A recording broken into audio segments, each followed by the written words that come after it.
In '91, I started again in evening watch and morning watch uniform patrol.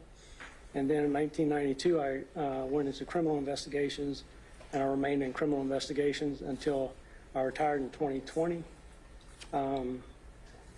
Most of my time in criminal investigations, I worked crimes against persons, which is all types of assaults or missing persons could be included in that. And then in the later, probably 10 or 12 years, I focused more on crimes against women and children. So I was working sexual assaults and abuse of children, along with internet crimes against children. And that is where you were working when you retired? Yes. Now I want to take you back to the year 2000. Were you serving as a detective? Yes. And in the year 2000, what unit were you assigned to? It's hard for me to say exactly, but it would have been probably crimes against persons. We really didn't, I can't recall when we started the internet crimes against children and kind of branched it off, but they used to be kind of commingled before that.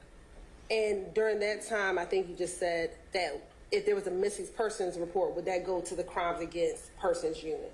Frequently, yes. Tell the jury briefly about your job duties and responsibilities if you received a missing persons report. So, depending on where the missing person report originated, more often than not it would be the Uniform Patrol Division. Then it would be, reviewed by their supervisors. It would come to the Criminal Investigation Division, where it would be assigned to an investigator. In that case, once it got to us, we would do what we could to contact possible witnesses, same in any other case, trying to gather additional information, or do what we could, make sure that they were entered into the national databases so that if they were contacted by a law enforcement in any other jurisdiction, they might be identified and we would be made aware of it. So those types of things. We would be trying to do what we could to do steps additional to whatever the uniform patrol officer may have done when they took the original report. And with a missing persons report, are there times where there can be gaps in the investigation? Frequently, I would think. There's a lot of times with adults, you don't know if they willingly left or not. Many of them you might have suspicions or have some concerns about because of lack of contact with people whom they normally contact, things of that nature. So you can have different degrees of it. Some of them, don't draw a lot of attention, and most of them are resolved within a few days. Somebody shows back up. Then you do have some like this that go on for a period of time. You have very little leads as to where the person may have gone, and you have few people, if any, who report to have any contact with them. And you said in cases such as this, were you assigned a missing persons investigation of a Melissa Wolfenbarger? So I don't have the initial report going back that far, which would give me verification. Oftentimes, if cases go on for extended periods, more than one person could work on it. So I definitely was assigned to it or working on it in 2000, 2003. Whether it was initially my case from the beginning or my case the entire time that it was open, I can't say. When did you first get involved in this missing persons investigation? The report that I do have to review, it's around January of 2000 is when I was making some contacts and talking to people. And in January of 2000, what were some of the first steps that you recall doing when you received the case or worked on the case? I have some indications and reports. We're summarizing contacts with Melissa's parents, with Christopher's mother, sister, grandparent, his grandparents, and if there's anyone else I don't recall offhand. Okay. And at that time, did you start in January of 2000? Based on your report that you did? Okay. So I want to kind of start chronologically, starting in January 2000. In January 2000, did you speak with first Norma Patton? Yes. And are you able to tell the jury when in January of 2000 did you speak to Norma Patton? That was January 12th.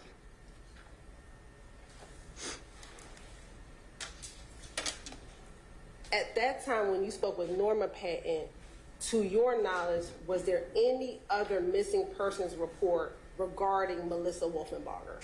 Not that I'm aware of.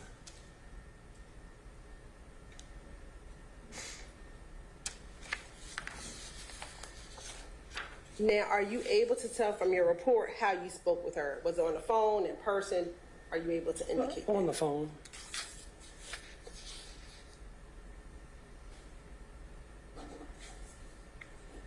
Without telling me what your conversation was she able to provide you information regarding the last time she had met with or saw her daughter? Yes. Was she able to provide you information about Melissa's children? Yes. After speaking with Ms. Patton, what, if anything, did you do to look for relatives of Ms. Wolfenbarger? So the police department has databases that include all the people that the police have encountered, you know, throughout the year. So all those reports are entered in there. So I did checks like that. At later times, checks with persons from I think some type of Department of Labor, things like that, trying to find out if there's a record of them working somewhere, various things like that. But in this particular instance, right after speaking with Miss Norma Patton, then I looked into the police records to see if there might be anything I could associate with the family or with her. And based on any of your leads, were you able to tell if Melissa had gotten any jobs after 1996? I think 1996 is the last employment record I had.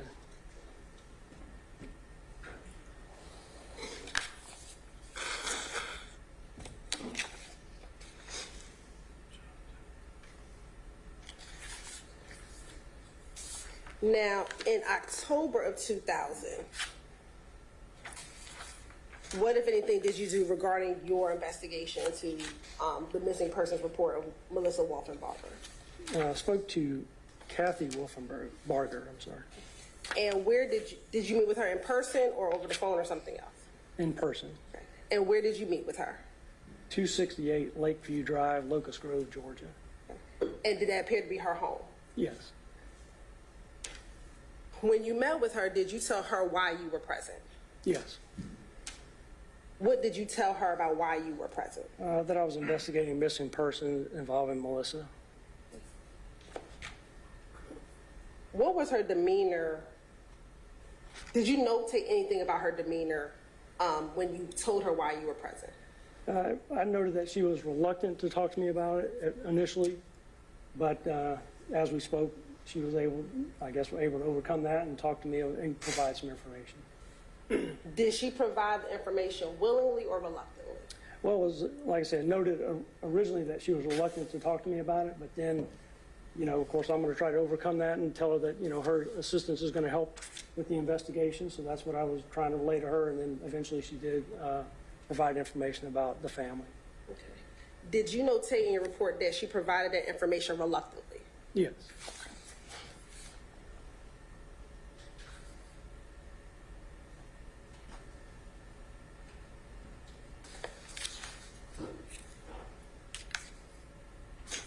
And what type of information was she able to provide for you?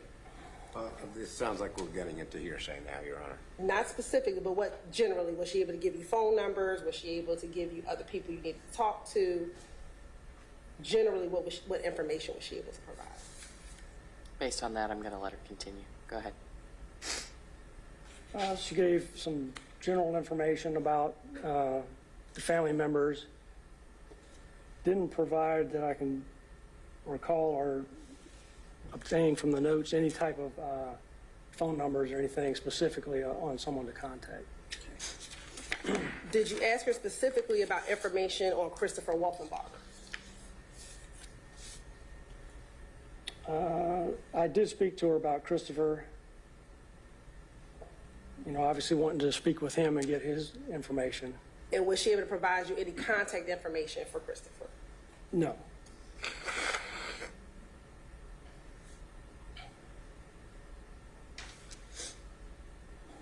You notated in your report that she was reluctant. Why was it important for you to notate that she was reluctant in your report?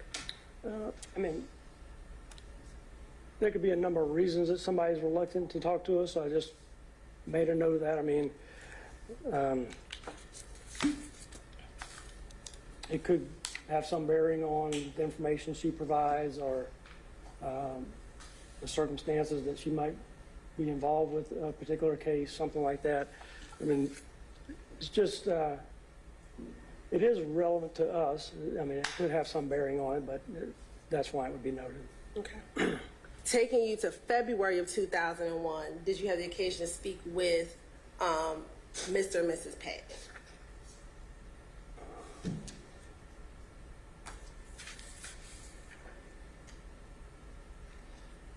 Yes, it did. And when did you speak with Mr. and Mrs. Patton? February 22nd, 2001. Excuse me. And did you speak with both Carl and Norma Patton at that time? Yes, it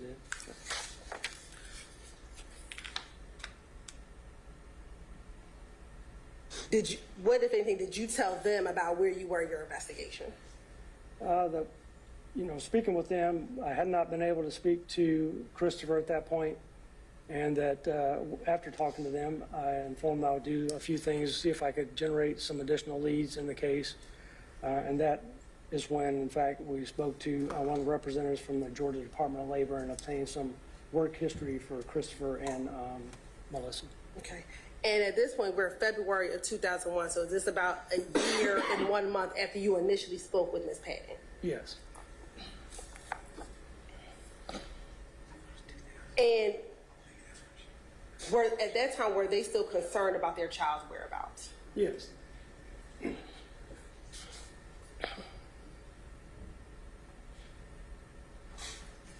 In February 2001, did you also speak with a Richard and Virginia Altry?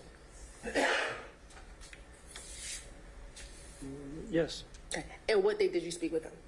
February 26, 2001. And what was your understanding of who Richard and Virginia Altry were? I understood them to be the grandparents of Christopher Wolfenbarger. And did you speak with them in person or over the phone? In person. Okay. And where did you speak with them? Not necessarily the address, but was it their home or Their residence. And did they provide you any information that assisted you in your investigation? Yes, they did.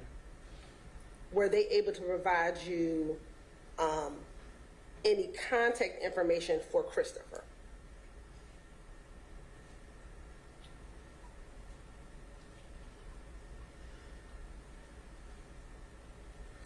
They did provide some historical information that's about him and Melissa. Okay. Did they provide you any, a contact phone number, address, a location where to find Christopher? No. And at this point in time, had Christopher reached out to you in this now year period to talk to you about Melissa and this missing person investigation? No.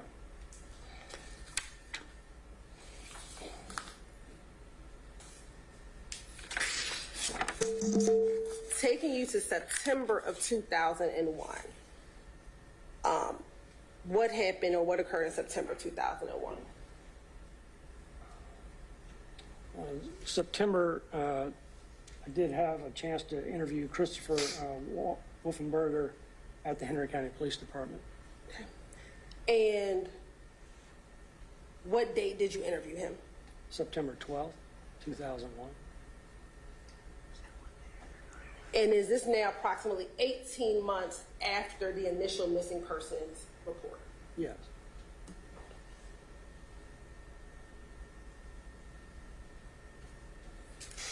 And at this time, when you met with Christopher, were you aware if any remains were found as related to Melissa Wolfenbarger? No. At this time, were you aware of any investigation or any body parts being found in Atlanta in 1999? No.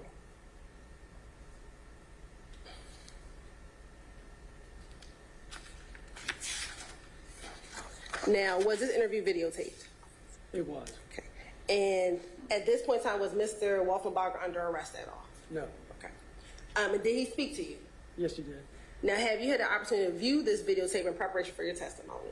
I did. Now, tell the jury about the sound quality on this particular video. So I did view the video, and the sound, at least on the device that I was listening to, is very difficult to hear for myself. I have a report, so I was reviewing the notes of it. It seems to correspond, but again, the audio is difficult for me to comprehend. Okay. And have you had the opportunity to listen to it and watch it in preparation for your testimony today? I did. All right. Permission to approach, Your Honor? Granted.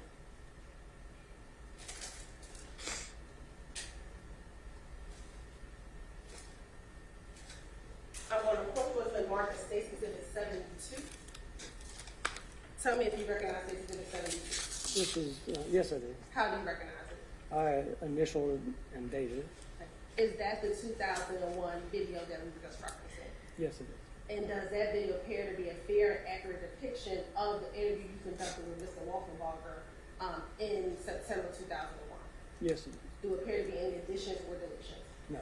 Your Honor, this time the state would like to admit State's Exhibit 76. Mr. McDermott, Mr. Seaman, No objection. 72 is admitted. Thank you. And permission to publish. Permission granted.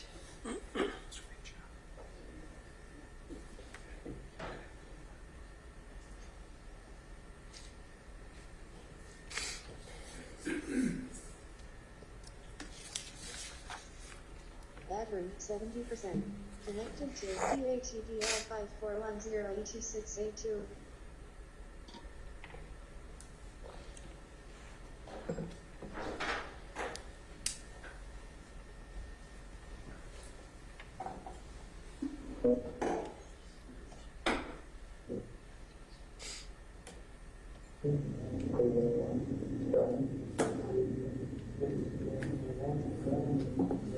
Is this the interview?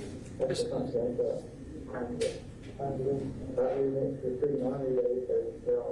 It is. This pretty much the sound quality throughout most of the video. Okay.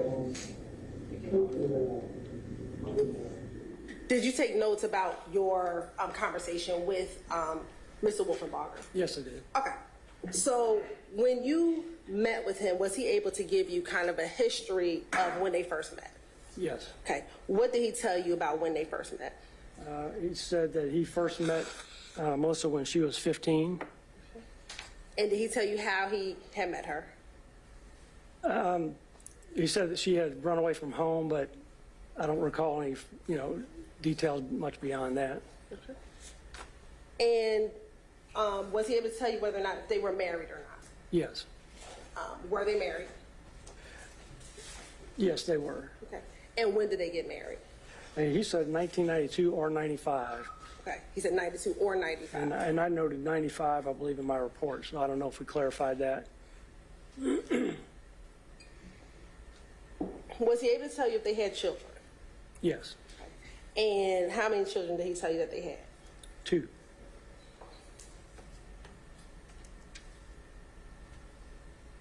Now, did he tell you about where they lived? He did. Okay. And where did he tell you that they lived?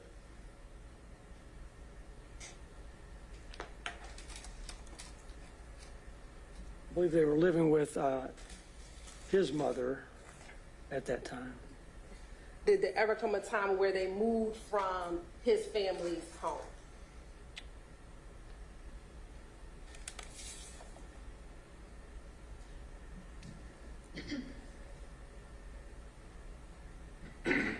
I don't see a notation for that, and I don't recall that. Do you recall him telling you that they lived at 824 Brookline Street in Atlanta, Georgia? Yes. Okay. Is that contained within your report? Yes. Okay.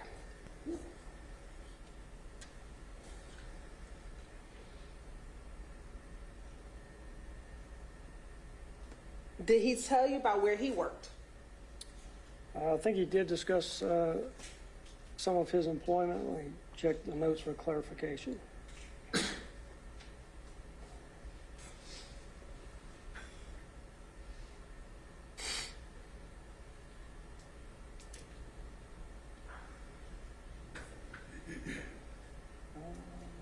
Yes, he was working for a glass company.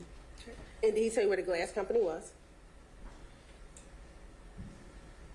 I don't have a notation for that. Okay. You're on permission to approach? Permission granted.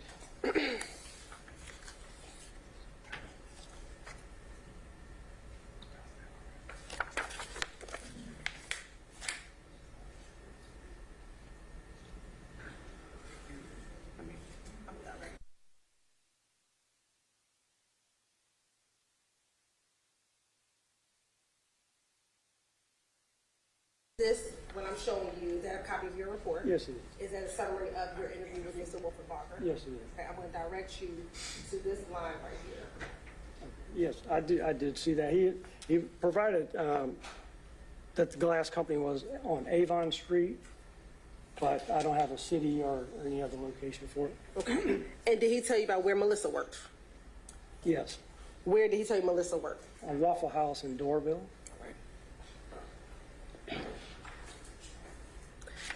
Now, did he discuss to you about his relationship with Melissa around November, December of 1990? Yes.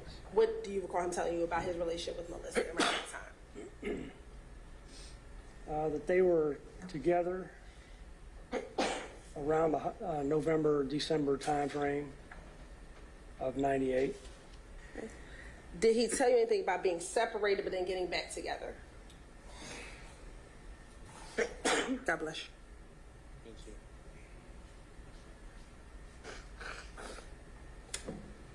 you. He stated that they were together for about a month in that time, and so I don't want to misstate your question. I don't know that we discussed so much being separate. He just indicated they were together for about a month, which might imply that, but. Okay. I'm gonna approach it now.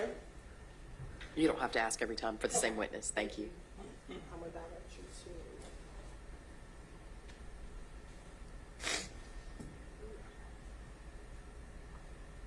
to. Like I say, that he did indicate they were separated. They gotten together for about a month at that time.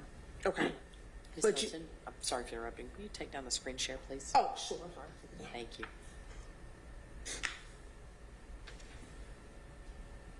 But did you notate that he told you they got separated but got back together around Thanksgiving of 1998? Yes. All right.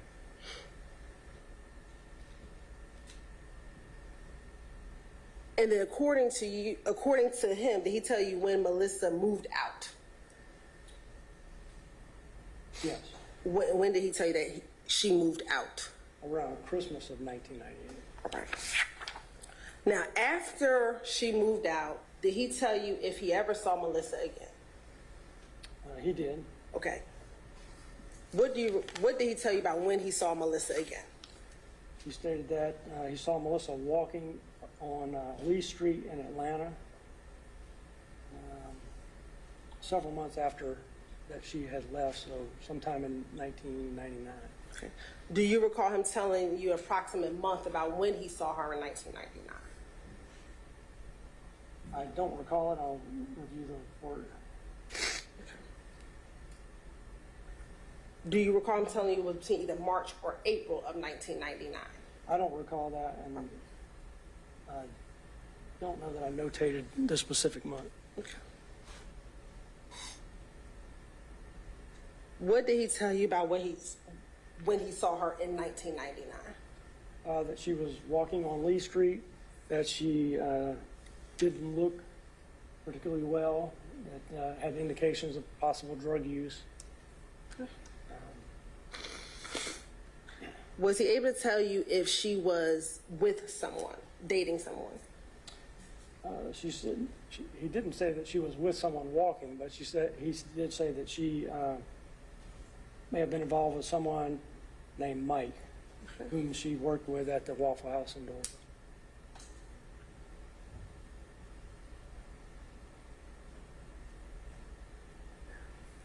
In 2001, regarding the last time he saw her, did he only tell you that he saw her walking down the street? Yes.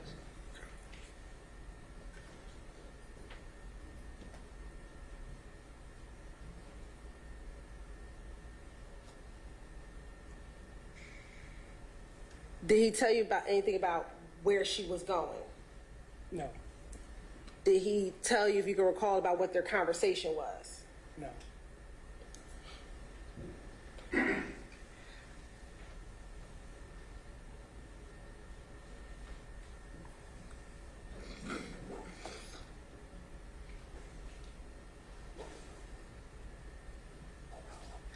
Did he tell you why he never made a report as to why she was missing? No.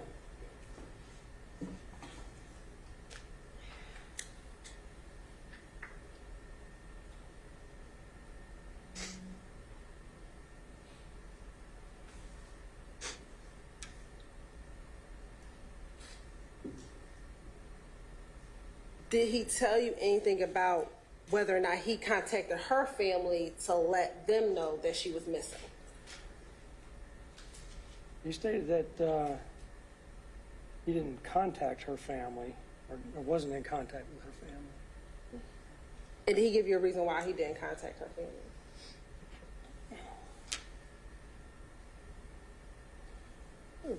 He stated that they did not get along or they didn't like him.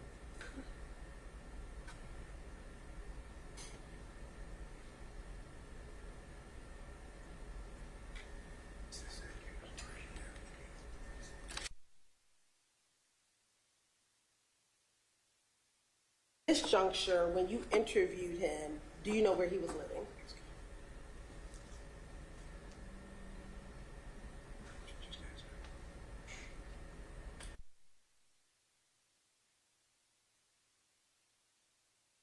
The indication I have is he was stated he lived at 824 Brookline. Okay. Did you have an address that you notated in your report for him at the bottom of your report? 507 Kenny Drive, Hinesville. Okay. So at the time, do you know if he was still living on Brookline or if he was living on Hinesville? I don't know. The report, it may be referencing that he stated that, or they lived at Brookline, so maybe when they're together they were at Brookline, maybe he was at this other address. I couldn't, Sorry, you're actually getting in front of the microphone. sorry. That's okay. Apparently, in the report, I indicated that he and Melissa both lived on Brookline, and at the end, I have a different address, so that Brookline address may have been referenced to when they were together. thank you. And is it safe to say that what you have in your report is a summary of parts of that interview? These are bullet points. And would the interview contain everything that you all actually discussed? That's right. Okay.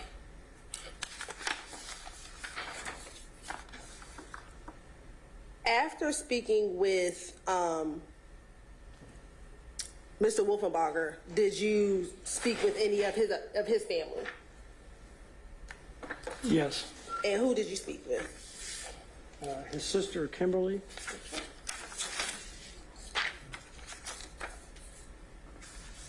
And did she provide you information regarding Melissa at that time? Yes.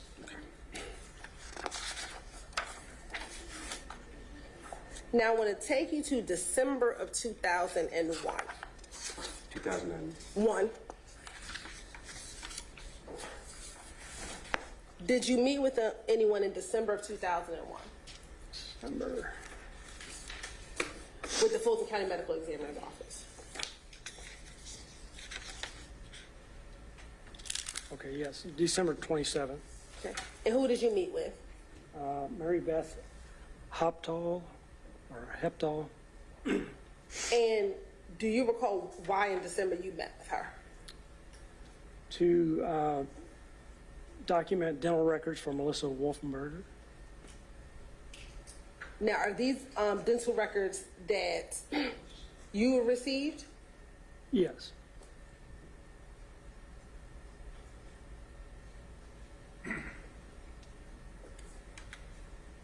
In December 2001, did you do anything else with the dental records?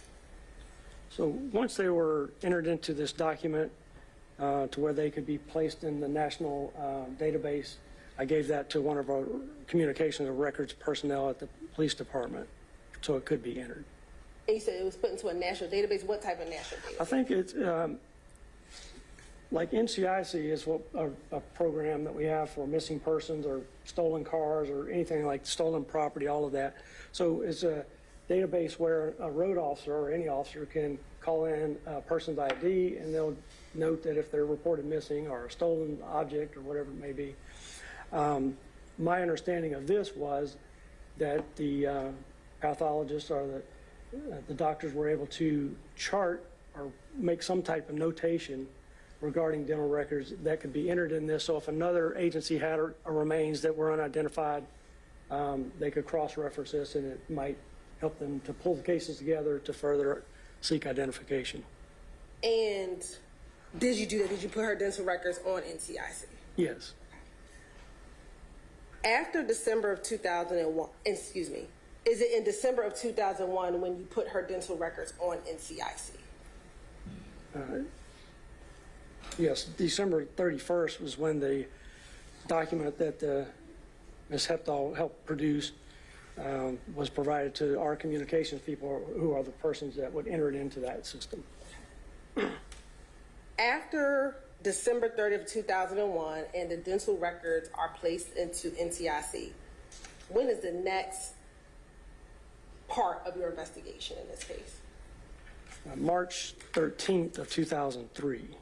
So almost 18 months later again, after the records go into NCIC. Yes. What occurred in March of 2003? Dr. Carol Terry contacted me regarding the records, and I ended up meeting with her and bringing the records so that she could review them.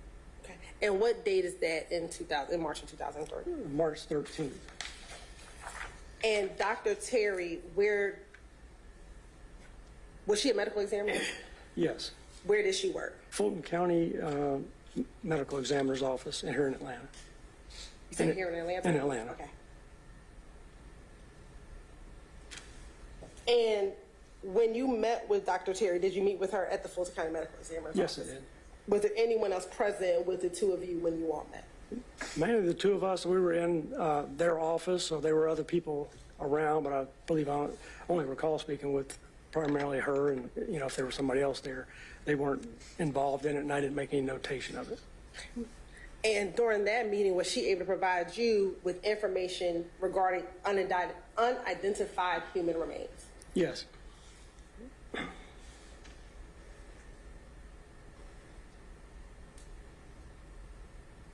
After that meeting on March 13th, did you send anything to Dr. Terry?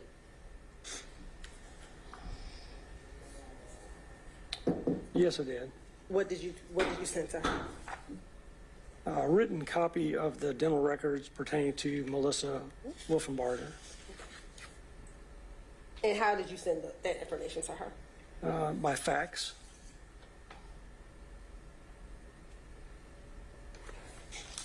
And after you sent those dental records, did you receive information on the identity of the skull that they were trying to identify? Yes.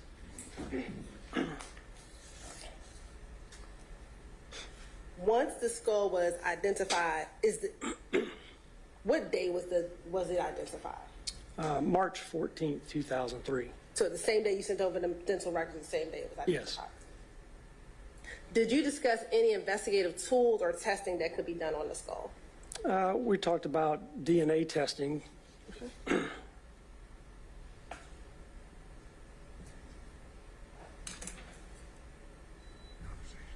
Now, once the remains were identified, just answer yes or no, did you attempt to locate Chris?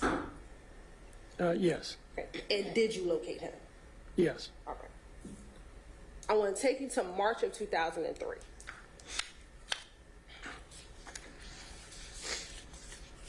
Did you have an opportunity to interview Chris Wolfenbarger again? Yes, I did. Okay. What day was that? I don't have a report on that. I don't have a summary for that one, but it was it was at the Gwinnett County Jail. I'm sorry.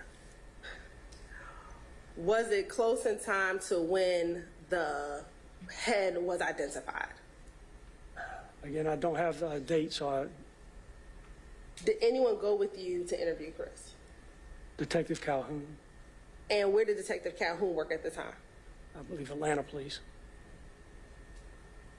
And during that interview, were you the primary person leading that interview? Yes, I was. At that time, strike that. Tell the jury briefly about your kind of interview style when you interview individuals.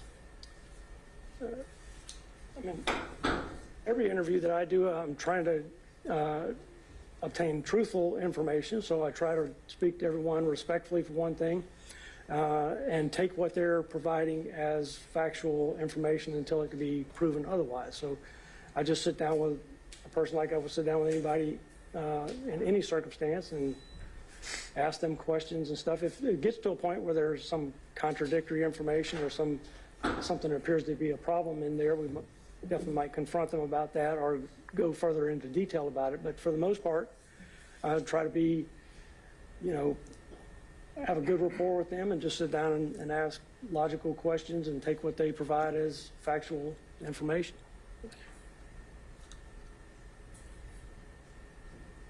Now, when you interviewed him, did you allow him to kind of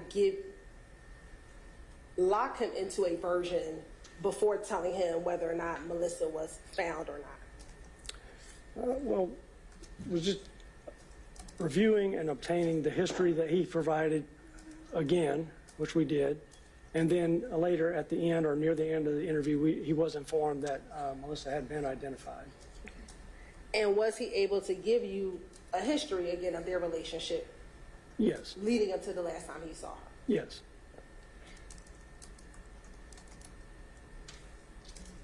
During the course of that interview, do you recall him talking about her father? Yes.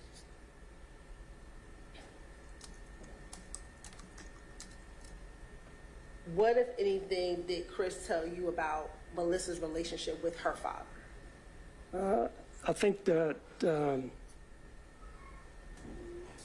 they didn't have a really good relationship, that they didn't communicate, I think. Do you recall him telling you that she loved her father? I don't recall that.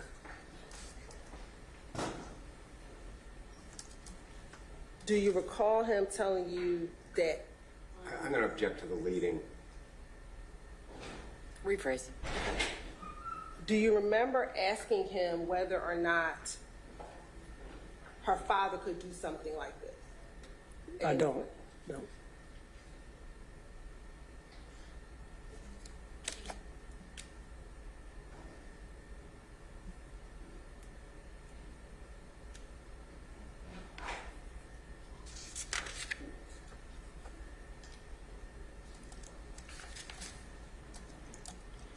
Do you remember him in this interview, again, discussing about them trying to work on their relationship in the end or December of 1998?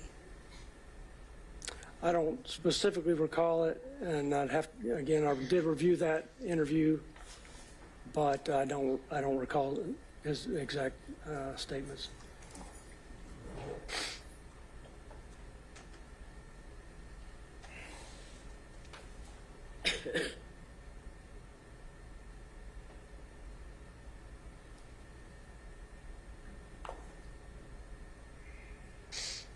Do you remember him telling you about the last time he saw Melissa?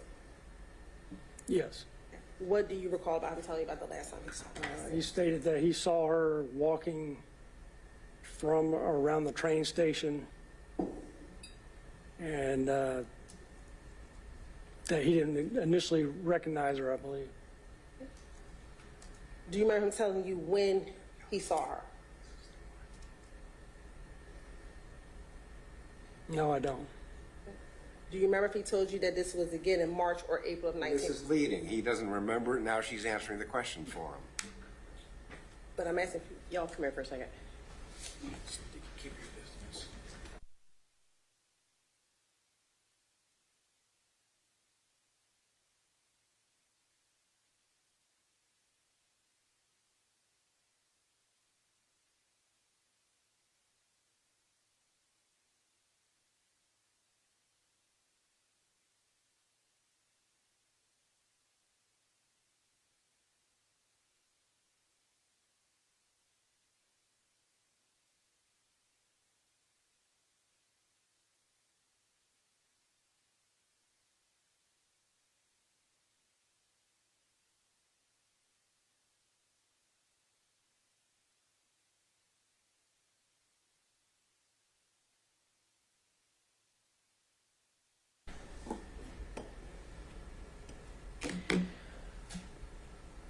If you'll please rephrase your question, Ms. Hilton.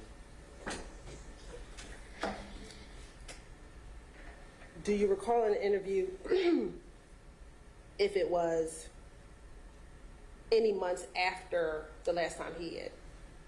Do you recall when it was?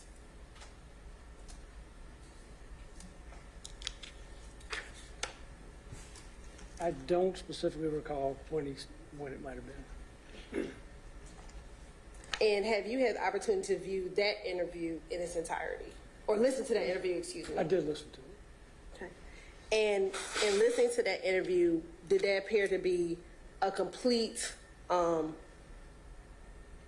accurate depiction of that interview as you recall it back from 2003? It does.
And I'm going to show you what's going to be marked as Exhibit 73.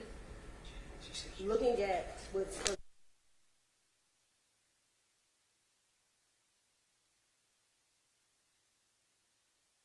and on here, does it indicate the date of that interview?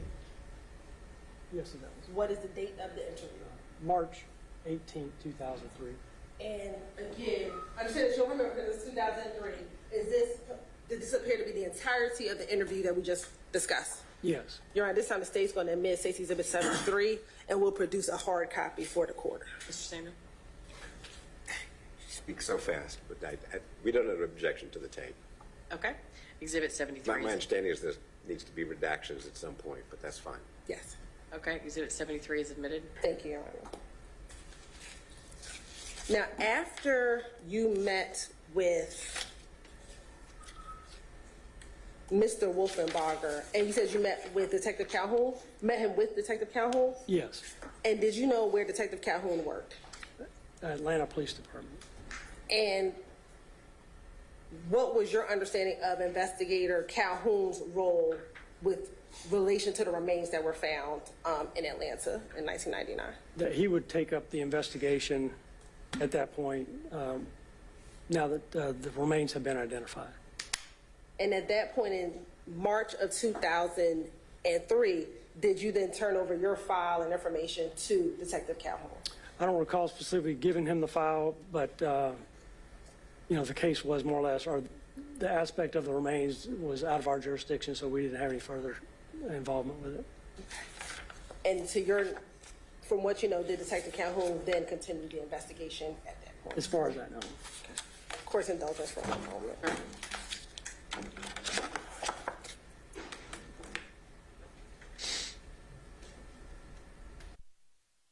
No further questions. Thank you. Mr. Samuel? Thank you.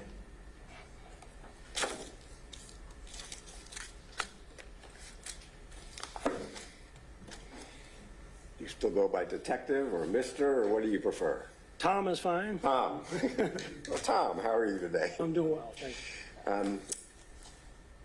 So just working backwards, the last time you spoke with Chris was, Mr. Wolfenbarger, was, there was a tape, but you didn't take any notes at all during the, so you're going by memory? No, I listened to the audio. Unfortunately, if there was a report generated about it, which there should have been, I don't have, access to it or haven't been provided at this point. So that's the downside of that for me. I can't refer to it as I could the first one. Yes. So I only have, the audio, which I did listen to, and then trying to recall that is difficult. Well, it wasn't my hand. When was the last time you listened to it? I was listening to part of it this morning, but I didn't make it completely through. I listened to it a couple of days ago as well. Okay. And this was 22 plus years ago? Yes, sir. Okay.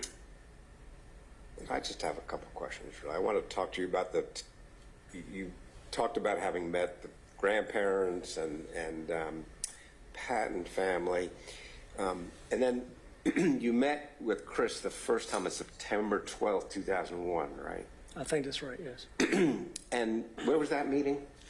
Henry County Police Department. Okay, so he came to the police department, just met with you because you asked him to come and he came to meet with you? Right. Okay. That was the day after 9/11. Yes, that's right. Okay. Because it was September 12th, 2001. Right. Okay. Or I imagine a lot of our minds were in different places that day. And he told you about the background. He told you where they lived, right? Yes. 824 Brookline. He told you that she had worked at the Waffle House in Doraville, right, Melissa? Yes. And I'm just going by your report because I can't listen to the audio either because it's totally inaudible, basically, that audio. He told you that the relationship was such that sometimes she would leave for days at a time? Yes. Stayed at motels, including up near the Waffle House where she then worked? Yes. Okay. And there was when you were answering the prosecutor's questions, there was some concern about when he said he had last seen her. Your notes indicate that what he said was that she moved out on Christmas of '98, right? Right. Okay. And that he saw her one more time a few months later, correct? That's correct. Okay. And this is when she was walking on the street, and later when you talked to him, whatever, 2 years later, he said it was heading towards the train station or outside the train station, correct? Yes. Okay. So he told you basically the same thing 2 years later when you talked to him up in Lawrenceville, correct? That he saw her on the street on one occasion, and then more information that they spoke on the second occurrence, Right. He said that she looked disheveled when he saw her that occasion? Yes. Okay. He also reported to you that he was aware that she had been involved with a man named Mike, right? He's from the Waffle House up in Doraville, right? Yes, sir. Okay. And that's when he mentioned that she was staying at a hotel with Mike, as far as he knew, correct?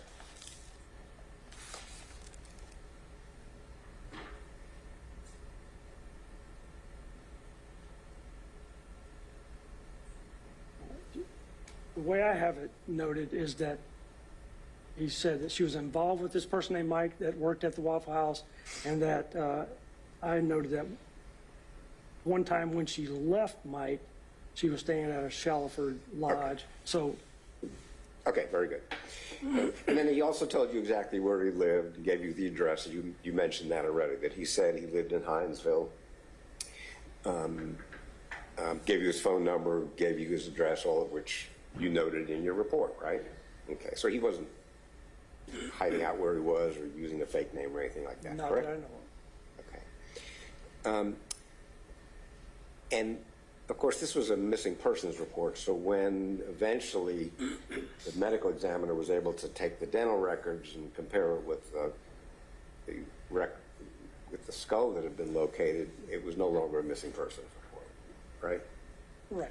Which is why you were finished, basically. Yes. You did one more interview with Detective Calhoun, who we saw yesterday.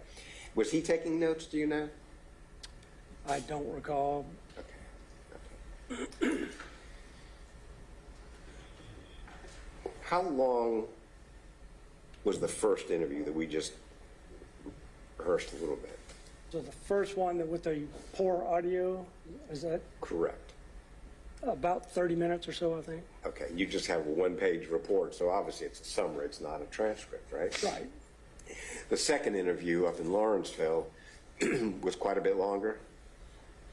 The one you did with Calhoun, Was a little Detective bit Calhoun. longer. That one, from listening to them, may have gone maybe 50-something minutes, maybe. Okay. Okay.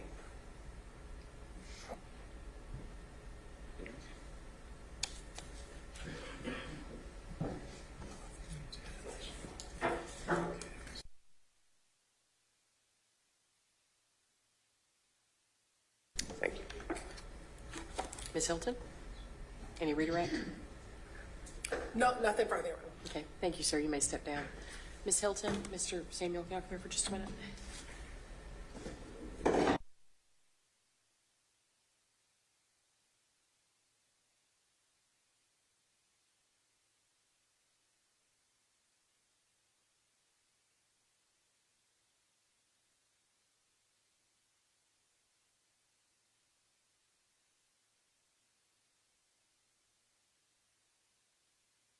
Yes. You're in the state calls Sergeant Leon Lacoste.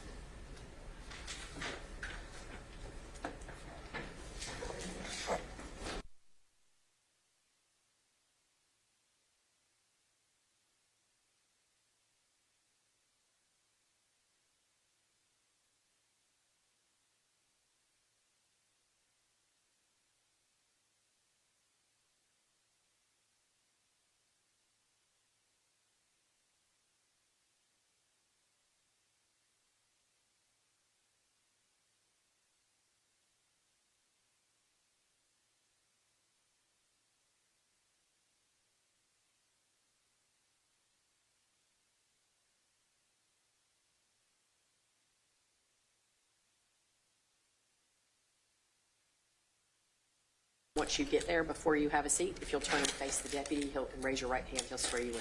You swear to affirm to the testimony that you're about to give is the truth, the whole truth, and nothing but the truth, so help you God? Yes, sir. You may see. Please state and spell your full name for the court, please. Leanne, L-I-A-N-E, Elizabeth, E-L-I-Z-A-B-E-T-H, Lacoste, L-A-C-O-S-S. And good morning. Good morning. How are you currently employed? I'm retired And how long have you been retired? since 2018, And where did you retire from? Atlanta Police Department, And how long were you with the Atlanta Police Department prior to your retirement? 30 years.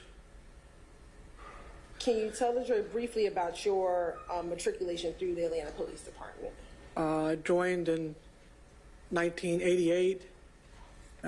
From 89 to 99, I was in uniform patrol in Zone 6. I made sergeant in 99, was in uniform patrol as a sergeant in Zone 4 until 2000. 2000, I went to internal affairs as a sergeant. Left there in 2003 and went to homicide and stayed there the rest of my career. Okay. And so how long did you serve as a sergeant in the homicide unit? 16 years. And as a sergeant in the homicide unit, what are your primary duties, job duties and responsibilities? I was in charge of, mainly in charge of the cold case and complex case unit, overseeing the cold cases. We also, I handle officer-involved shootings, and I also filled in on day watch, overseeing the active cases that came each day. Now, as a sergeant, do you actively investigate cases? No, ma'am. Okay. If information comes in about a case, what, if anything, do you do with the information? It depends totally on the information that comes in. If it's an active case, I would forward it to the appropriate investigator. If it's a cold case, depending on what the information is, I'll either assign it to a new investigator or try and follow up the information to see if it's worth assigning the case. While you served as sergeant over the homicide unit, did you have the occasion to work with an investigator, A.B. Calhoun? Yes, ma'am.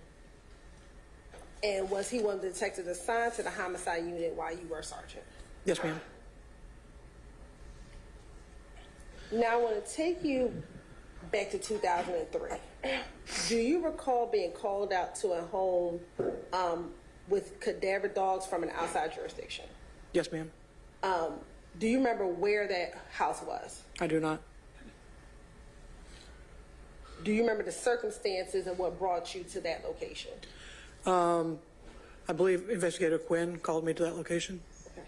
And what happened? Did you go to the location? Yes, ma'am. What happened once you got out there? There had been as my understanding, I was told that there had been a search with cadaver dogs at that location that did not have any positive results. The dog did not hit on anything. Okay. Were the cadaver dogs for the City of Atlanta Police Department or somewhere else? Somewhere else. Do you recall what other jurisdiction it was? I do not.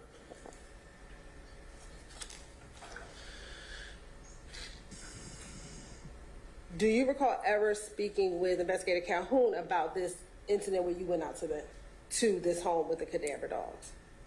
I'm sure it was his case. I'm sure I talked to him at some point, but I don't recall doing it.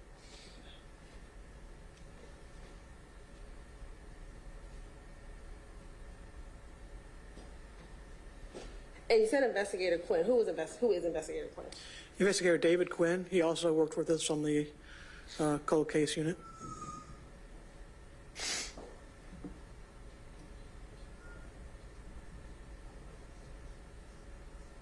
And back in 2003, did you ever assist Investigator Calhoun specifically with the investigation of Melissa Wolfenbarger? In 2003, I don't recall doing anything on the case. Say it again. I don't recall doing anything in 2003 besides that response. And to your knowledge, was there a response in relation to his case that he was investigating? Yes, ma'am.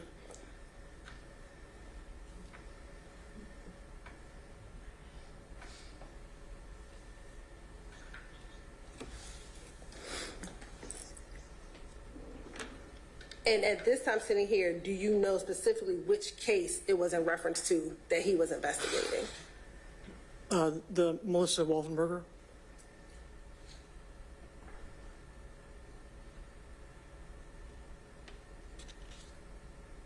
Now, I want to direct your attention to January of 2015. Did you have the occasion to become involved in some way in the Melissa Wolfenbarger investigation? Yes, ma'am. How did you become involved in that investigation? Norma and Tina Patton had contacted me and asked to meet with me about the case. And at that time, was Investigator Calhoun still working with the Atlanta Police Department? No, he had retired. And once he retired, at that time, had you assigned the case to another investigator? No, ma'am.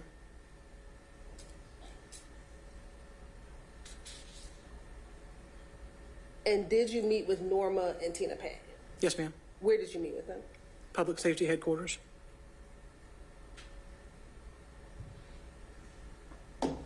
And what did you do once you met with Norma and Tina Patton? I read the case. I had requested I did not see the crime lab reports in there. I'd requested them. They had asked me to contact several people that had information possibly on the case. I did that. I called them. And as you are kind of reviewing the case to assist, did you see any information about any latent fingerprints? Later, yes, as I got the GBI reports.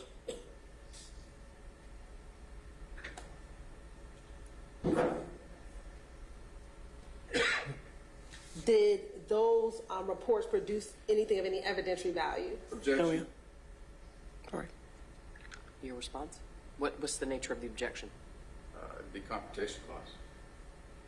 I'm asking, did it produce any evidentiary value? I'm not asking what was said in the report. Overruled. Go ahead. Did it produce anything of any evidentiary value? No, ma'am.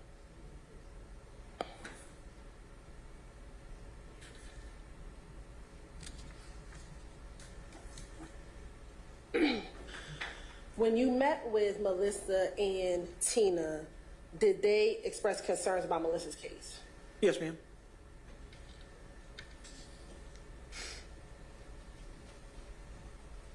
What was your understanding of their concern? That they were understandably upset that an arrest had not been made in the case. And this is now in 2015. Correct. You said that they provided you some names of individuals that you should follow up with. Did you follow up with those individuals? Yes, ma'am. Who did you follow up with? Diane Parrott was the first individual. And to your knowledge, had Diane Parrott been interviewed previously in this investigation? Yes, ma'am. Okay. Do you recall when she was first interviewed? I do not. Do you know if Investigator Calhoun interviewed her? I do not know who interviewed her. Did you get an opportunity to speak with Ms. Parrott? Yes, ma'am. Prior to speaking with Ms. Parrott, did you listen to any of her initial interviews? No, ma'am. What is the date that you interviewed Ms. Parrott? January 12th, 2015. And where did you interview her? Over the phone. And was she able to provide you any information? Yes, ma'am. And did you record her interview? Yes, ma'am. And have you had the opportunity to listen to her interview in preparation for your testimony today? Yes, ma'am. Permission to post one. Granted. Wait, is she going to play the interview? No, she's approaching the witness for the foundation, But I do intend to play the interview. but we're not there yet, so. I'm showing you what's going to mark as Stacy Exhibit 74. Tell me if you recognize Stacy Exhibit 74. Yes, ma'am. And how do you recognize Stacy Exhibit 74? It's got my initials and today's date on it. Okay. And is that, does that contain the interview that you had with Ms. Parrott back in January of 2015? Yes, ma'am. And did it appear to be the full interview with Ms. Parrott? Yes, ma'am. Any additions or deletions? No, ma'am. Your Honor, this time to stick with like in Ms. Exhibit 74. Mr. McDermott, Excuse me? I didn't hear what she said. she's offered to admit Exhibit 74. Any objection? No objection. Okay, Exhibit 74 is admitted. But, well, hold on. I do object, Your Honor.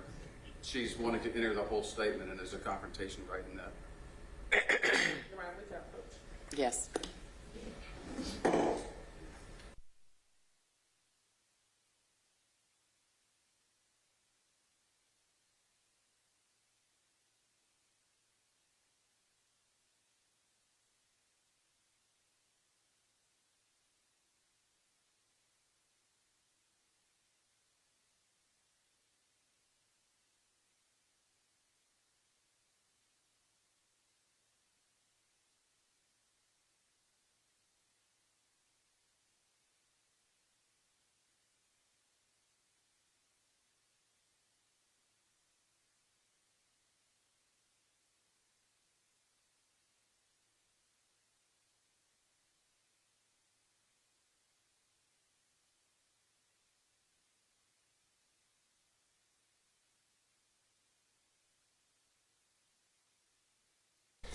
Thank you. Ladies and gentlemen, I'm going to ask you to step out. I was getting ready to take a morning break anyway, so we're going to go ahead and take that morning break. It's 10:51. We're going to try and have you back in here about 11:05, 11:10, and then we'll resume. Thank you all. You are excused until 11:05. Deputy, if you'll escort the jury out. All right, but jury.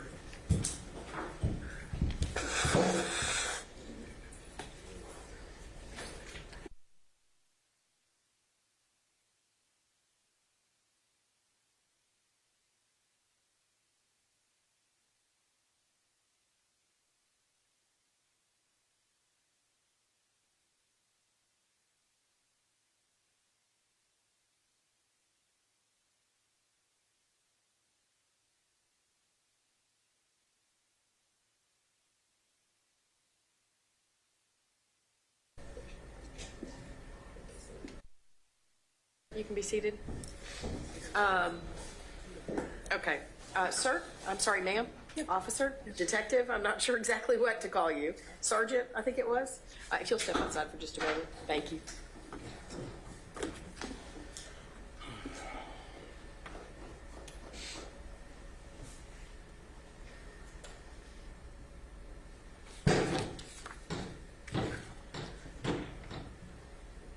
Okay, so the state has requested to offer Exhibit 74, which I understand is a recording of an interview with Ms. Parrott. And when I asked if the defense had any objection, Mr. McDermott indicated that he did have an objection. We approached, and at sidebar, there was some discussion. I was like, I thought I'd already ruled on this. And then there was some discussion about these are statements that the defense requested to have in evidence, perhaps because of the rule of completeness. Mr. McDermott indicates that he's still asserting a confrontation right. And it seemed complicated enough that I thought we needed to sort it out. So, Ms. Hilton? Yes, Your Honors. Yes, last Monday, defense counsel asked for a portion of Ms. Parrott's statement to come in. The court ruled that based on the residual hearsay, it could come in. There's guarantees of trustworthiness within that statement. At that point, the state decided, based on the court's ruling, that we would move forward in playing the statement given the court's ruling. However, given the rule of completeness, that both the statement that defense counsel asked to put in and the entirety of the statement would be appropriate to put in based on the rule of completeness, Your Honor. Okay. So part of the conversation that Mr. McDermott asserted at the bench was that the rule of completeness is not a waiver. Generally speaking, I mean, I agree with him that, you know, just because one party wants to offer one thing, the other party is allowed to say, but for context, you have to have this, this, and this. That doesn't necessarily mean the whole thing has to be played, but if that's your choice, you can. So now that means I need to entertain Mr. McDermott's objections to particular portions of that statement. Sure. So we asked the court the statement regarding did she ever see any bruises or marks on Melissa's body? And she says no, and that she would have been looking if, in fact, so she would have seen it. The state is wanting to play this, I assume, because at another portion of that interview, Ms. Parrott talks about the story that Tina Patton told regarding the time Christopher was in the Waffle House allegedly and said something about he knows how to hide a body. And so I think they're wanting to play that so that they can corroborate Tina's story. That is completely unrelated to the other issue we brought up. It is not needed to complete any alleged mischaracterization or context of the other issue we brought up, and so I'm asserting the confrontation right still in that portion of the interview. So a couple of questions. One, is that the purpose? I mean, what in her statement is relevant that you know, that the state wishes to use it for? So we believe that the statement in its entirety talks about the relationship between Mr. Wolfenbarger and Melissa back in the late 90s, 2000s. They asked specifically about bruising, but it also talks about their relationship, which I think understanding her statement about bruising in context with the dynamics of their relationship is what is important. So it's a 5-minute interview that's held, but because of what it's not just the physical seeing it, she also talks about other parts of their relationship, which I think puts that part in context. Okay. Regarding Mr. McDermott's objection, at least in part, as to statements by Ms. Parrott about, is it something that Ms. Parrott says she was a part of, or that she is relating that she was told that by Tina Patton? No, she was a part of. So she was a part of the conversation about Mr. Wolfenbarger. So she was there and present. If that's the question. No. So my understanding, Mr. McDermott at least has characterized that part of what Ms. Parrott is recounting is this thing that Tina Patton testified to about Mr. Wolfenbarger saying, "I know where to hide a body." And my question is Miss Parrott relating that Tina told her that, or is she saying that she was a part of the conversation with Mr. Wolfenbarger and heard Mr. Wolfenbarger say that? She's saying she heard him say it. Yeah. Okay. But it's still unrelated. The confrontation right, when it's used, does not give you a blanket open door to the entire statement. It's still non-testimonial, though. I mean, at least I understand she's providing the statement that she's relating. Of course it's testimonial. It's a statement of the police. I know, I just realized that. I'm sorry, I was thinking about her relating it to Miss Patton. And she's unavailable too, Your Honor. Miss Parrott is deceased.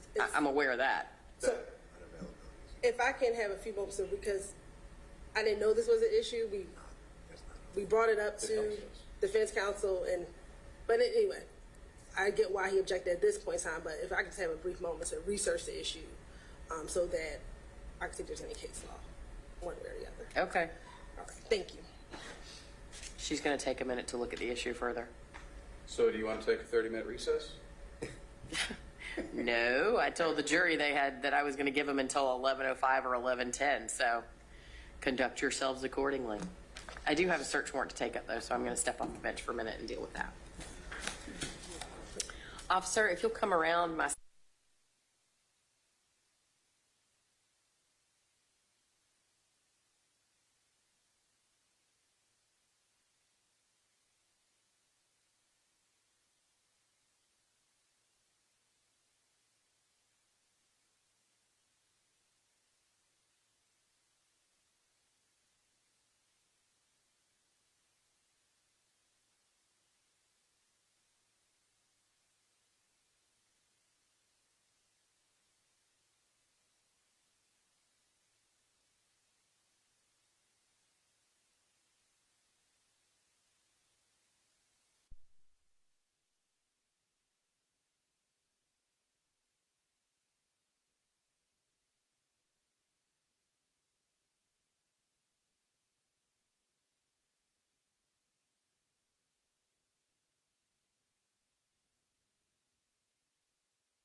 on that?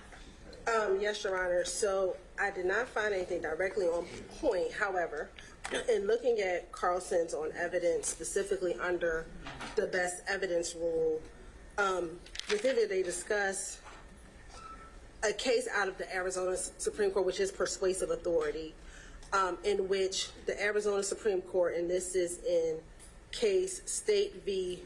Now spell it, I think it's Prasert-Fong, P-R-A-S-E-R-T-P-H-O-N-G, 210, Arizona 496, that the Arizona Supreme Court held that a criminal defendant waived his Sixth Amendment right to the introduction of the remainder of a co-defendant's testimonial statement where he himself introduced portions thereof. Condemning the defendant's entreaty to hold otherwise, the court remarked, such a position transforms the confrontation clause from a shield to a sword. So in looking at that, what defense counsel has asked to do is to play a portion of her statement, which would be a foul of, for them, the confrontation clause, because they want half of it. Interrupting you, but I follow your argument, but they've said they want to offer it, but they haven't actually offered it. Correct. And what we were doing was trying to avoid that. Now, the state can wait and see if defense counsel offers the statement themselves and whether they play it on redirect or if they play it within their own case in chief and then ask for the rest of the portion to be played at that point in time. Mr. McDermott? So, what was the date on that court case? This is a 2005 case. 2005. And that was effectively the issue that was taken up in Hemphill v. New York by the United States Supreme Court in 2021. A defendant wanted to make reference to statements that were made, I believe it was at a plea hearing, and they were favorable to him.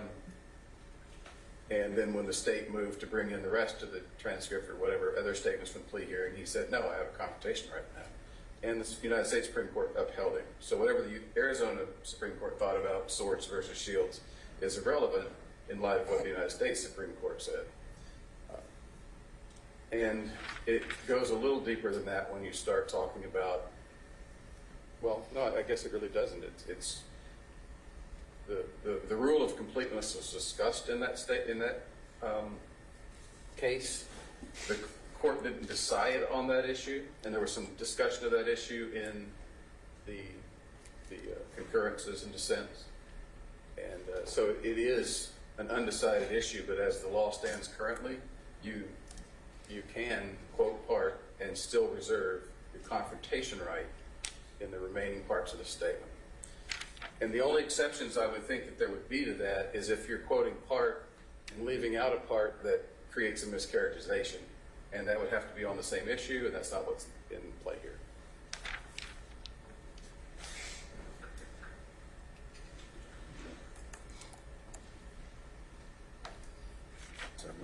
And if I may, I'll also note that according to Carson's, and this was his 8th edition, that it appears the 11th Circuit, according to Carlson, is moving in the direction of the more inclusive line of cases that hold that Rule 106 authorizes the admission of otherwise objectionable evidence if doing so serves the purposes of the rule. So again, kind of in line with this Arizona case, it appears that the 11th Circuit is attempting to move in that direction, being more inclusive.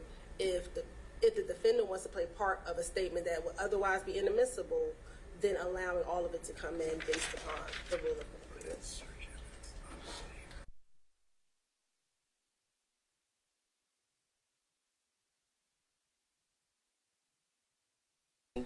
I'm trying to get to a couple of cases.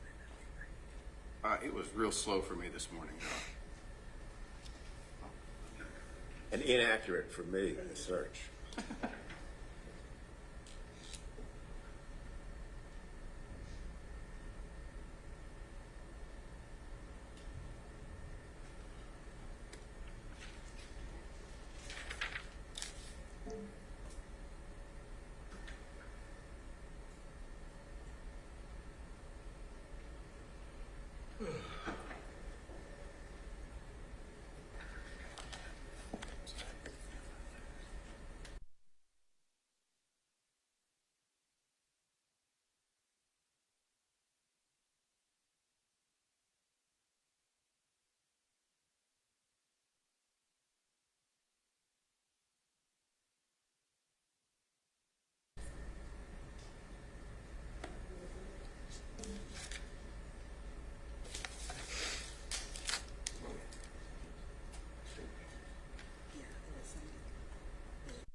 Oh, I'm reading. Thank you.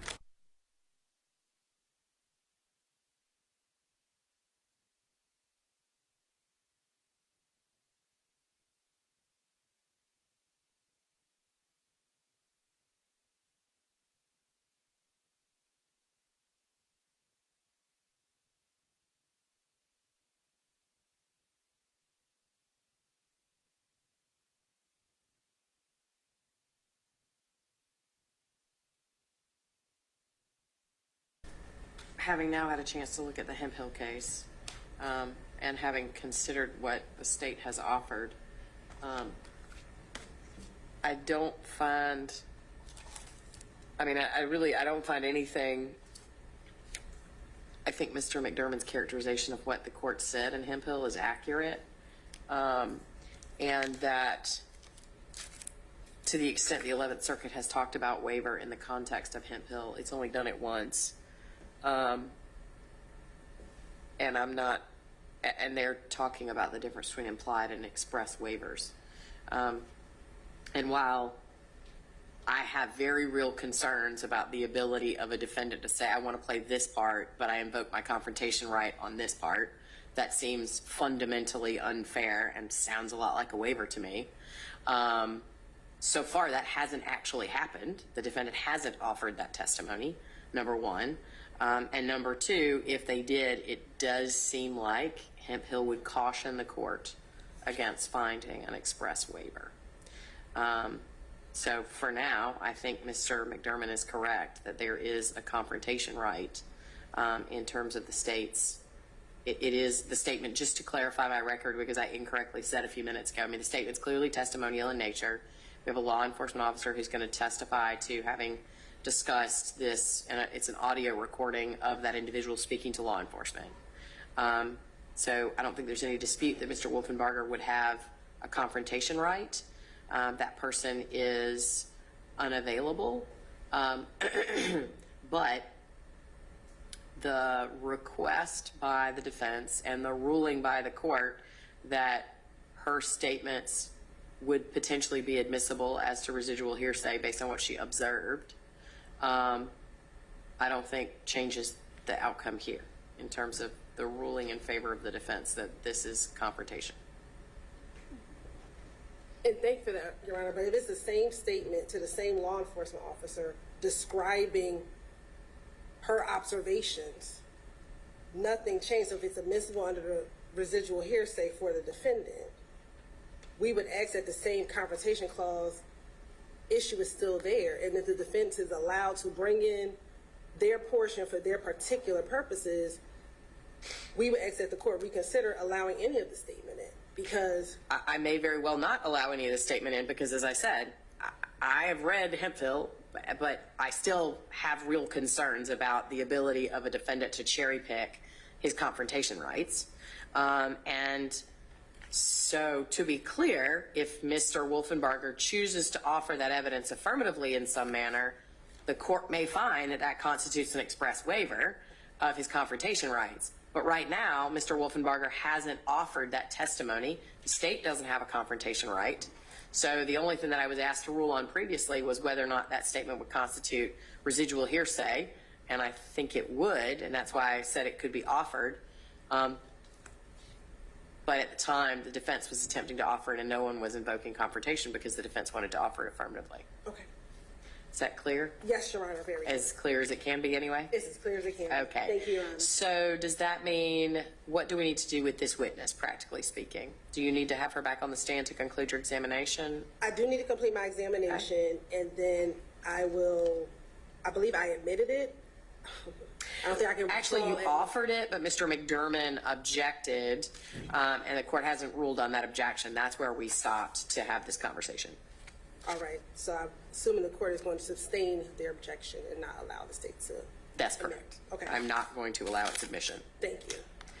So we're ready for that witness then, and the jury? Yes. Mr. McDermott?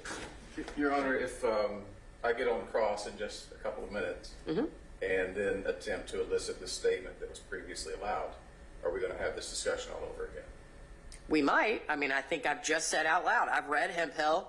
I understand what it says, but I have very real concerns about the ability of a defendant to cherry pick their confrontation rights and to offer a part of a statement without invoking confrontation and then seeking to invoke confrontation to prevent the state from offering the full context of that statement.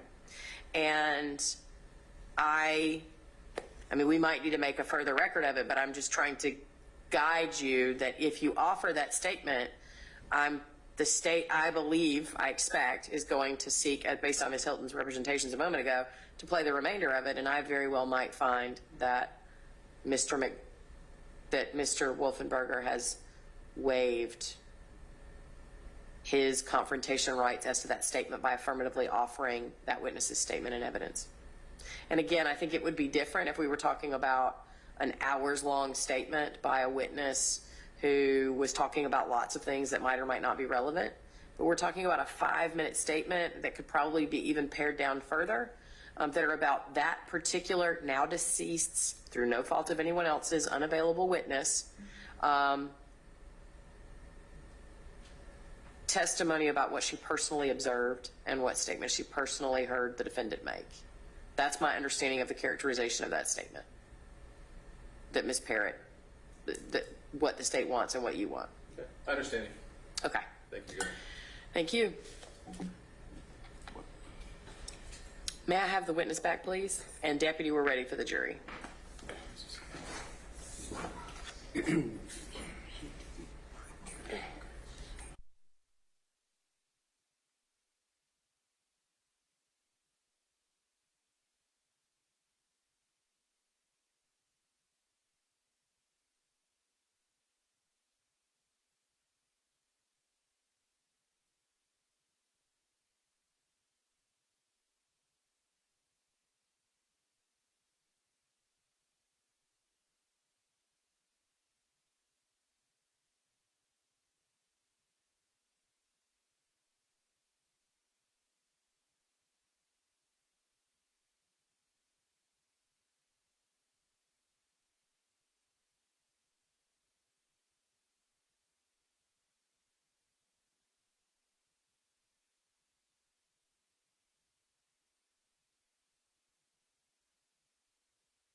Thank you all. Please be seated.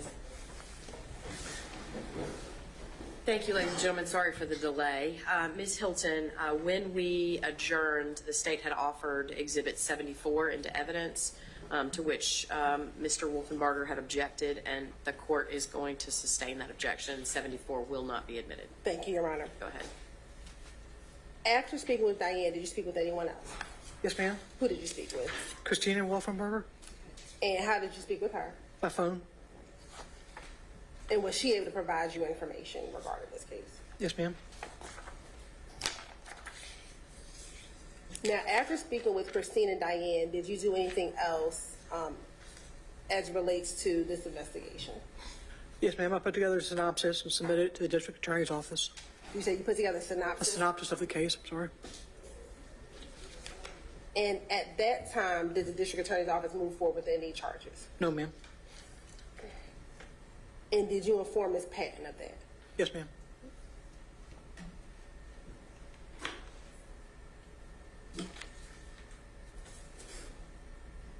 Once you informed her that at that time the district attorney wasn't going to move forward with any charges, did she ask for you to interview anyone else? Yes, ma'am. Who did she ask for you to interview? Rachel Karen Nelson Tucker and Kimberly Cameron. And did you interview those people? I could not locate Ms. Cameron. I talked to Ms. Nelson? And in late December 2016, did you receive a call from an investigator, St. John? Yes, ma'am. Objection. Privileged information. Your Honor, we can approach. I can just let the court know where I'm going.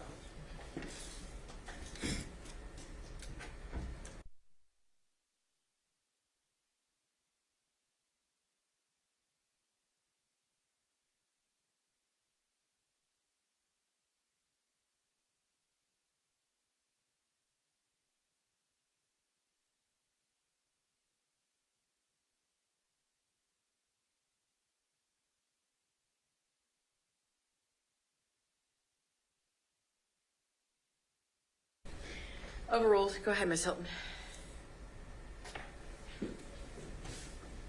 Did you speak with an investigator, St. John? Yes, ma'am. And where was he an investigator? Suwannee County, Florida? And did he provide you information for you to follow up on? Yes, ma'am. And then yes or no, did you speak with a Pastor Mike Carson? Yes, ma'am. And did you speak with that person in January of 2017?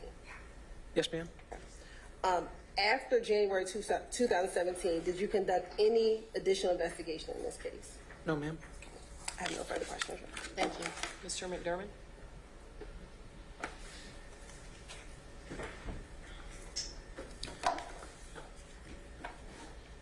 Did I understand you correctly to testify that you were part of the cadaver dog search team that was at the house? No, I was at the house, but I wasn't part of any team. Cadaver dog search team. The cadaver dog search team was from another jurisdiction? Correct. Okay. And you said they did perform a search Yes. of the property, and they found nothing? Correct. Okay. And were you there when they performed the search? I do not recall. Okay. You said you put together a synopsis of the case. Yes, sir. Did that include a review of the crime lab reports? The ones that I had at that time, yes. Okay. And you said you did not file any charges at that time? That's correct. All right. No further questions? Thank you. Anything else, Ms. Hilton? Nothing from the scene. Okay, thank you. You may step down. Thank you. Ms. Hilton, state may call its next witness. Your Honor, the state calls Investigator Richard Stein. Okay.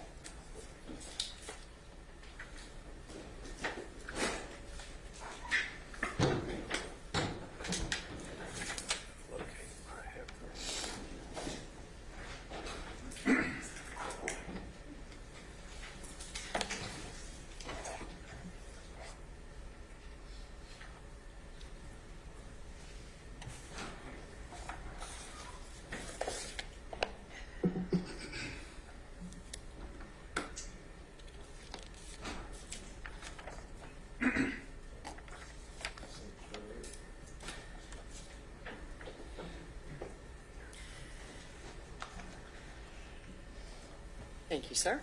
You'll come up to the witness stand, and when you get there, before you have a seat, if you'll turn and face the deputy and raise your right hand, he'll swear you in. You swear affirm to the testimony that you're about to give, the truth, the whole truth, and nothing but the truth, so help you God. Smack the seat. Please state and spell the full name for the court, please. Richard Stein, and my last name is Stein. Mr. Stein, can you tell the court how you are currently employed? I'm currently a captain with the Chattahoochee Hills Police Department How long have you been employed with Chattahoochee Hills? for 2 years now. Okay. What do you do as a captain there? I oversee patrol and investigative functions. All right. Prior to that, where were you employed?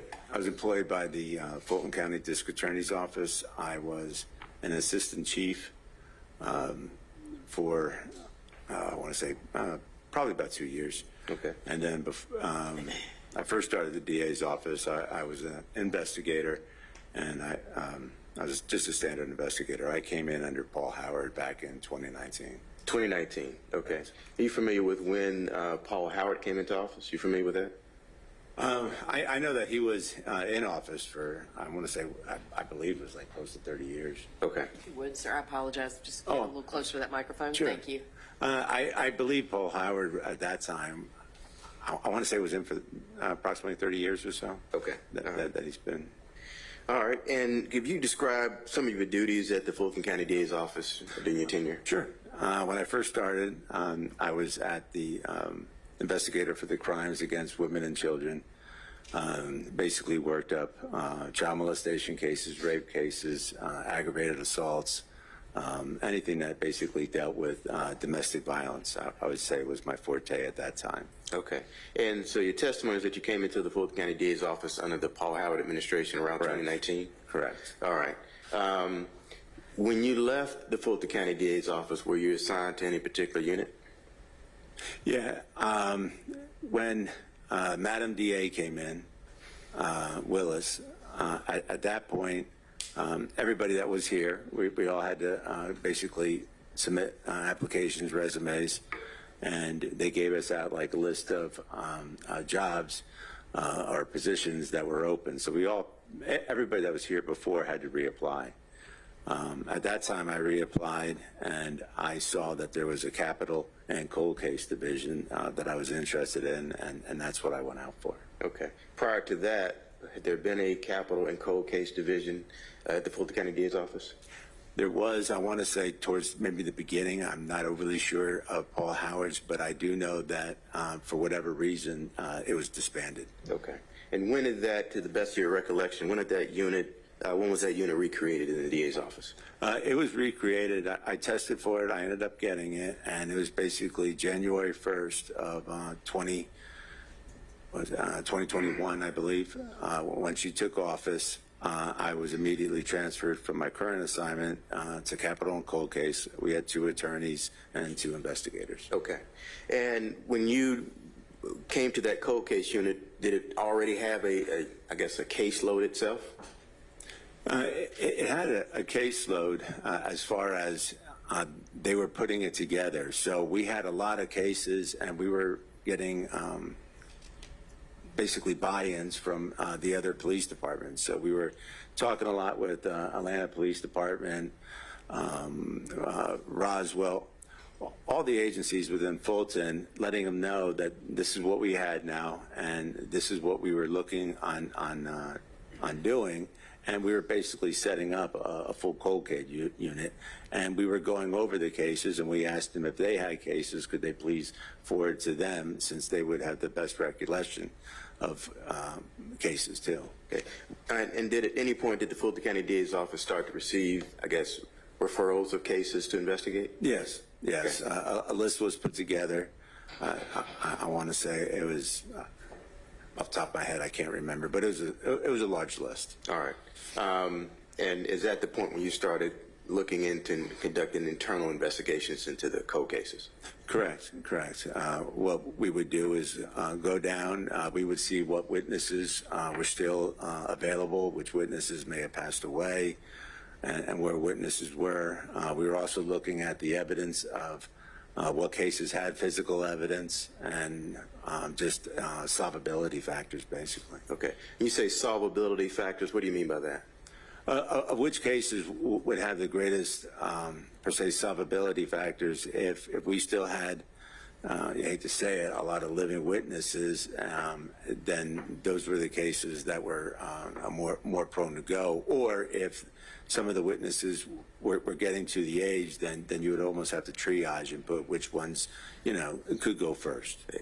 Is it safe to say you need evidence that you can bring into court? Is that safe to say? Yes. All right.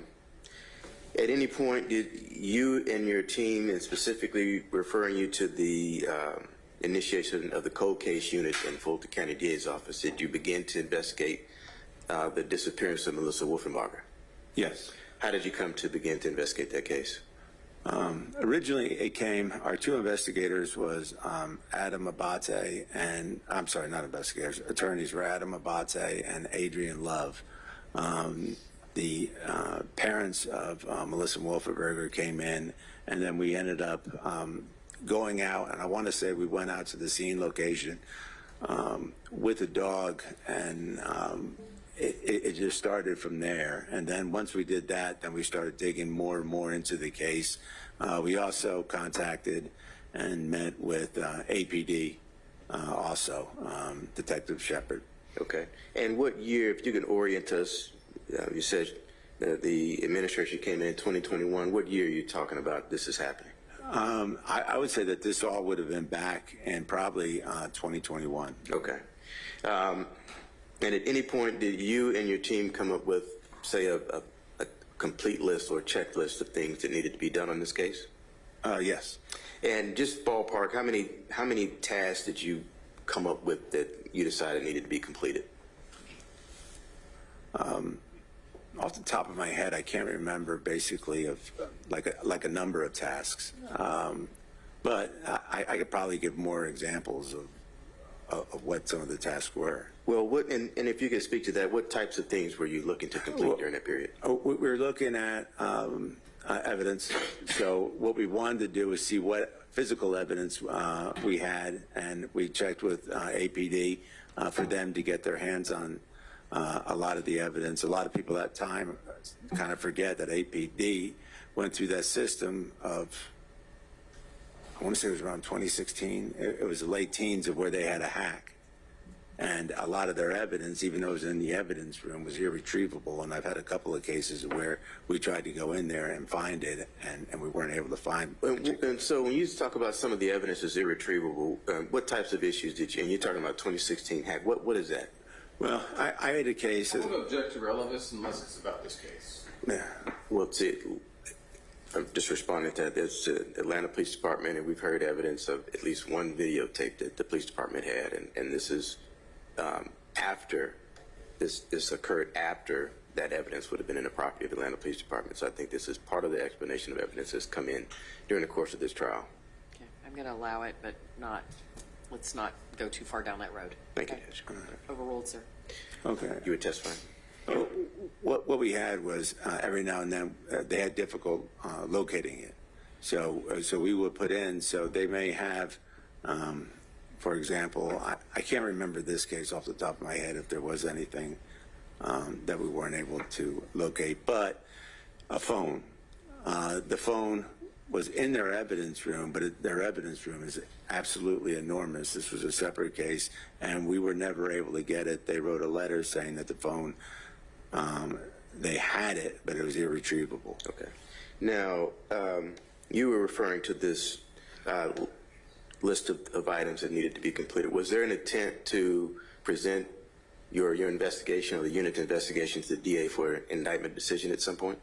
Yes, yes. Basically, we all worked together on it, and we would go down the checklist. We would see what witnesses were still around. We would also go and see, like I said, what evidence and the possible testing methods to test the evidence in which we did find. Okay. And did you look at conducting any types of tests in particular on evidence related to this case? Yes. And walk us through what were you attempting to test in particular? Well, we ended up having select funds for testing and for DNA testing. There was a cutting edge DNA testing that Francis Bardole from Cold Case Solutions was doing with some success. It dealt with the MVAC system. So we were trying to go through and see what evidence we had that we could use this testing and send it off. And that's basically what we did, is we identified several pieces that we could send off to her. Well, and so when you say pieces, what types of pieces are you referring to? The evidence was basically where the severed head was found in a trash bag. So the trash bag had a knot to it. The knot was believed to be untampered with and not opened up or closed. So on her method is what she would do is hopefully take the knot, and she would test the knot, slowly unravel it, trying to pull out whatever DNA may have been in the knot, if there was any. And she's had some success. And that's basically of what we were doing at that time. Okay, and would that have also been, what year would that have taken place? That, it probably would have been around I want to say the following year, maybe 2020, It's got to be 2022, I would imagine. I would have to see. I don't know if I have. Okay. Yeah, 2022 is probably when it was sent off, and I don't think we got the reports back until about 2023. Okay. To the best of your knowledge, did that result in information that allowed the office to proceed with an indictment? To my knowledge, I don't know. The indictment part came after I ended up going to Chattahoochee Hills. Okay. But to the best of your knowledge, the results of that didn't automatically trigger an indictment. As far Didn't automatic. No, the results came back, and everything, to the best of my knowledge, was inconclusive. It didn't really hold, unfortunately, any evidentiary type value. And in addition to the I guess the bags themselves, was there anything else that was submitted for testing or comparison purposes? I would need to see the list that we sent them, but it was basically just everything. I want to say it was several bags that were all sent out to Francine Bardot to test. I think some items were also some clothing. Okay. But again, I'm doing this off of memory. All right. If you were to see a copy of the front part of the report, would that refresh your recollection as to some Yes, of the items? it's because I know we sent buccal swabs as well with it. And what is a buccal swab in A particular? buccal swab is an oral swab for comparison. Okay. And who would that buccal swab, would that have corresponded with the particular individual? Yes. And who would that have been? It would have been with Mr. Wolfenbarger. All right. And the testing that you're talking about this morning, is that part of the task at yourself and the unit at the DA's office? Is that part of the task that were, I guess, picked to complete before you presented that information to the DA? Yes. And your testimony is that once you left the DA's office, this case was still under investigation? Yes. And to the best of your knowledge, it was an active investigation when you left. Is that also correct? That is correct. All right. One moment, Judge. Sure.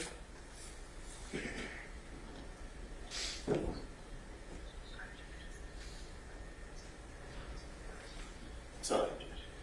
Mr. McDermott? Excuse me, what's? I'm sorry? Do you have questions for this witness? Oh, yes, ma'am, I'm ready. I do have questions.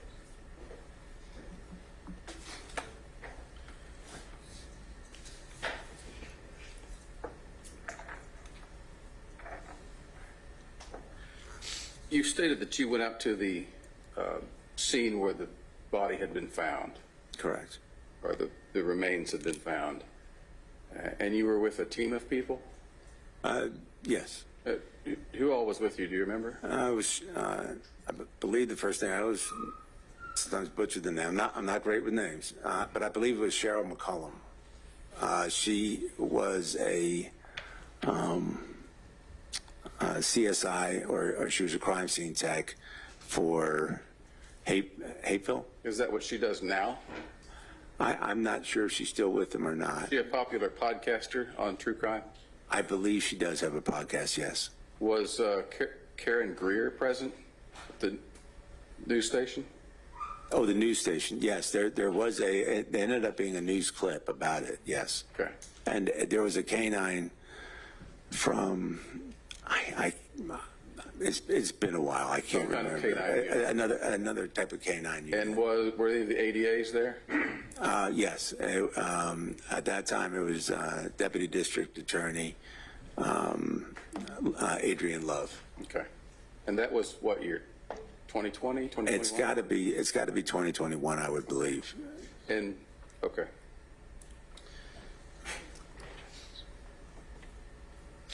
You said that one of the items you sent in for DNA testing was the bag that the head had been in. I believe so. I'd really like to see the list if possible. And I'll show it to you. Okay, thank you. But you described there being knots Right. tied in these bags, and Correct. that would have hopefully left, whoever tied those knots may have left trace DNA evidence there. Correct. And that's what you would have been looking for in these tests, Yes. was trace DNA. Okay. May I approach, Your Honor? Yes. I'm going to show you this. All right. Okay, so I think what you're asking for is going to be beginning here. Okay. And here. But I want you to take note of the date as well. November 23rd. Yep, that sounds about. And I will also ask you about this document as well. Sure. Let me just take one more look at this. Is this the same? No, this is the final. Right. Okay. We'll come back to that. That's fine. All right.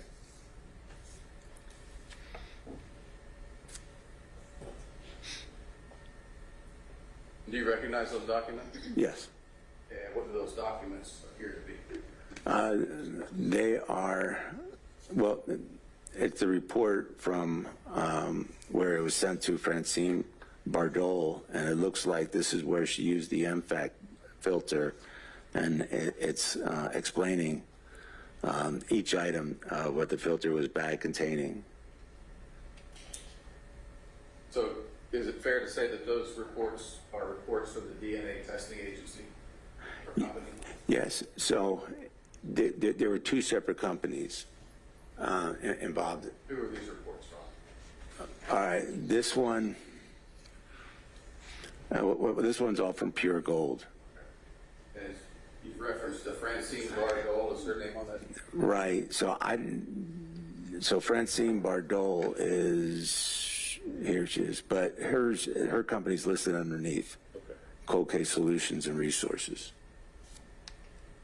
So it appears she was subcontracting out the work. Correct. What she would do is that she would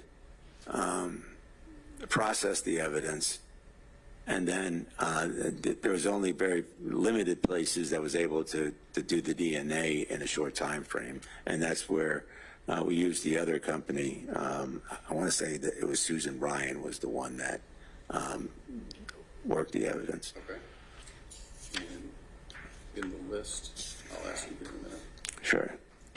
And does that list reflect an item 8.1? Yes. And what was item 8.1? It says a bag containing a mixture of DNA. Do you want me to read it?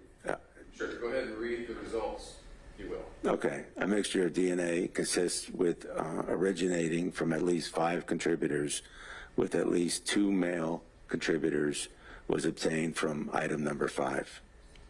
Thank you. And now, if you would please. Yes. Would you please read the results on that second report that was sent? Yes. On this one, it says Christopher Wolfenbarger is excluded as a possible contributor to the mixture obtained from item 8.1. Your Honor, the state is stipulated to the admissibility. What are the exhibit numbers? And I would like to move to enter defendants 8 and 9, please. And because there's a stipulation, Mr. Fawcett, I assume there's no objection? No objection. Okay, defendants 8 and 9 are admitted. Go ahead. No further questions, Your Honor. Thank you, sir. Mr. Fawcett, additional follow-up for this witness? No further questions. Thank you, sir. You may step down. Thank you. Ladies and gentlemen, just because we just had a recent break, I was planning to take a little bit, to keep going and take a little bit later lunch. Okay, getting nods. So, Mr. Fawcett, the state may call its next witness. The state calls Detective Shepard.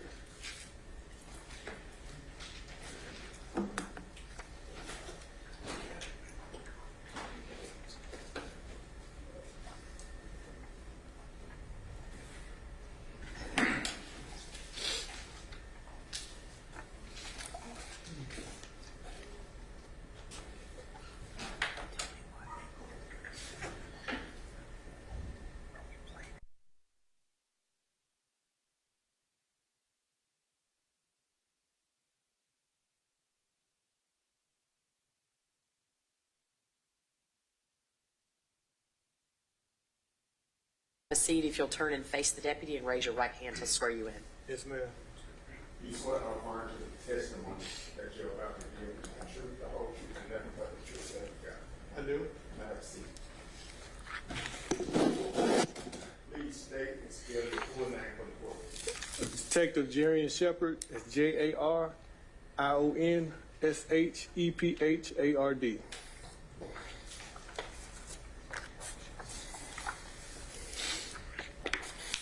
Detective Shepard, where are you currently employed? The Atlanta Police Department Homicide Unit. And in what capacity? I currently work within the Homicide Unit, our cold case and complex squad that we have within the unit.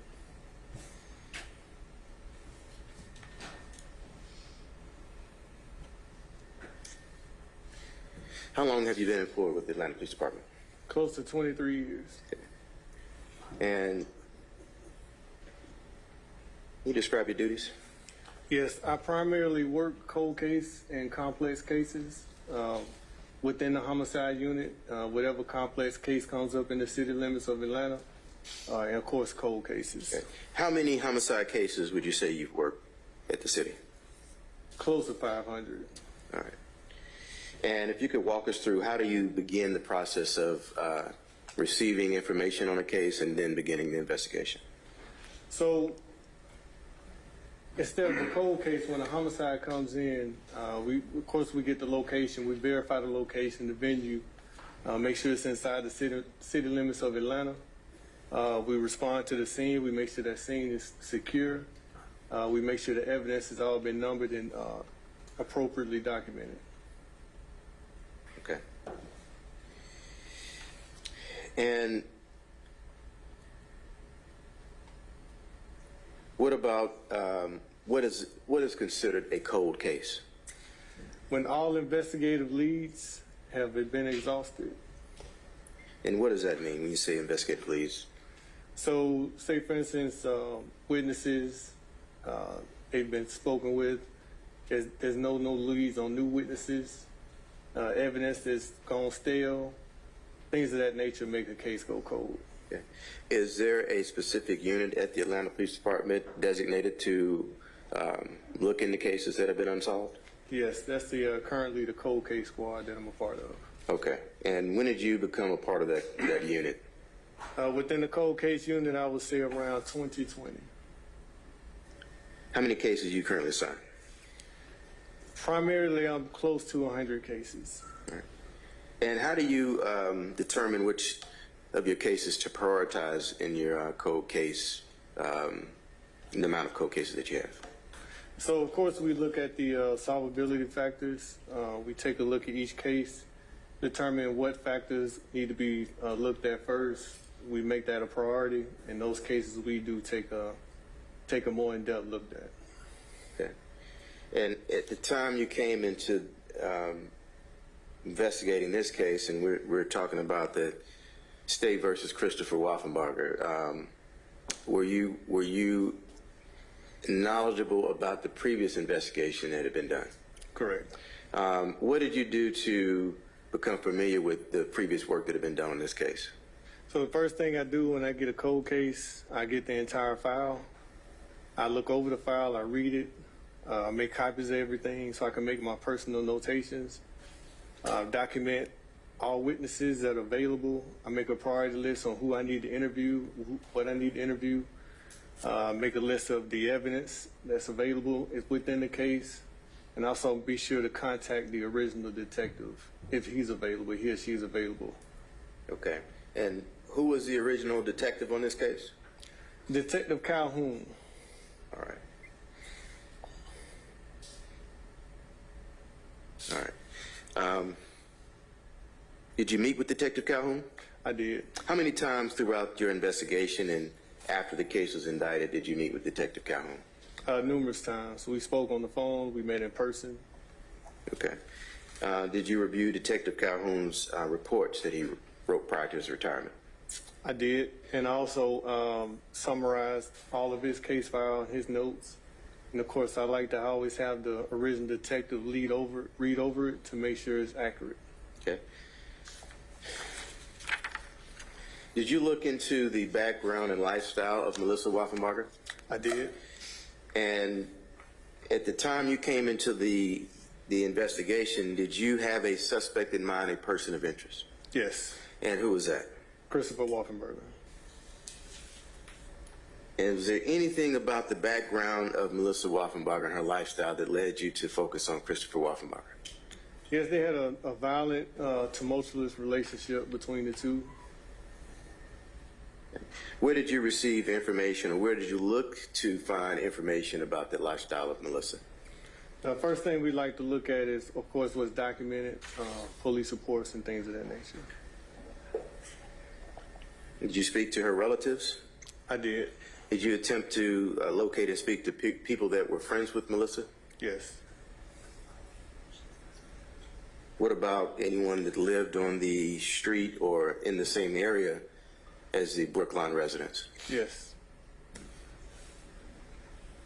Did you also look in to see if there were any previous state or criminal cases related to domestic violence? Yes. All right. And what in particular can you say about investigating homicide cases, in particular homicide cases where there might be domestic violence involved? What can you say, tell the jury about those types of investigations? We come across those type of investigations often.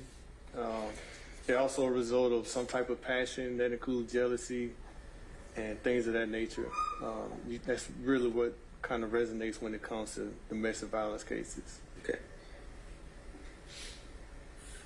And are you familiar with domestic violence cases where there's been a case or a protective order that has been issued in connection with the case?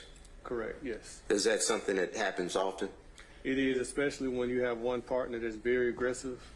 And of course, the victim in that situation, if they're very afraid, and that's the one of the recourse that they can take.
Your Honor, at this time I have several self-authenticating documents I would tender into evidence at this time.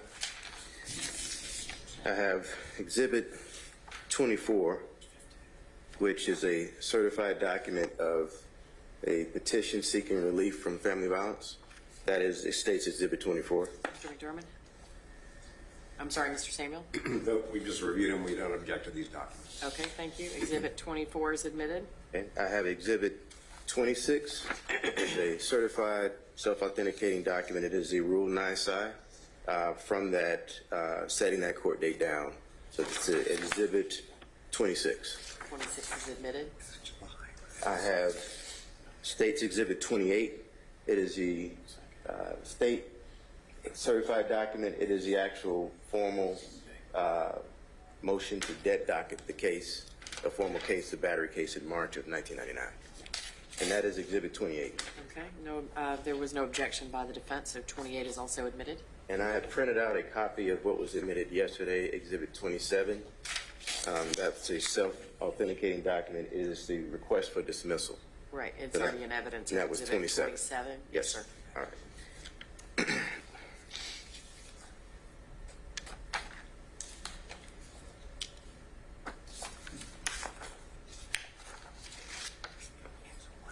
Okay. Now,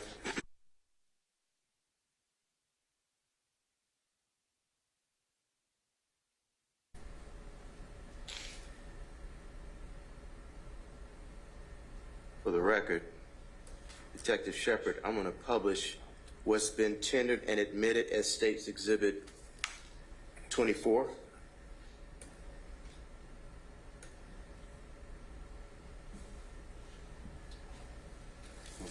All right. Do you see that State's Exhibit? Yes. And what is that? That looks like a protective order. Okay. What is a protective order? It's a temporary protective order. It's an order given by the court to the person that's seeking this order for some type of protection from the person that they're putting a TPO against. We call it TPO, a temporary protective order. All right. Now, when you looked at the information, the notes, the summaries from Detective Calhoun, when you spoke to family and friends, were you aware that there was a July 21st, 1998 battery committed by this defendant against Mr. Wolfenbarger? Yes. Okay. Did you have a chance to look at the reports related to that? I did. Were you aware upon reviewing those reports that there were visible observed injuries to the person of Mr. Wolfenbarger? Yes. All right. At that point, were you concerned, or did you at least factor that this could be related to domestic violence? Absolutely. All right. Was that why Mr. Wolfenbarger was the primary suspect? Yes. And does it indicate on State's Exhibit 26 the marital status of Melissa Wolfenbarger's claim? Yes, that she was married. Okay. And does it also indicate living in the same household? Yes.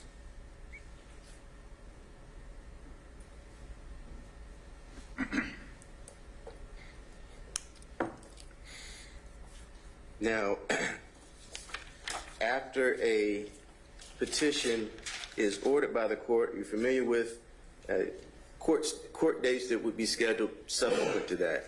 Are you familiar with those court dates? Yes.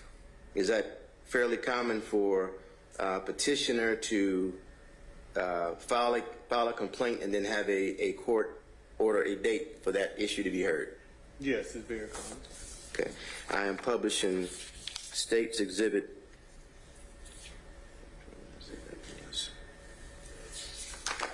Yeah, State's Exhibit 26. Can you tell the court what that is? That's going to be the petition for court. All right. Well, is that in fact the Rule 9 side setting it down to July 29th? Correct. Okay, that's 1998. So would that have been the date that Melissa and the defendant would have showed up to, I guess, address whether or not there should have been a protective order in place? Is that correct? Yes, correct. All right.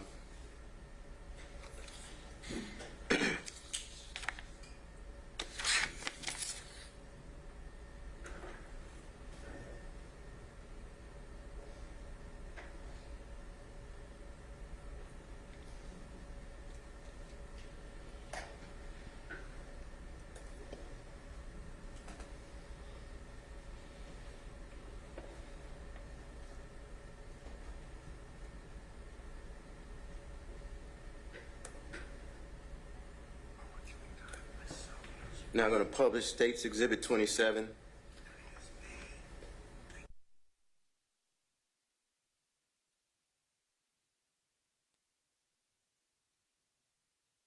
Melissa and the defendant would have showed up to court. Yes, it is. Based on the previous paperwork. Yes, it is. All right. Now, is that the first time you've heard of where a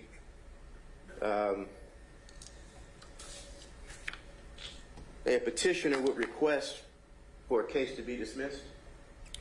It's not that you don't see that often. Okay. What about victims of domestic violence in cases that you've investigated not wanting to proceed with the investigation? Is that uncommon? No, that's not uncommon. What do you mean by that? Usually when the victims of domestic violence, it's a pattern, a toxic pattern they fall back into with the person, with the abuser, and they usually fall right back into that pattern. Yeah.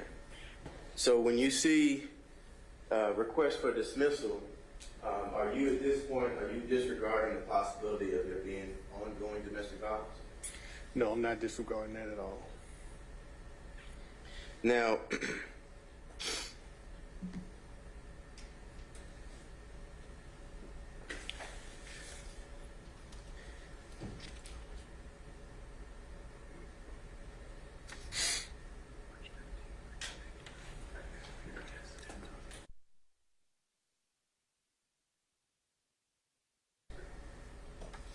turn your attention to State's Exhibit 28. To the best of your knowledge, did that case involving this defendant for the July 1998 attack against Melissa Wolfenbarger, did that ever make its way to court? No, it did not. And do you know why? She never showed up for court. Okay. And referring you to State's Exhibit 28, do you see what's on that board? Yes.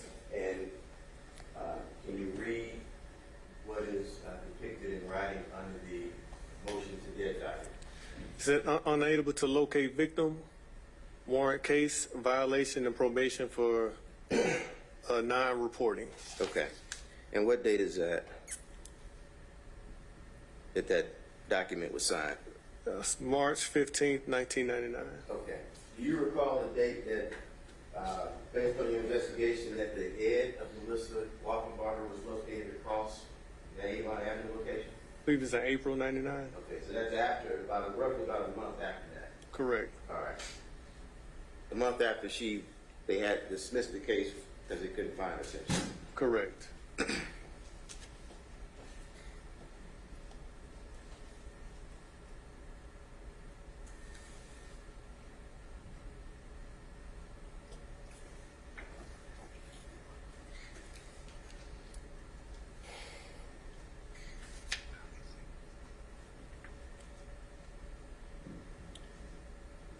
Did you look into whether or not Melissa and the defendant had any children? I did. And what did your investigation reveal? He had a boy. They had a boy together and a young female. And what about living conditions? Where were the children living at the time of the death? With Christopher's mother.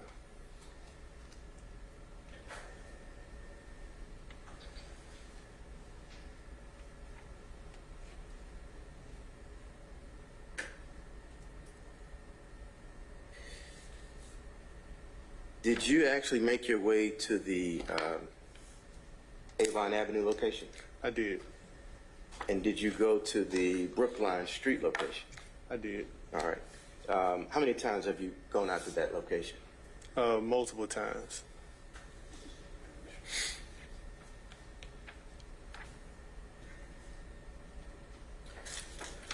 I'm going to show you what's been marked as State's Exhibit 76. Tell the court if you recognize that location. Yes, it's an overall bird's eye view of the location where her head and extremities were found. Okay.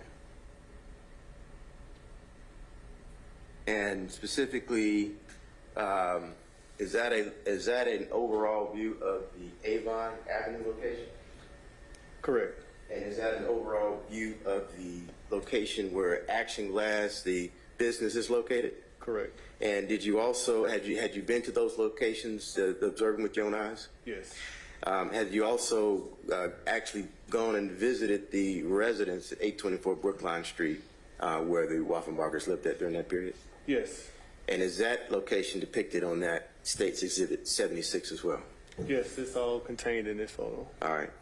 And the depiction listed on State's Exhibit 76, is it a fair and accurate representation of that area that contains the Avon Avenue location, Action Glass, and the 824 Brookline Street location? Correct. Your Honor, at this time, the State moved to tender into evidence State's Exhibit 76. No objection. Go ahead, submitted, Permission to publish? permission granted.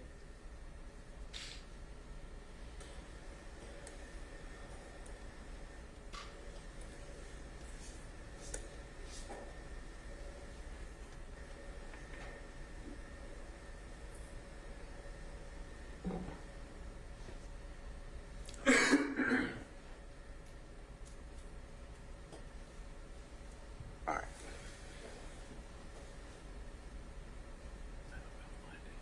Okay. Now, with the court's permission, Detective Shepard, if you could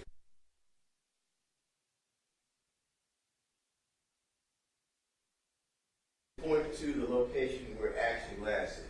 It's here. All right. And the significance of that.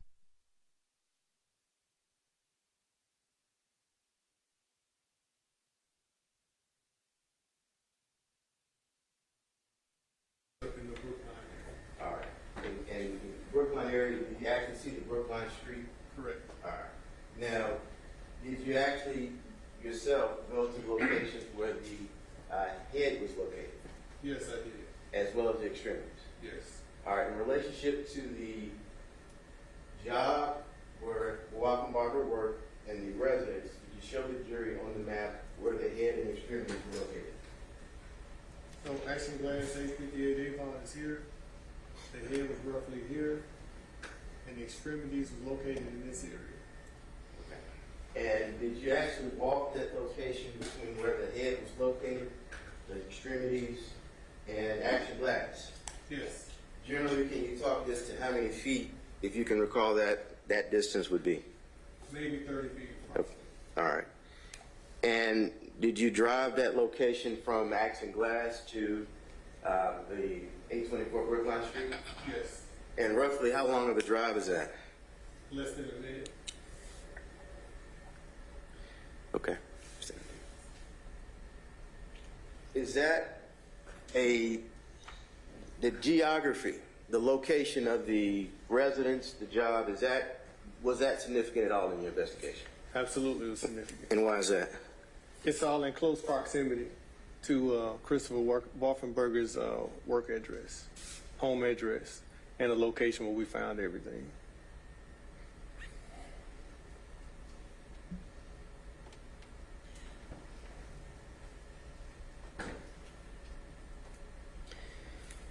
Now, as far as the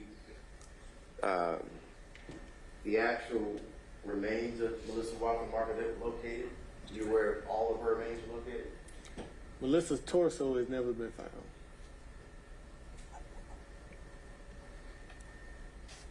And did that, was there anything about that caused you to look into anything else in terms of this investigation?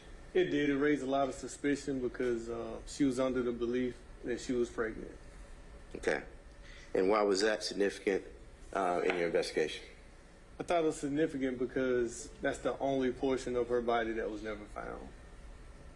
Did you have evidence, or did you uncover in your investigation that Melissa Wolfenbarger was involved with another male at that time? I did. Did you know that person to be Thomas Dixon? It is him, correct. And did you receive any information during the course of your investigation that Christopher Wolfenbarger was aware of Thomas Dixon? I did. And what information did you receive?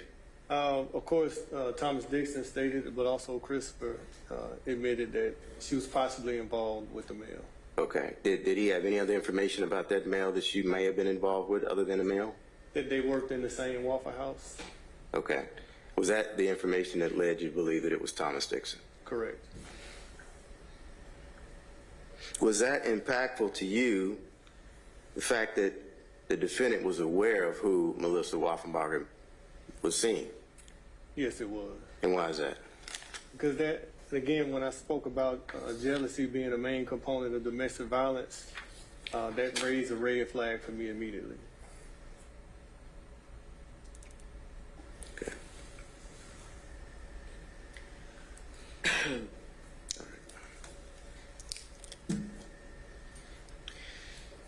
Now, you mentioned let me ask you this. Is it significant at all for a homicide investigator to try to determine the cause of death? It is significant. Did you make an attempt to determine the cause of death in this case? Yes. And in doing that, did you observe the remains of Melissa Wolfenbarger? I did. Was there anything significant about the remains of Melissa Wolfenbarger that led you to look in any other directions during the course of your investigation? No, her head was removed with a saw. Okay. You mentioned a saw. Correct. All right. Is it your testimony that at some point a saw became important in your investigation? It was very important in my investigation. All right. Did you observe remains and what appeared to be marks on the remains? Yes.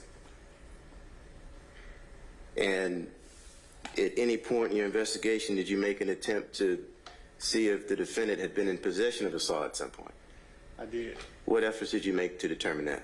I interviewed his former employers. Okay. Who was that? That's Mr. Brock at the Action Glass at 858 Avon All right. Where did you interview them at? in their residence. Now, was that the only time that they had been interviewed by law enforcement? No, during the early part of the investigation, they were interviewed by Detective Calhoun. Okay. And you interviewed them again? Correct. Ronald Brock? Yes. Cindy Brock? Yes. And what was the purpose of you interviewing them? We always like to follow up and tie up any loose ends, and significant enough time had passed, so I needed to follow up and make sure Okay. with that interview. Did you inquire about Saul in particular on the date that you interviewed them when you went out? I did. Were they able to provide you information? Yes. What information did they provide you? Hearsay, Your Honor, objection. And in response to that, Judge, Brock's? yes, Okay. as it relates to Cindy Brock's statement, her statement in particular has been the foundation was laid and it was impeached. That statement was played in front of the jury. So at this point, it's substantive evidence. It would be admissible. I'm going to overrule the objection, Mr. Singh. And what did the Brock say? Christopher was terminated because it was believed that he stole a saw, a reciprocal saw. Okay. So they recalled the saw. Correct. They recalled him, I guess, a belief at that time that he took it. Correct. And they also recalled never receiving the saw back. Is that also correct? Correct. All right. And was that consistent with the remains that you observed of Melissa Wolfenbarger? Yes, her limbs and her head were removed by saw because there were saw tool markings on those bones.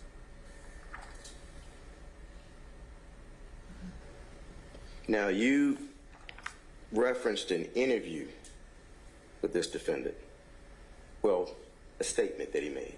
Correct. Where did that take place? At his home. Do you recall the time period of that interview? It was early on when I got the case. I want to say it's back in 2021. It took place at his residence in Griffin, Georgia.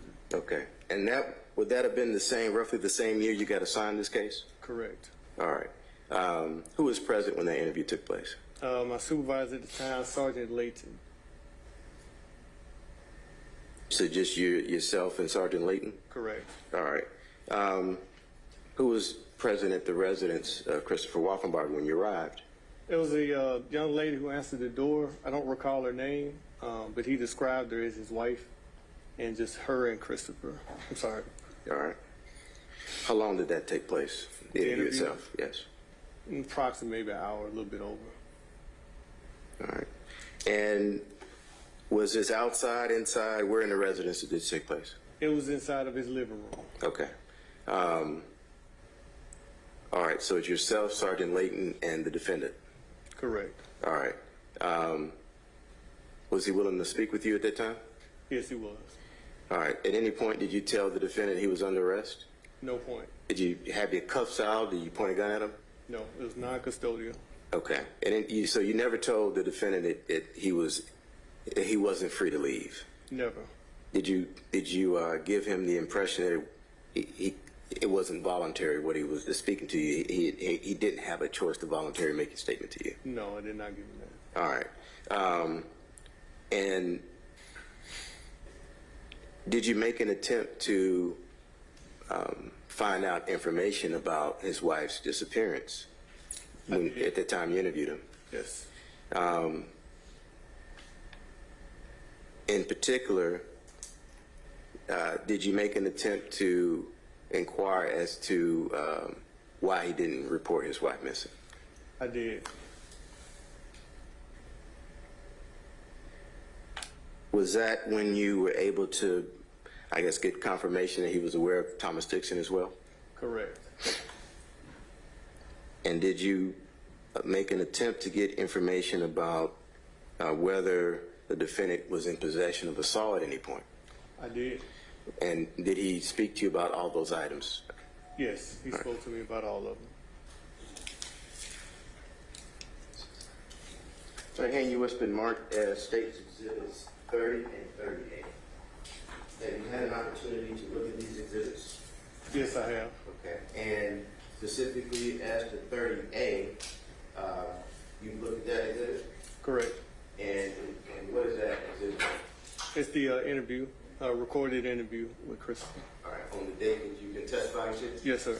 And is that a fair and accurate representation of the interview that took place on that day? Yes. All right. That's Exhibit 30. I have Exhibit 38. Have you had a chance to review and sign the back of this document as well? Yes. All right. And is this also an interview that you conducted with the defendant on the day you did testify to? Correct. All right. And is this also a fair and accurate representation of that interview that you conducted? Yes. Your Honor, at this time, the state will continue to evidence State Exhibit 30, which is an interview conducted by Detective Shepard, and State's Exhibit 30A, which is a redacted interview by Detective Shepard. Mr. Samuel? We need to confirm the redaction, but no objection assuming that. Okay, Exhibit 30 is admitted. Exhibit 30A is admitted subject to confirmed redactions. Well, so 30 is not in evidence. 30A is. He's offered it into evidence. Can we approach? Sure.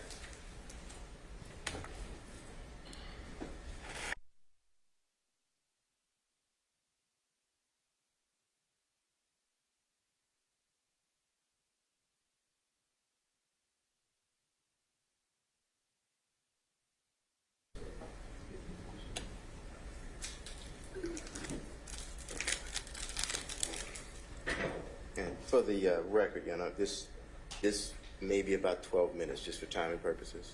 Okay. Oh, you know what? Let me set it.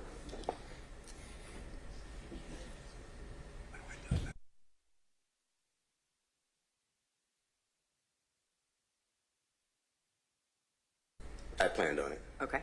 I just wanted to make sure because I need to give the jury just a little bit of instruction. Yes. Okay. So, ladies and gentlemen, in just a moment, the state's going to play an audio recording that they've offered into evidence. You will likely notice, I think you've heard me and the lawyers mention some redactions. You'll likely notice as you watch it that things have been removed.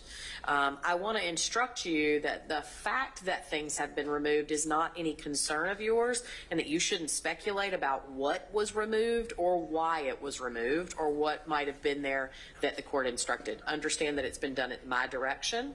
And again, concern yourself with what's being demonstrated to you, not what might have also been there. Okay? Thank you all. Mr. Fawcett, the state may demonstrate the evidence that they choose.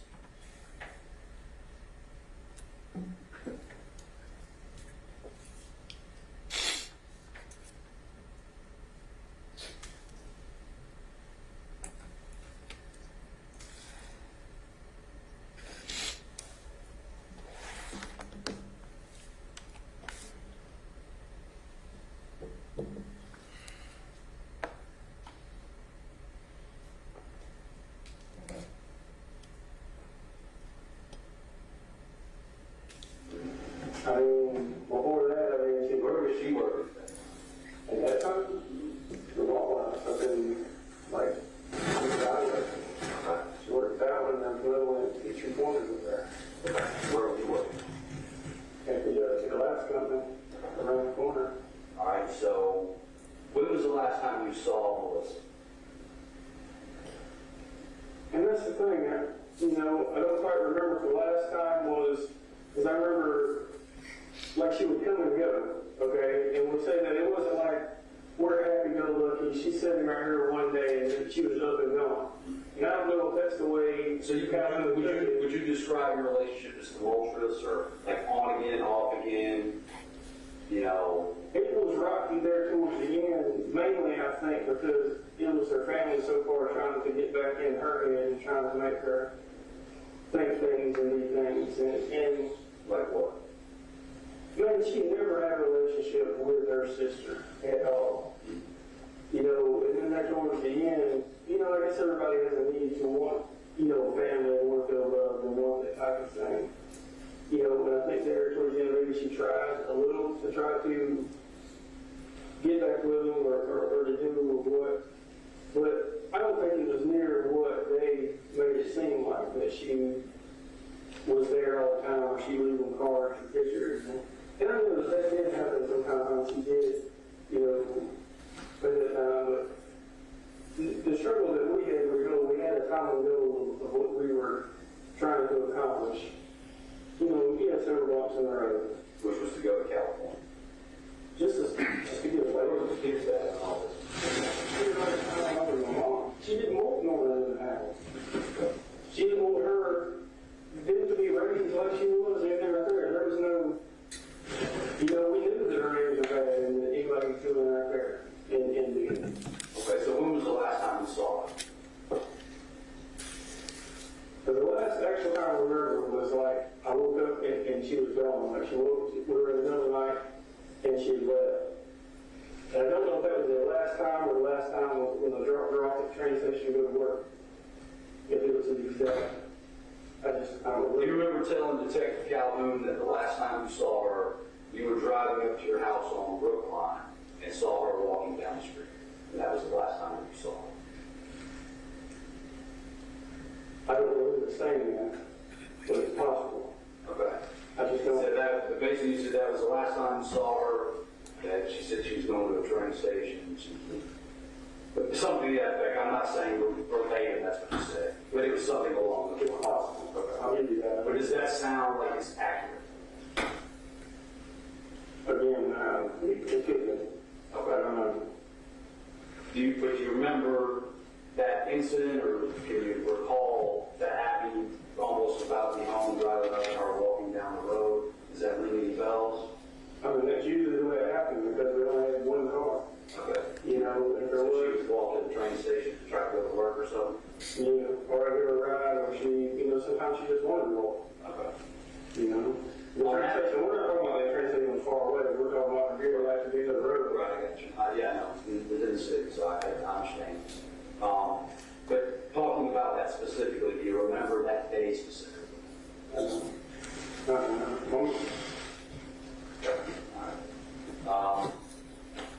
you Why is that relevant? Well, I would like to ask you, what was she wearing? Do you remember? Did she have a purse with her? You know? So you don't, the last time you saw her, when you came back home, and she wasn't there, where was her stuff? She didn't have a car, she couldn't move it, so it was still there in the house? I don't understand. I mean, if she left it just like that, there was only like just a small. I mean, kind of the same thing I did. I mean, when I lost my job with Blue, my grandparents were going to sell the house, and everything. You know, when I left, I didn't take hard enough. I don't go live in Hopel, so it's whatever little. After the last time you saw her, or that when she left, did you tell her family? Did you tell your family? You didn't tell her that your wife left? I mean, she had left many times before that. When she would leave and go, I never knew that was the last time I was going to see her. If I did, I would have, you know, freaking kept her there. After like a month or two, you didn't think that was... You know, after a while, I was thinking that she had split and moved on. I mean, there was, you know, she was maybe seeing the guy and everything that was up there, or I know that she was living with in Buford or Joe. I can't remember the last one with Buford or Eastern Corners. Was she seeing somebody else?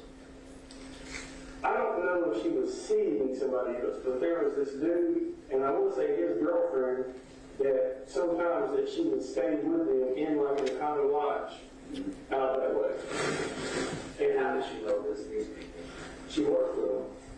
Worked with the girl or the guy? I want to say the guy and the girl both worked there, but I could be wrong. I knew the guy worked there, but I knew that it was a couple, you know, because then there was one time that they had called me and said that they were moving and she had to go do something, and then she had to do something else.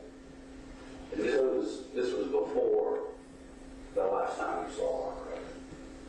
Well, that's what I'm saying. I'm just wondering. I'm not misunderstanding what you're saying.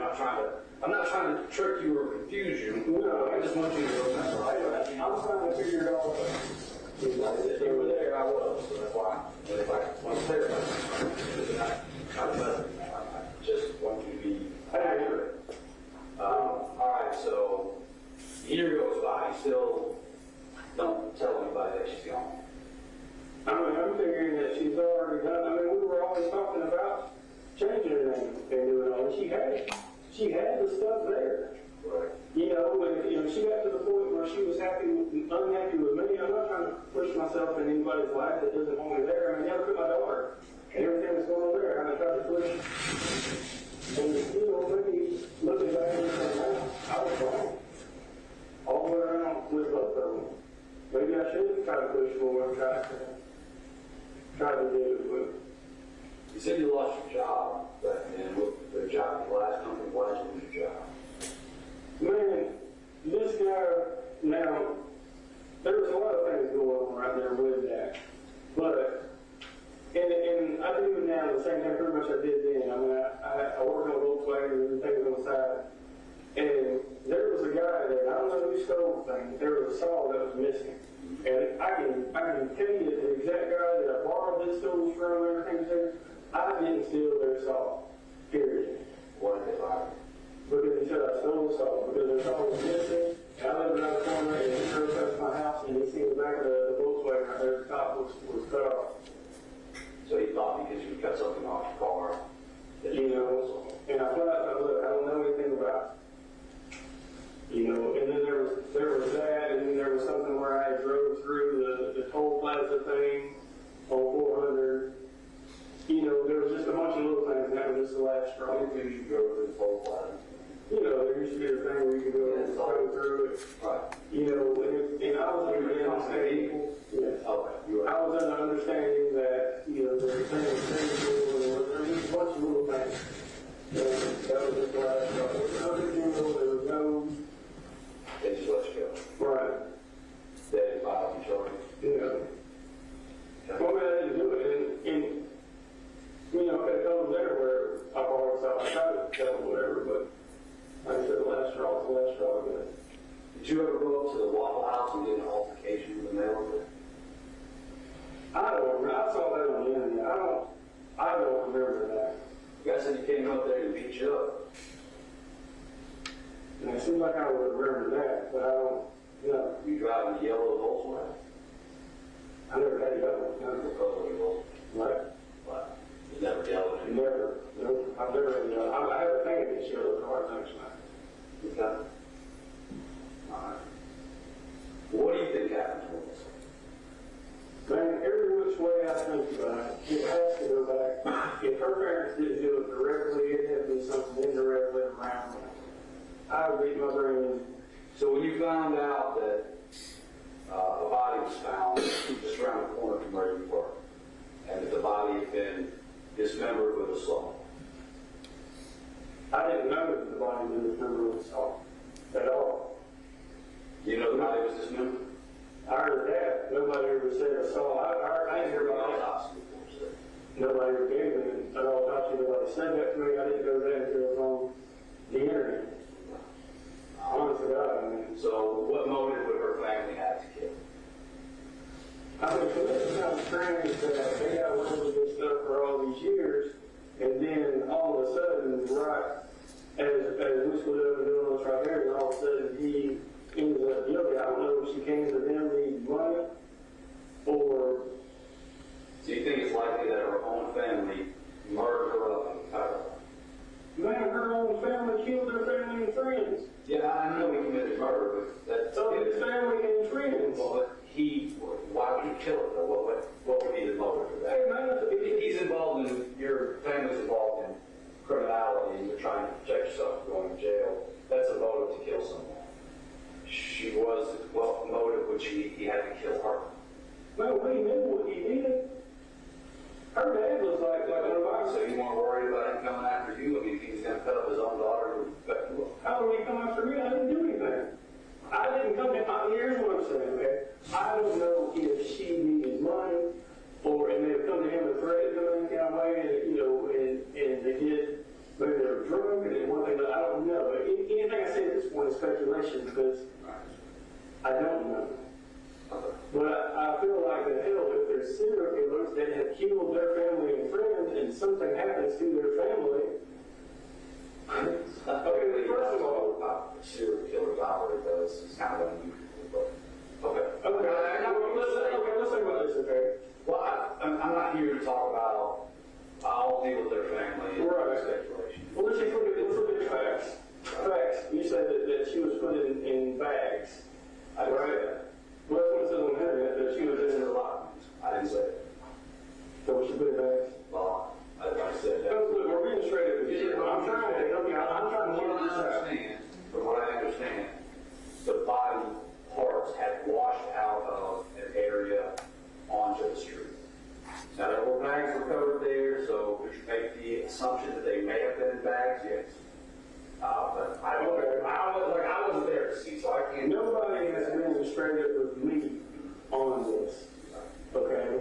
And everything that I'm learning is basically through the internet. And we all know how the internet lies, and it's a whole thing. I agree with you 100%. Everything that the internet said about me living under a different name, trying to hide me, that is a lie. And that's why I'm not asking you about that, because I'm not going to go off some speculation from the internet. For the record,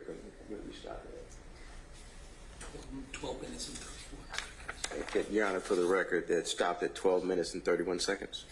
And we'll proceed with testimony. Now, Detective Shepard, we've just heard the interview. That was the interview you've been testifying about? Yes, sir. And at the conclusion of that interview, was the defendant free to go about his way? Yes, he was. All right.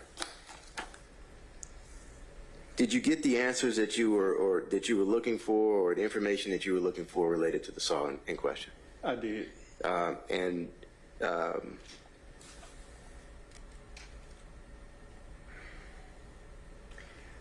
what about information you inquired as to whether or not he actually looked for his wife?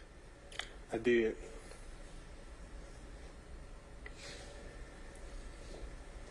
And as you were investigating the case, was that just looking at what you would expect? Was that what you expected Christopher Wolfenbarger to do? Did you expect him to look for Melissa Wolfenbarger? Absolutely. It's a red flag, a giant red flag for me. I would expect for a husband to look for their missing wife, and that's what he did not do. All right. Now, that interview is in 2021, and do you continue your investigation after that? Yes. And in the course of continuing your investigation, do you attempt to continue to interview witnesses? Yes. At this point, had you located Thomas Dixon? Yes. All right. And what year did you locate Thomas Dixon? I just recently was able to sit down with Thomas Dixon. Okay. Well, specifically in 2021, were you able to locate Thomas Dixon? No, he had a lot of different addresses, and every address that I checked, he was not there anymore. Okay. So you looked in multiple places. Is that your testimony? All over North Georgia, yes. And that was at the beginning of in 2021 when you started? Correct. And your testimony is that very recently you spoke to Thomas Dixon. Is that also correct? Yes. And when did you actually speak with Thomas Dixon? I would say maybe a couple of weeks ago. Okay. Did that impact your ability to proceed with the investigation, being able to locate certain witnesses, in particular, Mr. Dixon? Yes, it's always a good impact when I can actually get hands on a witness and talk to him face to face. Did you make any attempts to locate Miss Diane Perot? I did. And were you successful in that? I believe Miss Perot is deceased. Okay. Is that what your investigation revealed? Correct. And is that one of the common issues the police department faces when investigating cold cases? Yes, every year that the case gets cold, it's potential to lose witnesses and involved parties. Okay. At any point, do you present your investigation to the DA's office for an indictment decision? Yes. And what year do you do that? Just recently, last year. Okay, the 2024? Correct. And after an indictment, what happens after an indictment? So once a warrant has been obtained and it's been indicted, of course, we assign all of our outstanding warrants to our fugitive unit. Okay. And you familiar with Sergeant O'Hare? Correct. And who was Sergeant O'Hare in relationship to this case? He was the investigator in charge of apprehending Christopher. Okay. Do you look to see how a person responds when they're confronted or confronted by law enforcement, in particular with an arrest warrant? Yes. Do you look to see if that person is cooperative or if they attempt to get away or do something else? Yes. And did you have an impression in this case as whether or not the defendant was cooperative? No, the defendant was not cooperative in this case. What do you mean by that? I understand at the time of his apprehension, he hid in a makeshift cupboard behind an appliance inside of his home. It took him maybe 30 minutes to find him. And why was that significant? Well, it's significant because he obviously made an attempt to evade arrest. And I thought that was kind of odd because it's almost like it was anticipation that it was coming. One moment, Judge. Sure.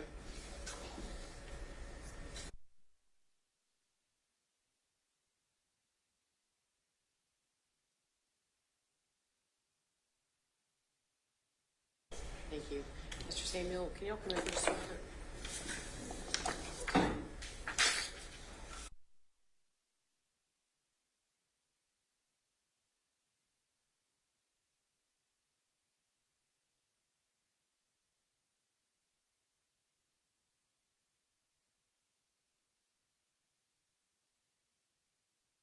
We're going to break for lunch.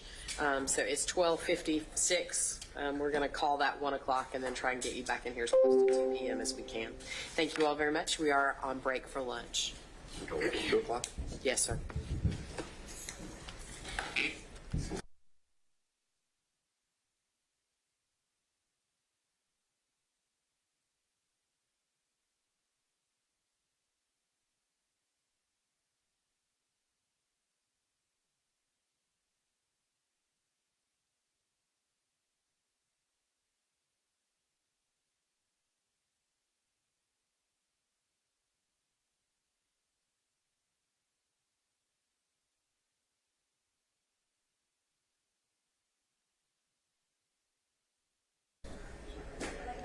Thank you, sir. You may step down. Yeah, thank you. Yes, sir. You're also excused until 2. Thank you. Thank you.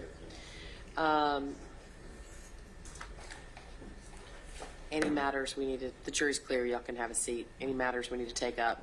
Well, we need to take up the issue of the expert. Yes. We can do now or at the end of the lunch break, either way. Yeah, I mean, it really is entirely up to y'all. My intention was to either do it now or to have you come back at 1:45 and do it then. What are your thoughts? You can do 1:45. Okay, so the lawyers will all come back at 1:45 and we will resume then. Thank you. And thank you for the message, Judge. I'm going to file you right now. No.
We're ready for Mr. Wolfenbarger, please.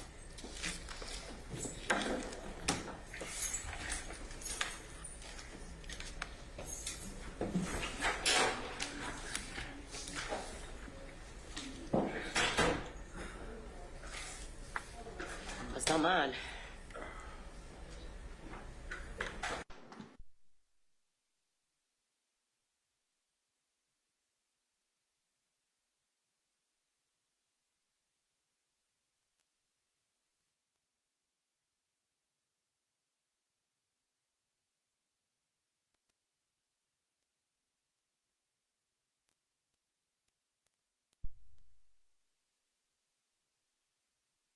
Break. We had agreed that we would come back a little bit early to discuss what we expect will be the afternoon testimony of the domestic violence expert. That's correct, Your Honor. I assume she's the next witness, is that right? Or no? Maybe, no. It'll be Hopel, I believe. It might be the next episode. Is Hopel the medical examiner? No, Hopel is the Anthropologist. the dentist, she's the the forensic dental- dentist. Okay, but presumably that will be relatively quick? It is quick, Judge, but just so the court's aware, it is quick, but the defense agreed to allow us to present her via Zoom. There was some issues with her travel. Okay. So I want to send her the Zoom link now. Okay. And then we just need to let the court know to let her on when she's ready to go. Sure.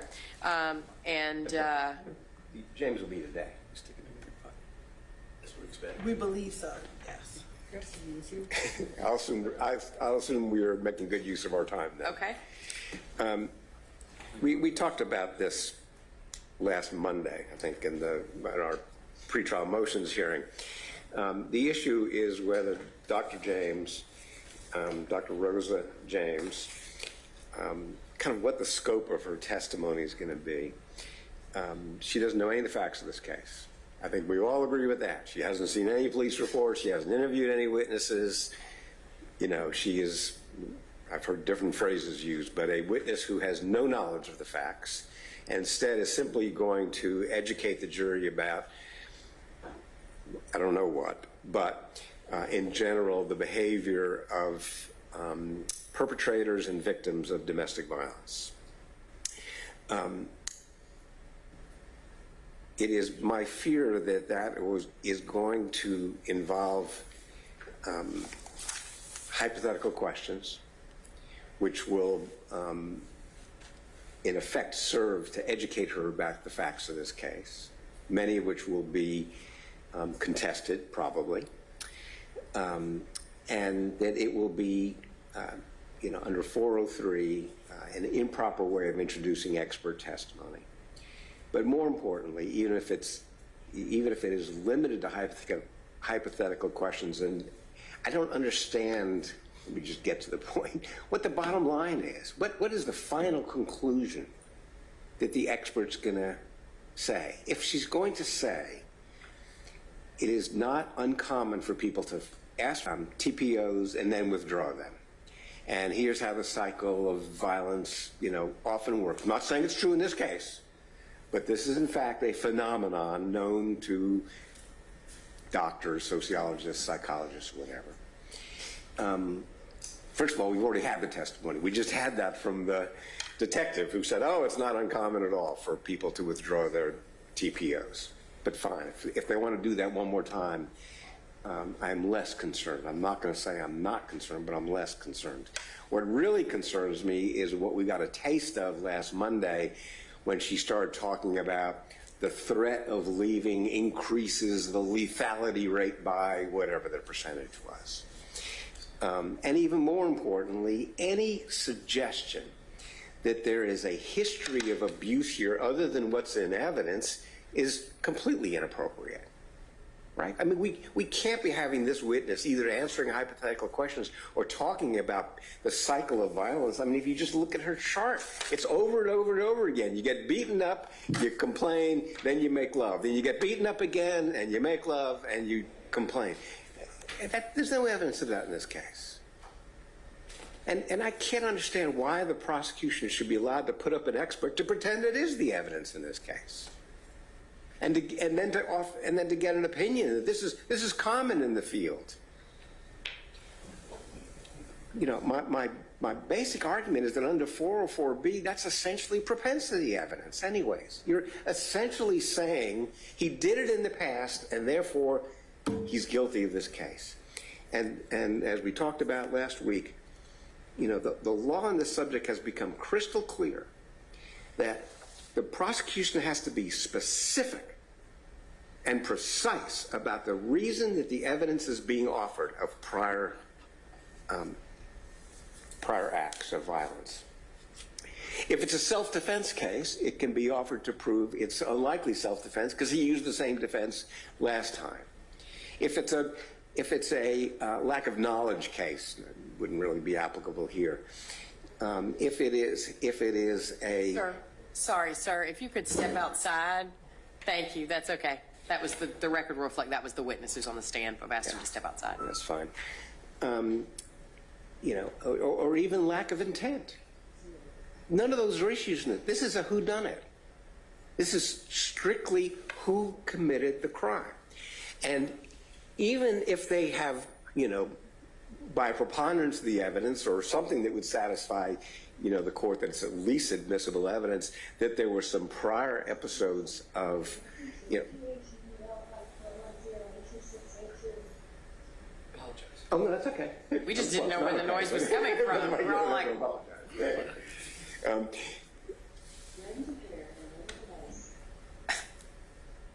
ahead. I lost track, of course, but and that was intentional on the DA's part. I'm sure, he's absolutely messing with you. The point is, in a case in which the defendant denies doing it at all, the threshold for similarity and for the admissibility of 404B evidence is far higher. As I said the other day, it has to literally be the mark of zero. You can't say that he denied doing it, but by golly, we're going to prove it wasn't self-defense. Nobody's ever said it was self-defense. They can't, you know, they can't say, you know, he denies doing it, but by golly, we're going to prove whatever he did with intent. Or, you know, course of conduct, which isn't even an accepted one under the Georgia rules anymore. So they just need to be precise now, ahead of time, instead of making me jump up and down with the jury. What is that? Your Honor, I apologize. In preparation to get ready, we were setting up the Bluetooth, but we're done. Okay, thank you.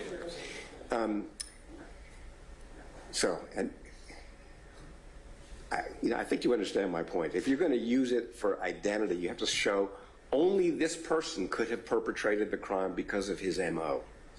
This is the way he operates. He kills people, and then he dismembers them. If they have prior incidents of that, then they can certainly put in evidence of prior dismemberments he's committed in order to prove that he is the most likely candidate for being the perpetrator in this case.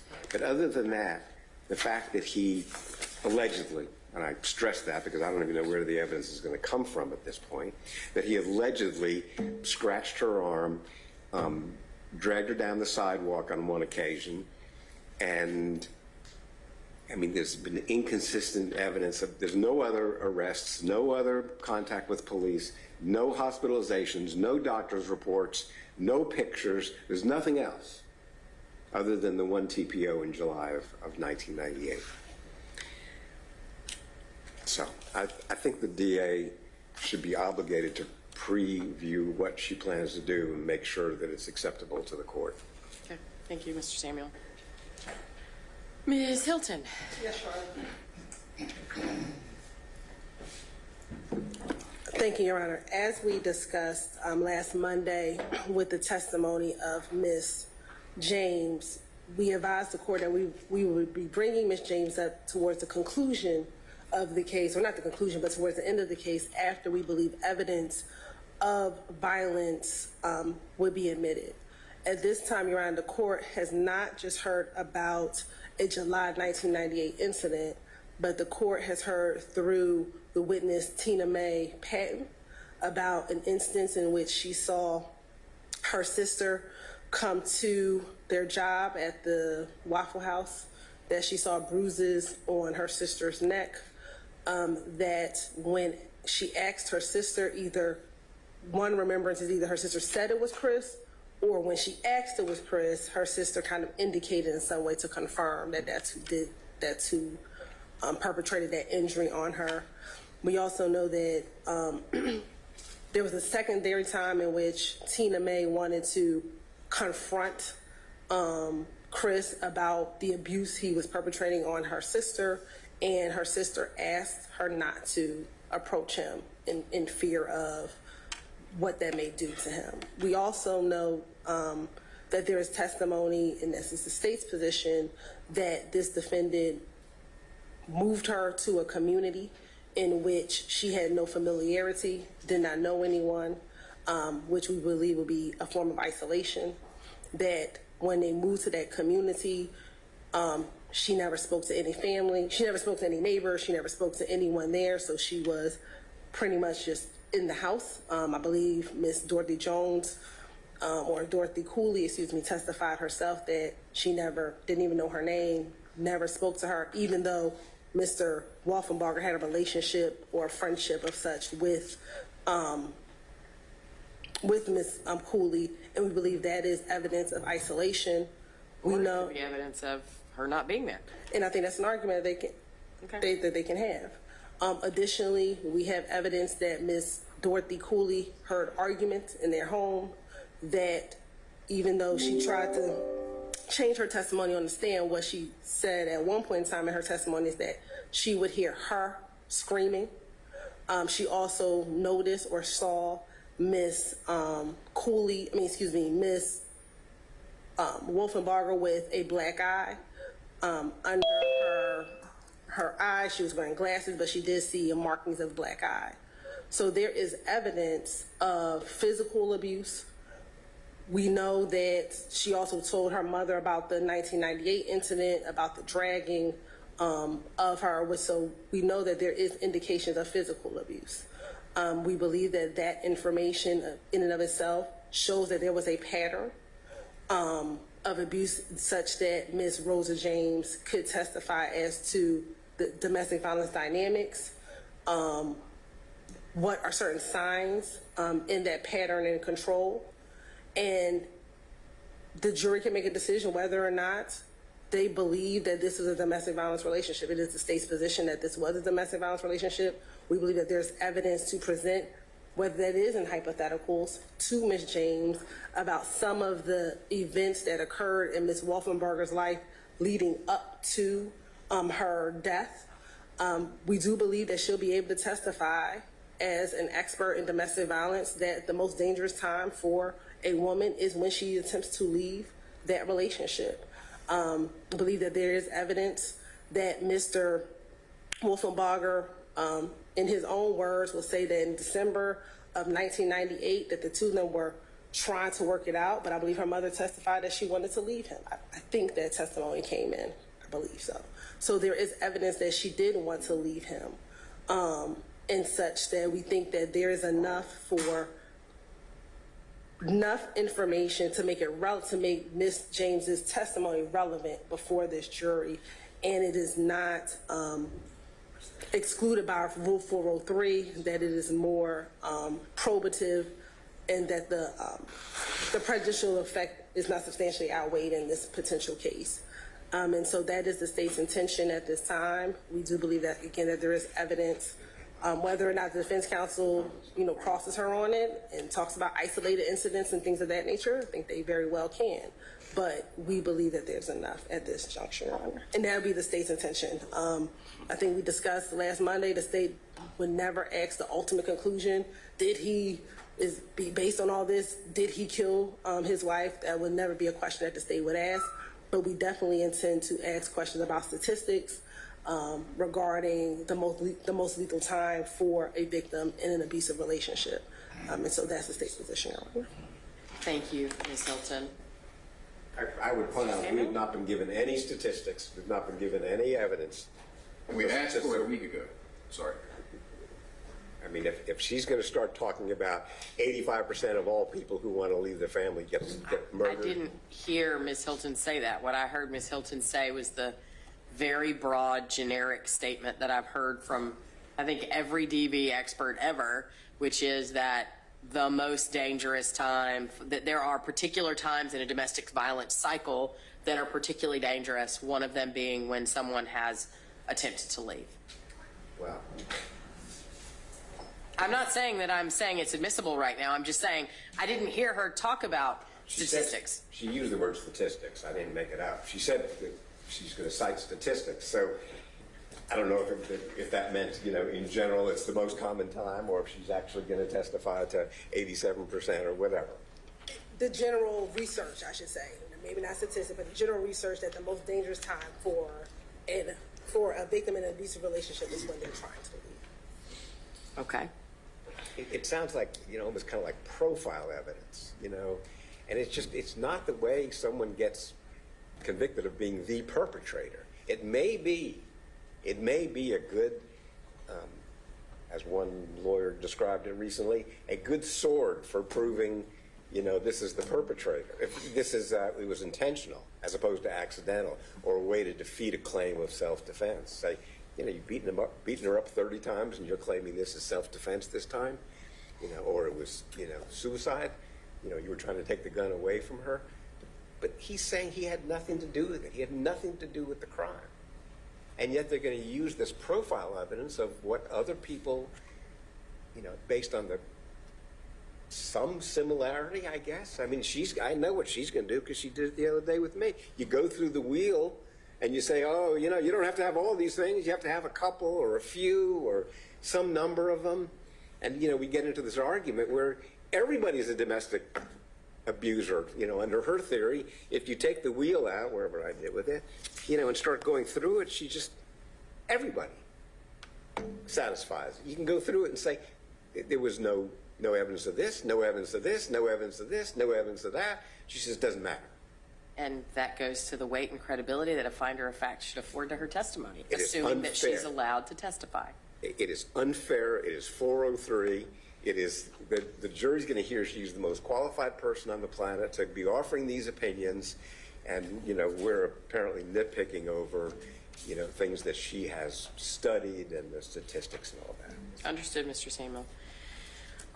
So what I heard from the state is the identification of at least, I think, three instances from which either there is actual testimony of an event like the matter in July that I think led to the TPO, or there are facts from which a reasonable inference for purposes of a preponderance might be drawn that there was some abuse. And so as a result of that, I do believe that the state has made, there are facts that they can ask the expert about.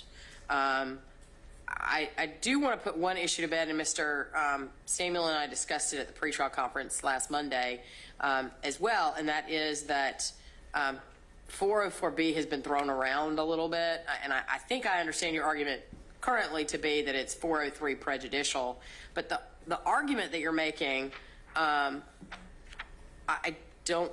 still stand by that it is intrinsic to the nature of this relationship, and that is what distinguishes it from this sort of argument that might not fly, that, you know, if Mr. Wolfenbarger, if there was evidence that Mr. Wolfenbarger had abused someone else before, that would exponentially increase the likelihood that he had abused Melissa Wolfenbarger. That's not what we have here.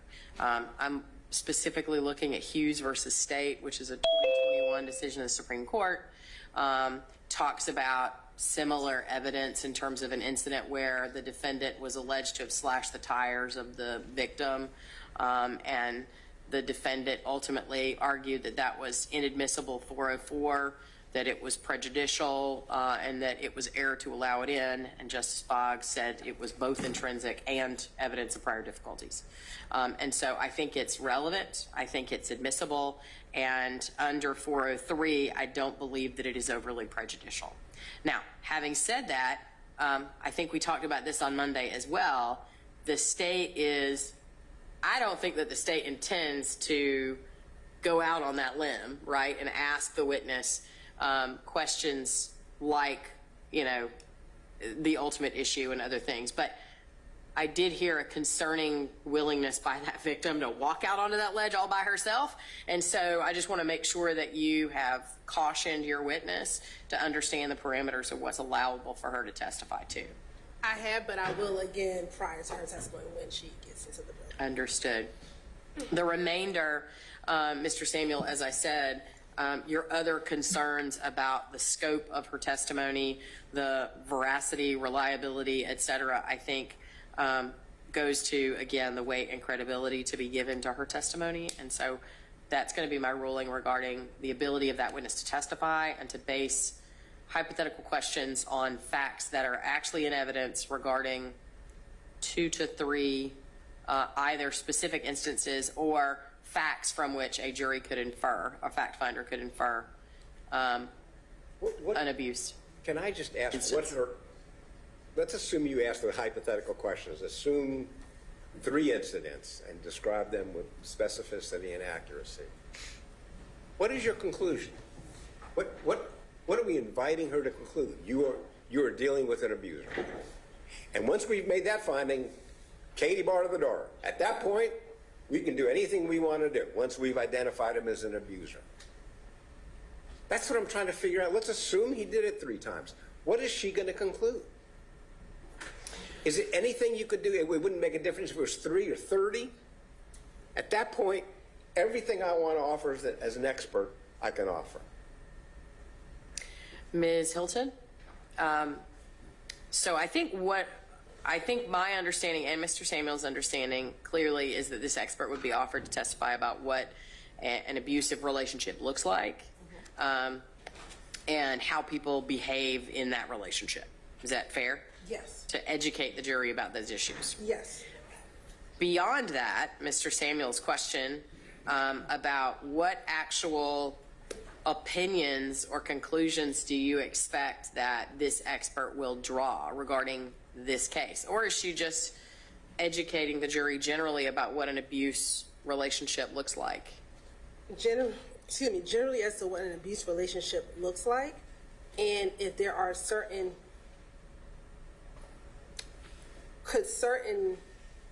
hypothetical facts be consistent with coercion or power and control. So hypothetical facts for which there's a reasonable factual basis in the trial? Yes. Okay. Yes. And so that is the extent, but she's not coming, we're not asking her any, is this domestic violence? It's more if a person brings someone to a neighborhood and they don't have any family there, could that be considered isolation? So things of that nature, factors that one could maybe conclude at some point in time or that we'll be able to discuss, but that's the state's intention. Mr. Samuel, I understand and imagine that you would not be satisfied with that response.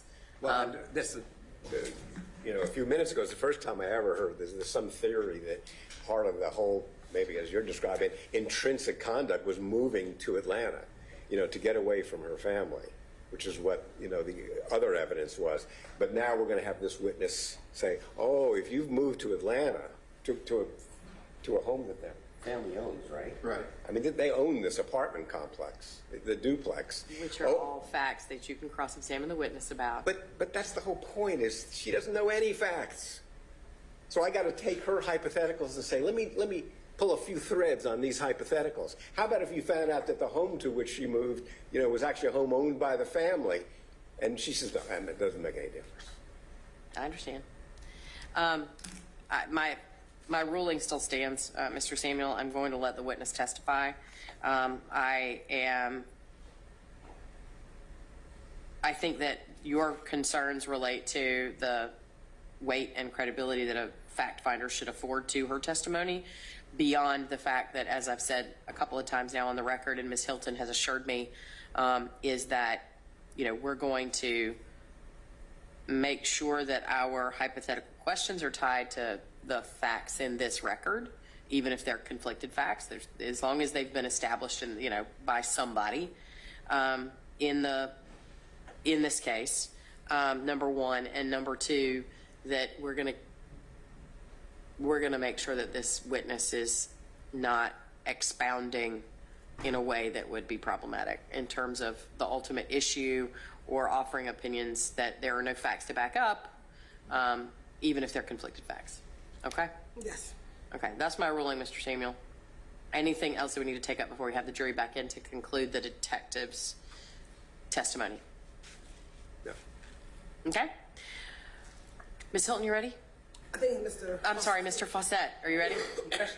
No, I understand. I just was making sure both sides are ready. Deputy, can you get our witness back, please? And then we're ready for the jury.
Thank you all. Please be seated. Detective, I'll just remind you that before we took our lunch break, you were sworn in and that you continue to be under oath, okay? Yes, ma'am. Thank you. Mr. Samuel, questions for this witness? Detective Shepard, my name is Don Samuel. I don't believe we've ever met before. I've met you in passing before. This is the second one to say that. You joined the cold case squad in 2020, did I get that right? Approximately, yes. Okay. And when did you pick up Calhoun's reports and start looking at this case? 2021. Okay. So in 2021, we are essentially 23 years after for example, the first thing you testified about, I think, was the July TPO, right? Correct. Okay. Obviously, you weren't there then. You didn't have, contemporaneous evidence of what happened on that day, right? You didn't interview any of the witnesses. That's correct. That led to the TPO, correct? Correct. And when I say TPO, I'm talking about a temporary protective order. That's correct. And you introduced some exhibits this morning. Yes, this morning, dealing with that TPO, right? Yes, that's correct. Okay.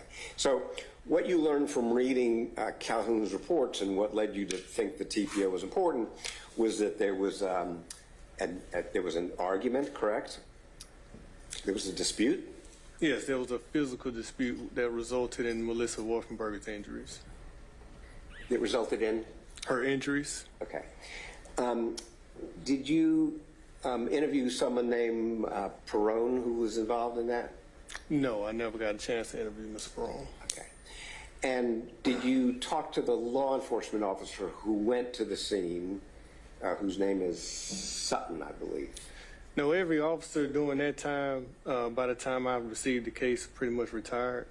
But I was referring to his actual police reports that were documented. Well, he came here. It wasn't that hard to find them. He came here and testified. Did you ever talk to him? No, sir, I never was able to talk to the officer. Were you aware that he said he never saw any bruises on her back?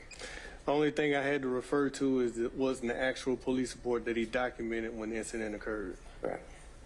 Well, he didn't document what he saw. And when he testified, he said, I didn't lift up her shirt or look at anything on her back. I didn't see any. In fact, he said she had some bruises on her legs. To counsel testifying.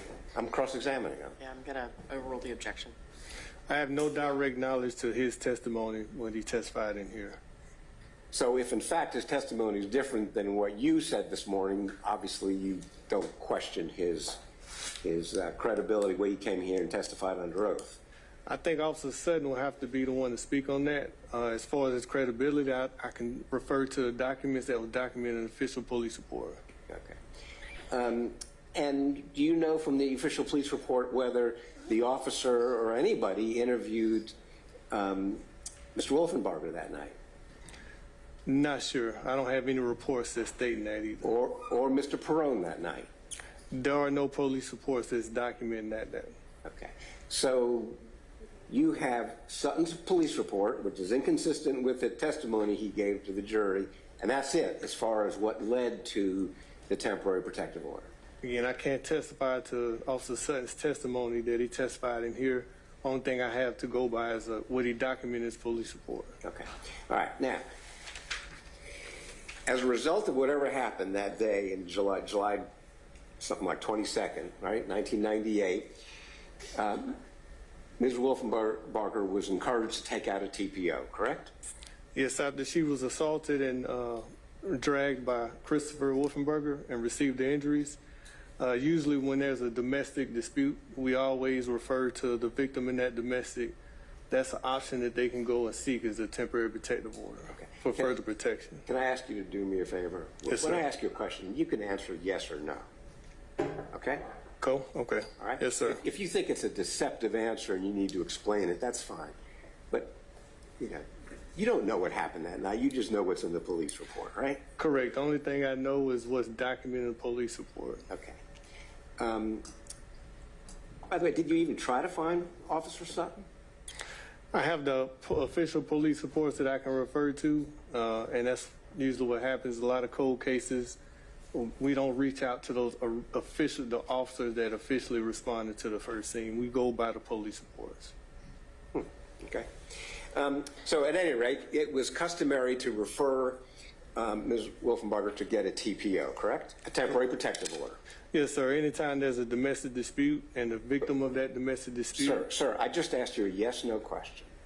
She was referred to get a TPO, correct? Yes, she was correct. You want to make a speech every time I ask you a question, or just say yes or no if you can, all right? Are you asking me, sir? Not really. So she takes out a TPO on what day? We have to refer to the actual document again if we want to get the exact date.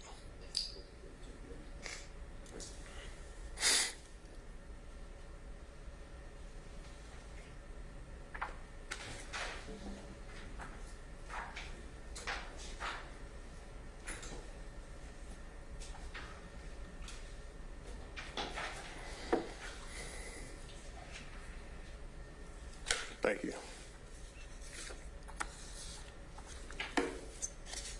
Some of those are not in evidence in full, you may remember, but do you have the date that the TPO was taken out? As soon as I find a TPO, I can give you the exact date.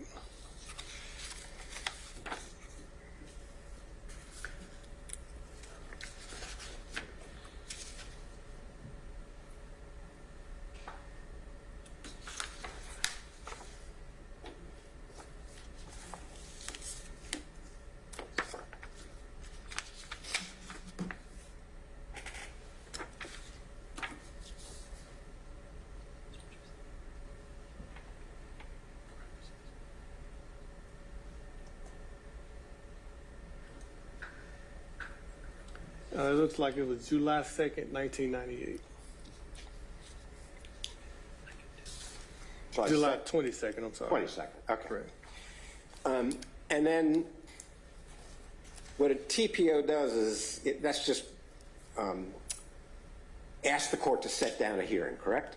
But TPO is, again, another form of documentation along with the police report where they documented through the court that this person that's filing the TPO needs protection from the person that they're trying to get protection from. Right. But it has to be followed very quickly by a court hearing, correct?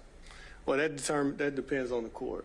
Okay. But once it's filed and it's enacted, the person, we have a court hearing, they're served, and at that point they're served with that temporary protective order. They have strict orders not to violate that temporary protective order. How long did the TPO in this case exist before they went back to court, went to court for the first time? Do you have the documents? Okay.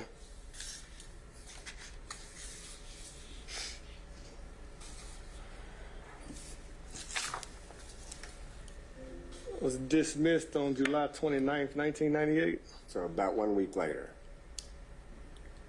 Correct? According to the documents, that's correct. You have the rule nisi there? I do. Okay. Rule nisi is just a Latin term that lawyers use to say, come to court, right? Show cause, come to court.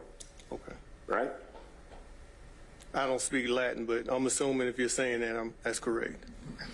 I appreciate your confidence in me.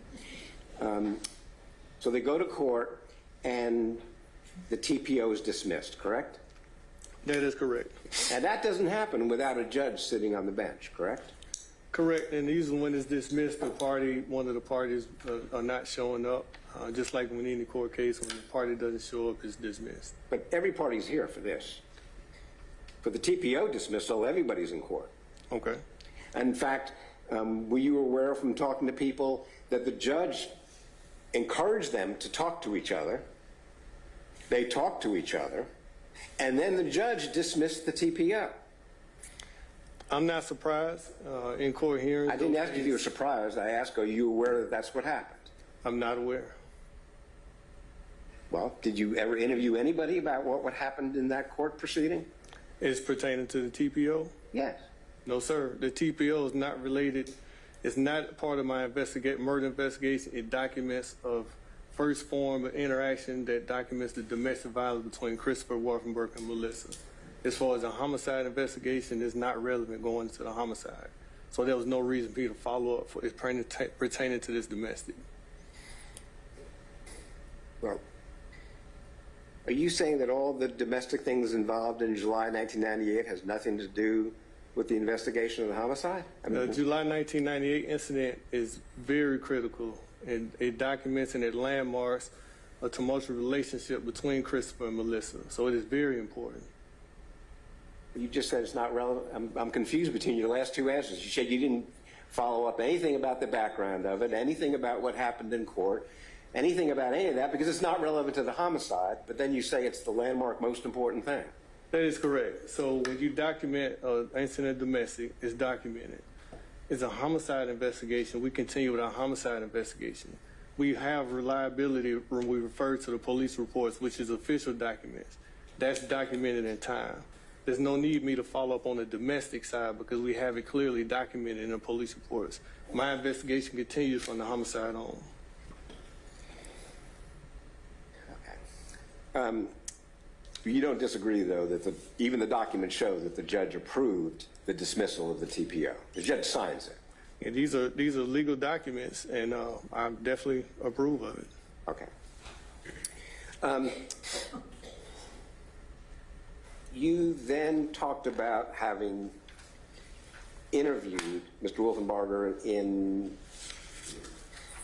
the first time was in 2021, so now we're 23 years later after the TPO. 23 years after the TPO, you interview him on May 5th, and I think we listened to that tape, correct? Correct. 2021? Correct. Okay, so we don't have anything else at this point between then and 2021, right? As far as that pertains to what? Your direct contact. No, that's the first time I came in contact with Chris. Okay. That's correct. And you meet with him, and you talked to him, and you said it was a voluntary meeting, correct? Yes, it was in his home, in his living room. Right. So there was no coercion, no handcuffs. You didn't threaten him, but he voluntarily welcomed you in, gave you a seat at the table, sat down and talked with you. Correct. Totally custodial. Totally voluntary. Correct. Totally cooperative. Correct. Okay. And when you were done with that interview, you packed up your tape recorder and you left, correct? Correct. Okay. And then you're continuing to review Calhoun's reports during this time, correct? Correct. Okay. In that tape that we heard this morning, Mr. Wolfenbarger told you about a rocky relationship that he had. In part, he attributes it, or perhaps in large part, he attributes it to Melissa Wolfenbarger's parents, correct? I don't know if he attributed the rockiness to the parents, but he did admit to having a rocky relationship. I don't know how he would attribute it to his parents. As Not far his as parents. rocky relationship. Her parents. Correct. Her parents. Correct. You don't think he was attributing it to that? No, I'm pretty sure he was not attributing to that. I did not interpret that as his parents being, or her parents being a reason why they have a rocky relationship. That's solely between those two. But clearly he didn't get along with her parents. He stated that. That's correct. Okay. Well, I mean, that wouldn't come as a surprise, would it? I'm not surprised if anybody's in a tumultuous, rocky, violent relationship. I haven't seen a couple that's had a good relationship with any parents involved in that. Well, but you know that's not what I'm talking about here. Here I'm talking about the fact that his in-laws had murdered 5 people. Do you have in-laws? Are you married? Can you imagine your wife's parents killed 5 people, threw them in a river? Hang on. To the form of the questions, and proper judge, I would ask that the jury be instructed to disregard the form of the question. I'll withdraw it. But it doesn't. Can I withdraw it? You can withdraw it. Does it shock you that someone would say they have a rocky relationship with their in-laws, given what you know are the facts of this case? I've been doing this job almost a quarter century. I talk to murderers and deal with murders on a daily basis. People from murderers' families. That has nothing to do with what they have to do in their relationship. People can't help who they're related to. Their relationship was their relationship, had nothing to do with their parents. Okay. So you don't find it surprising that he had a difficult time relating to the family, to the parents who had committed 5 murders, thrown them in a river. There was a baby who died in their home and convicted of concealing the death. None of those things. None of that came out in the form of evidence during the course of this trial. The counsels have interjected things that are not in evidence and asking questions based on things that aren't in fact. I'd ask that the court instruct counsel not to do that. Mr. Samuel? I don't think that's accurate. I think I've heard the 2 things that you specifically referred to. I've heard testimony about them in this trial, so I'm going to overrule your objection. Go ahead. But your position is, it's like Tolstoy said, every unhappy family is unhappy in their own way, right? So it's just another unhappy family. So because Melissa was from this type of family, that gave her permission to be victim of a domestic violence? I don't think so. That rhetorical question doesn't answer my question. Again, because she was a victim of her family and their wrongdoings does not give Christopher or anybody a right to place her in an abusive relationship. So I'm going to ask you to stop the answer because my question had nothing to do with whether Mr. Wolfenbarger had the right to do anything. And he denies doing anything. So your answer to that, you can give a closing argument if you want, tell the lawyers to go home. Otherwise, I'd ask you to answer my questions. Can you repeat your question, sir? Yes. His in-laws were serial killers, right? And were throwing family members they were killing, throwing their bodies in the river. Melissa's sister had a baby who died at birth and was thrown in the hamper. And your only answer to me is that doesn't give Chris a right to do something? Absolutely. Christopher does not have a right to abuse Melissa based off of her family history. That is correct. What makes you think that he was using that as a right? I'm just basing this off your argument that you're making right now, sir. I have never said he had a right to do anything. And as I just said, he denies doing anything. Are you asking me a question?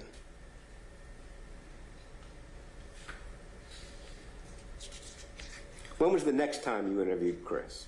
I have it documented in my reports. When's the next time you interviewed him? Can we refer to my reports, the exact date? You have your reports up there? No, sir. These are the exhibits that you left. Okay. Did you interview him again in February of 2023? Is that documented in my report? It's documented in my notes.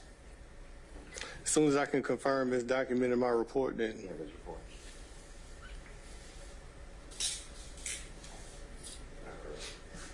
Yes. Do you know exactly what page this documentation is going to be in my reports?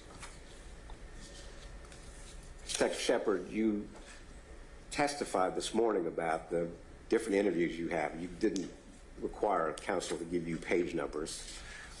Well, if we were going to refer to dates, then I would like that the notes that you took from my case file, if you can give me the exact date so I can refer to it. I just told you the date. It was February 2023.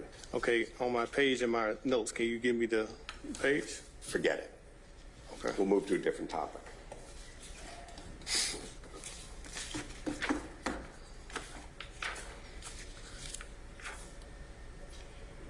Are you familiar with the circumstances of Melissa and Chris Wolfenbarger moving to Atlanta? No, I'm not familiar with that. Do you know when they moved to Atlanta? No, sir, I do not. Do you know where they lived when they moved to Atlanta? They stayed off of Brookline. Okay. Do you know who owned that property? I believe Christopher's mother owned that property. Okay. And had they been to Atlanta before or in the Atlanta area before that? I'm not sure. And did Melissa end up having a series of jobs working at Waffle House when she was in Atlanta? Correct. And had friends, correct? Correct. Okay. And you know that from talking to some of the friends, correct? And talking to people at the Waffle House, correct? Correct. And also, Christopher's statement was that she worked at the Waffle House and had friends at the Waffle House. Right. And she wasn't isolated in Atlanta, was she? I'm not going to say isolated, but there was some, according to the reports that documented that they didn't always see her, but they always saw Christopher. She was always. Who's the they in that sentence? Some of the witnesses that was interviewed and that's documented in the case file. Didn't Miss Cooley talk about how they would play all the time? She'd see Chris all the time? I'm sorry, you say Miss Cooley? Mm-hmm. I'm not familiar with a Miss Cooley. Okay. Did you read Calhoun's reports? I did. Did you read them before you came into court here? Yes, sir, but I'm not familiar with a Miss Cooley. Okay.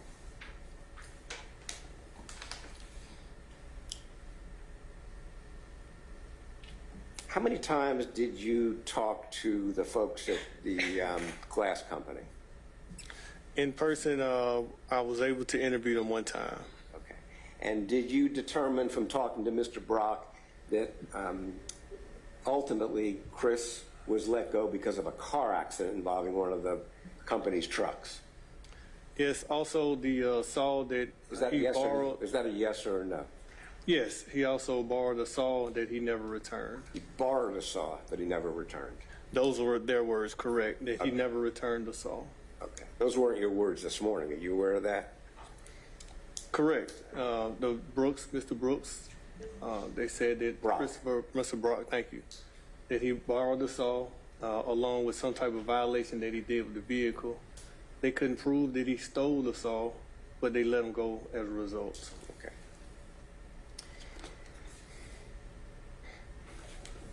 You talked about talking with Thomas Dixon, right? That is correct. Okay. He'd spent, 10 years in prison between the time of 99, 2000 and the time you met with him, right? Yes, he was in and out of prison. At that time, he was currently getting his life together. So that is correct. And then you talked about the time of Chris's arrest, right? Correct. Yes. And you said that he was not cooperative at the time of his arrest, correct? That is correct. He hid in the cupboard that he built inside of his home, and it took, I believe, fugitive about 30 minutes or plus to find him. Yeah. He had met with Calhoun how many times? Voluntarily meeting with Calhoun? It's more than one time. How many times did he meet with Detective Stott, who was here this morning, voluntarily, either went to his police department or met with him and was fully cooperative with him? I have no direct knowledge of Detective Stott or his interactions with Christopher. Okay. You haven't read his reports? I have no direct knowledge of Detective Stott or his interactions with Christopher. Okay, but my question was, have you read his reports? No, and I don't have any firsthand knowledge of his interactions with Christopher. Okay. What about Calhoun's reports? Correct. Yes, I have. And Mr. Wolfenbarger's cooperation with him? Yes, yes. Spoke with him multiple times. There is one time that he met with Detective Calhoun, and Detective Calhoun advised that he stole a search warrant that he had. He had to go back and get it from Christopher. That was one interaction that he had with Christopher. So I wouldn't categorize or describe his whole interactions as cooperative. Okay.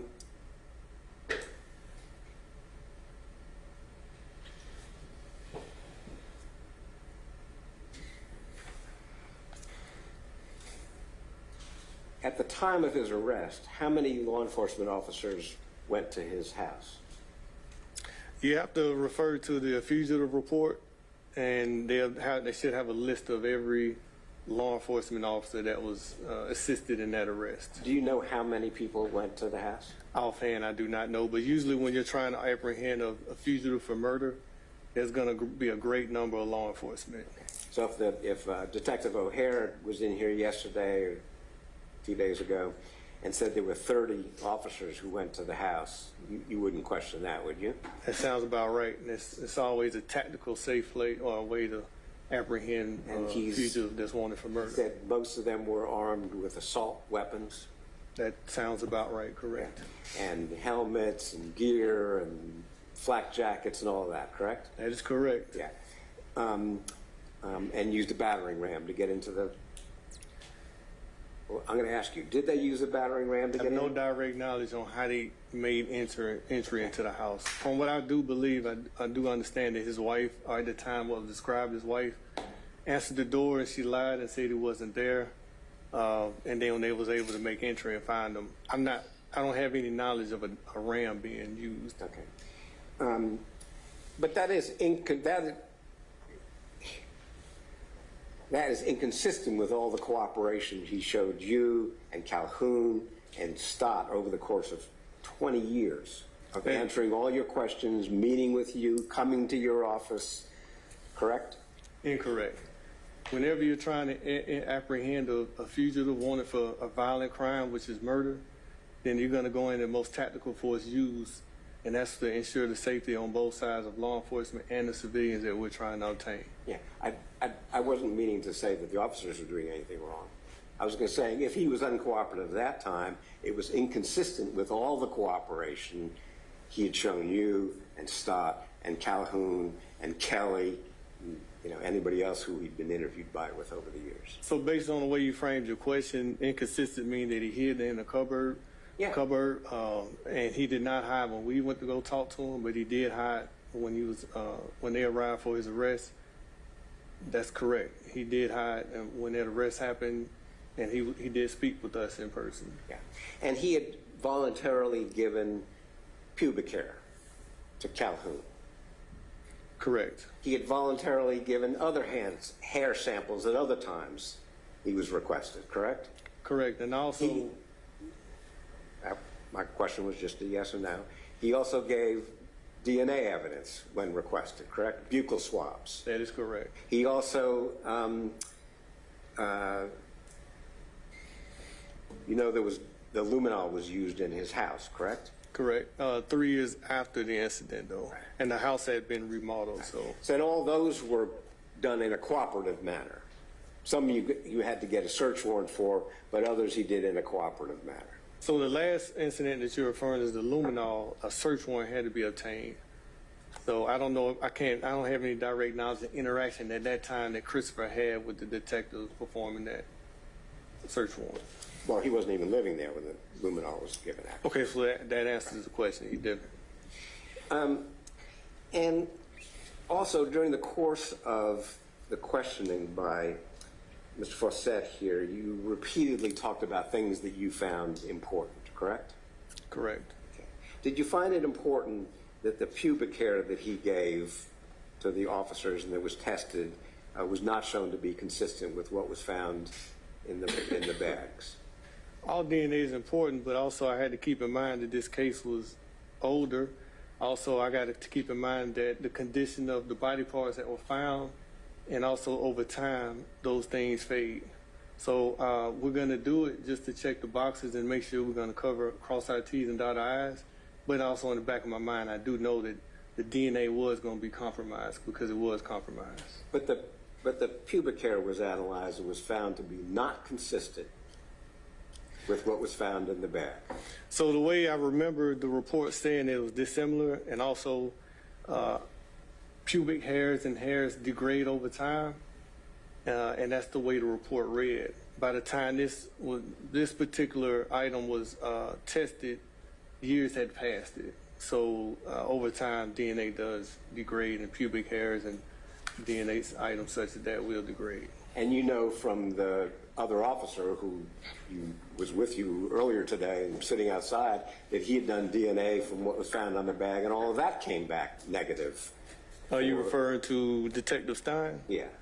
Yeah, so Detective Stein and myself, we did work on this case earlier, and he was definitely a big part of collecting that DNA for further testing. And it came back as not being consistent with Mr. Wolfenbarger's DNA. That's correct. Okay. And you know about the paint chips that were found inside the bag that didn't match anything in the house. That's correct, but also at the time when they did serve the search warrant at the house had been remodeled. That particular area had been remodeled, so it was not going to be uncommon that those paint chips were going to be dissimilar to one another. Right. So do I gather that all the evidence that exonerates him, that shows that he's not the person who perpetrated the crime, you consider to be insignificant? That's incorrect. If you're referring to just physical evidence in that manner, no, but you still have other evidence that goes in line and testimonies that go in line with this case. I'm just asking about the physical evidence. You downplay the significance of all of that, don't you? Can never downplay physical evidence. Physical evidence is important, but what you have to keep in mind that over time, physical evidence degrades. And this case is a prime example of that. You know that cadaver dogs were sent out to the house, correct? Okay, I heard of an incident. I don't have any direct knowledge of cadaver dogs or APD using any cadaver dogs. Okay. There's no evidence of, first of all, there was no saw found in the house or in the house where he was arrested years later, correct? No, the only reference to a saw is when Christopher admitted that he was in possession of, or he was accused of being in possession of while he was let go from his job. Right.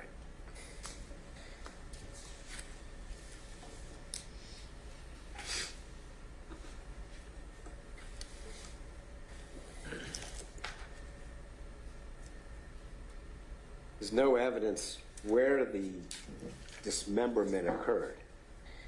Absolutely. There's no evidence where it could have occurred anywhere.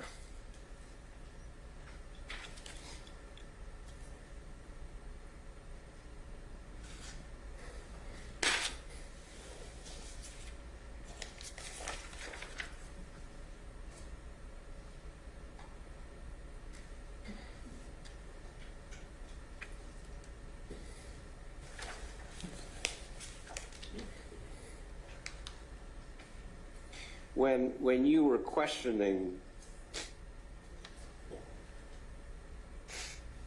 Chris in the 2021 that we listened to, you asked him to say who he thought had killed his wife, correct? I believe we asked him what did he think happened. Right. And he responded, of course, he initially said the family, correct? Her family, her parents. Correct. He wanted. And then he said, he then said, but listen, I'm just speculating, correct? Well, we have to go in order. if to answer the question, he pointed all the blame to the father and the family. And what he's referring to when he's saying speculating, he's speculating on different parts of the interview and different parts of the statement that he made. Yeah.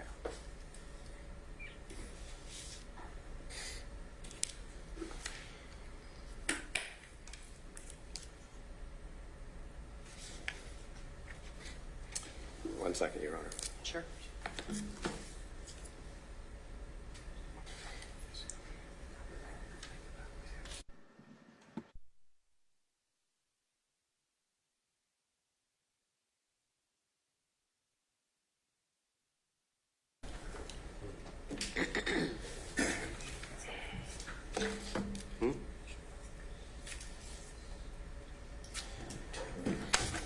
Detective Shepard, you were testifying as to the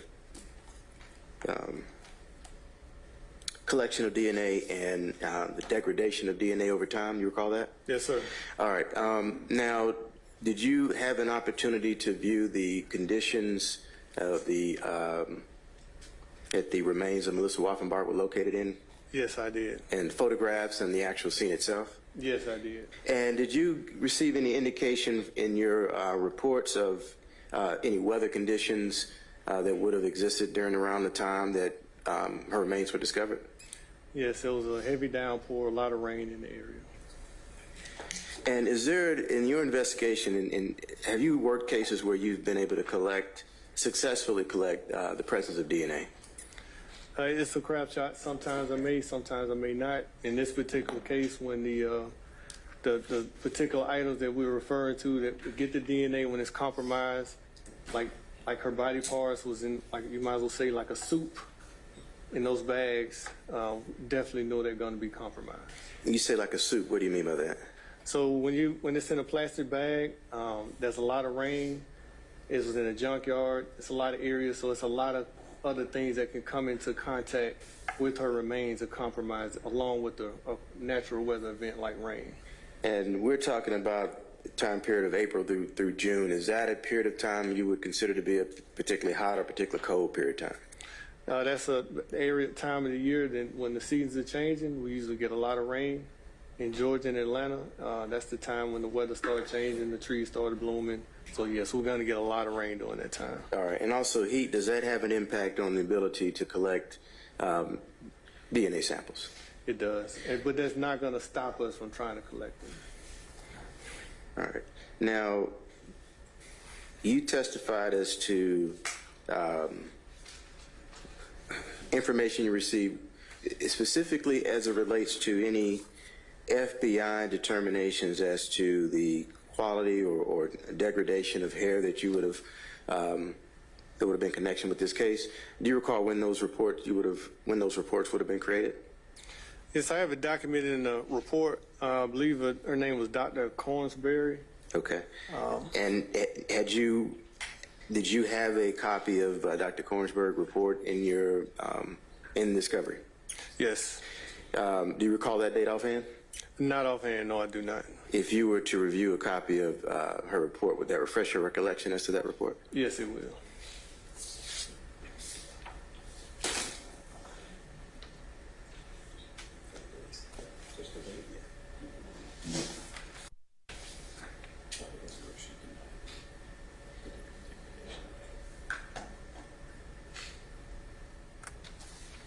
You can review that to yourself.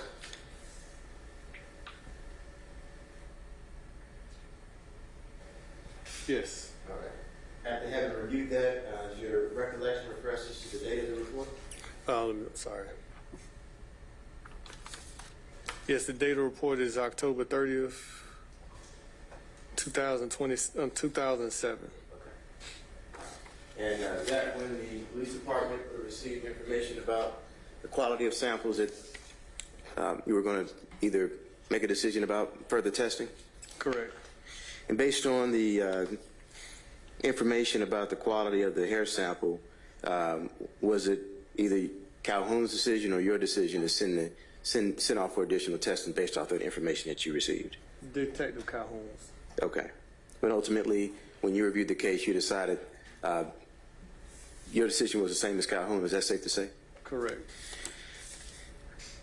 And in connection with your interview of the defendant in 2021, had you previously either spoken to Detective Calhoun and or viewed any statements that the defendant made with Calhoun? Yes. And were those statements important for comparing and contrasting any similarities and differences between those two statements? Yes. And if you found, I guess, things that you viewed as being dissimilar, would that have been significant in your investigation? Yes. In particular, questions related to when the last time would have been that Christopher Wolfenbarger would have observed Melissa alive. Specifically that question. You recall asking the defendant that question in 21? Yes. It gave conflicting answers. One answer was that he dropped her off and she just walked away. The next time he said that they went to Taco Bell and then he dropped her at a train station. Okay. And I want to refer you to a previously admitted exhibit. I believe it's 73. Okay. Your Honor, with the court's permission, this exhibit 73, which has been tendered into evidence, I'd ask the court's permission to play portions 24-20 through 29. Can you tell me what 73 is? It is the interview with Detective Scott.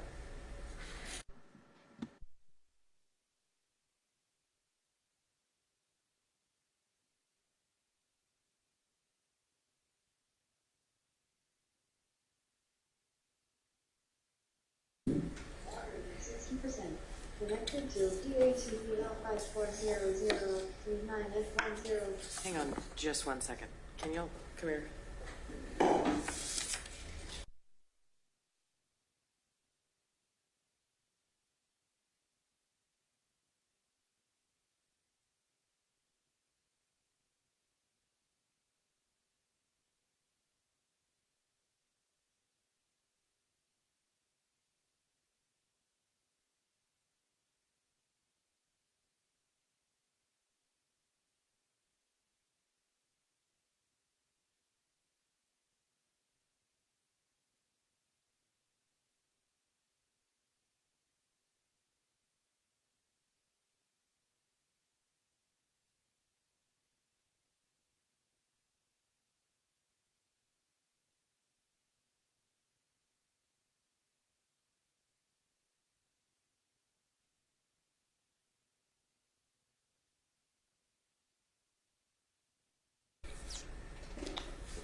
he was killed.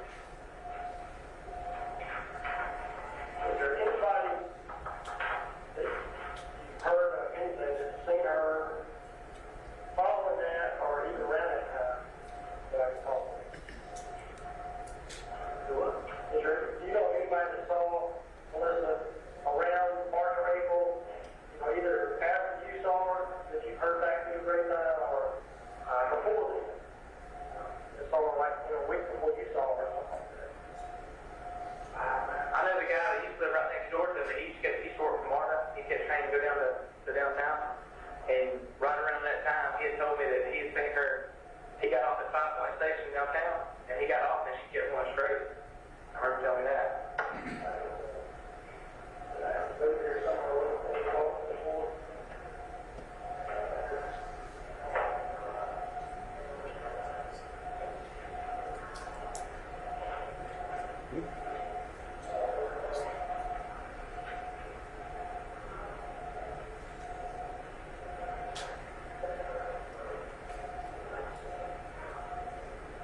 Said back before when she was up at the Waffle House in Florida that she was involved with some guy named Mike. You remember that, right? Was Mike an employee over there? Yeah. You know if they were living together or seeing each other? That's what I was told. That's what she told me.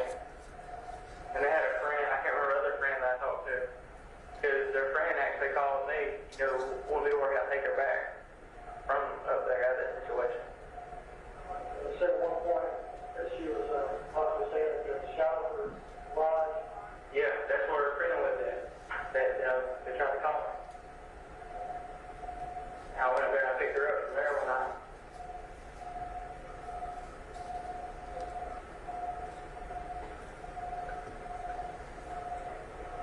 But she apparently, I don't know if she was in love with this guy or what what too much about it. Did you know his last name was? I didn't know the first thing I said, I can't remember. White guy, that sounds right, yeah. I remember he had curly hair. Hey, now I'm trying to be rude, I got to go back to real bad. If I go pee. Now, we've concluded the tape.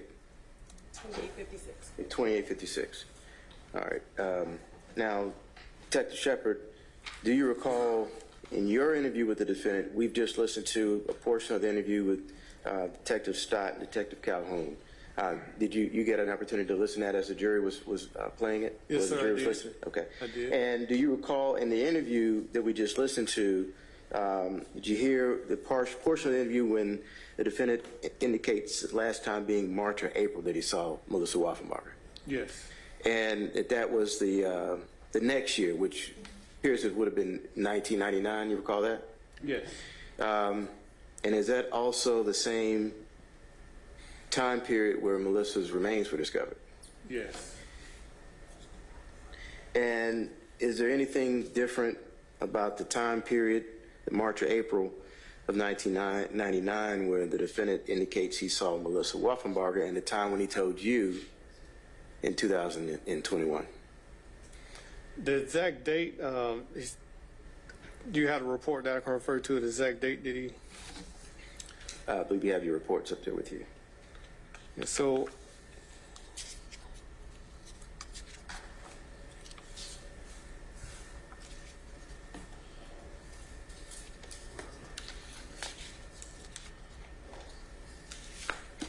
it was May 5th, 2021, when me and Sergeant Layton interviewed Christopher. Okay. All right. Do you recall the defendant indicating that the last time he saw Miss Melissa Wolfenbarger would have been in December of '98? Yes. Do you recall that? Yes.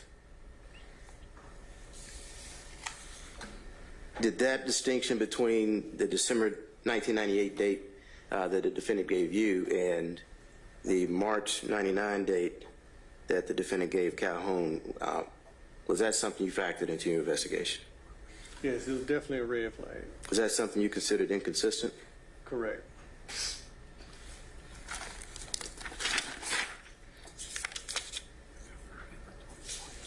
Your testimony, you were just testifying as to the cooperation of this defendant. You referenced an obstruction of a search warrant. Is that correct? Correct. Regarding to Detective Calhoun? Yes. Yes. And do you recall what the nature of what law enforcement or Detective Calhoun was attempting to retrieve with that search warrant? Some DNA. Okay. And your testimony is that there was an obstruction charge related to destroying that search warrant. Is that correct? Yes, he stole a search warrant and then destroyed it. You also testified as to the level of cooperation when you arrived at the defendant's residence when law enforcement arrived to effect the arrest warrant. I believe testified that the female was dishonest about his whereabouts when law enforcement arrived. Is that also correct? That is correct. And did you ultimately find the defendant at the residence where that female was dishonest? Yes, they found him in a makeshift hole in the wall that he had behind an appliance.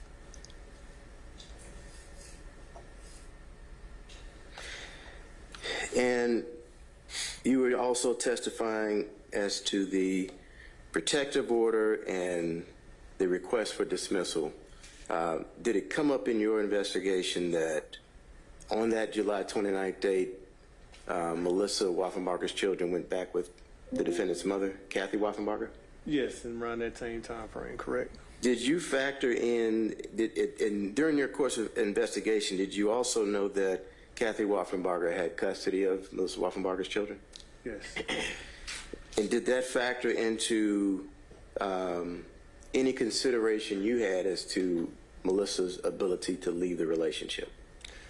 It did, and it factored in a great deal. What do you mean by that? So it's pretty odd that a mother would give up her children, but it also makes it really hard in the domestic situation, a violent, tumultuous domestic situation, for them to leave when the person that's responsible for that domestic abuse parent is in charge of your children. Okay. That's all I have, Judge. Thank you, Mr. Samuel.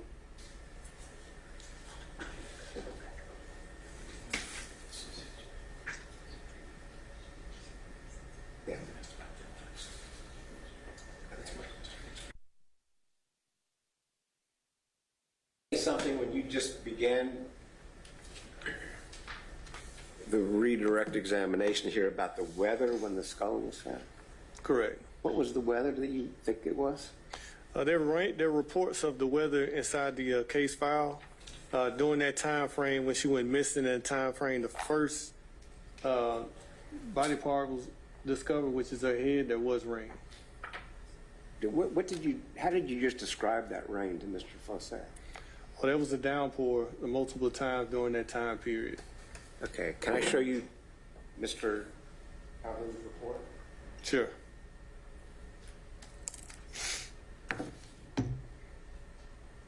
Intermittent mist. Intermittent mist? Overcast, correct. Intermittent mist is the same as a downpour?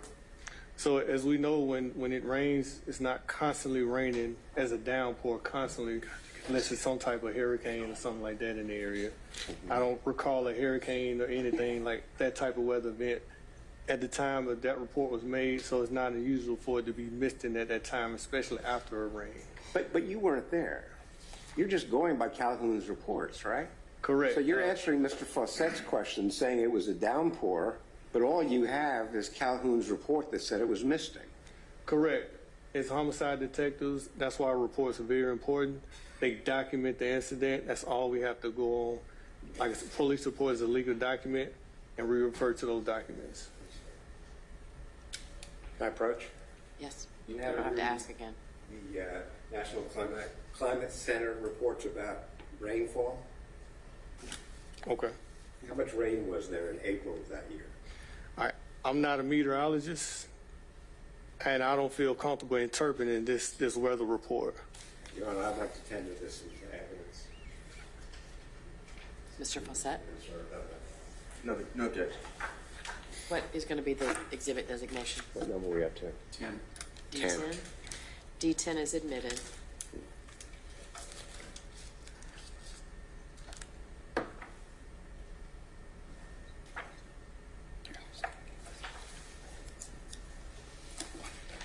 Thank you.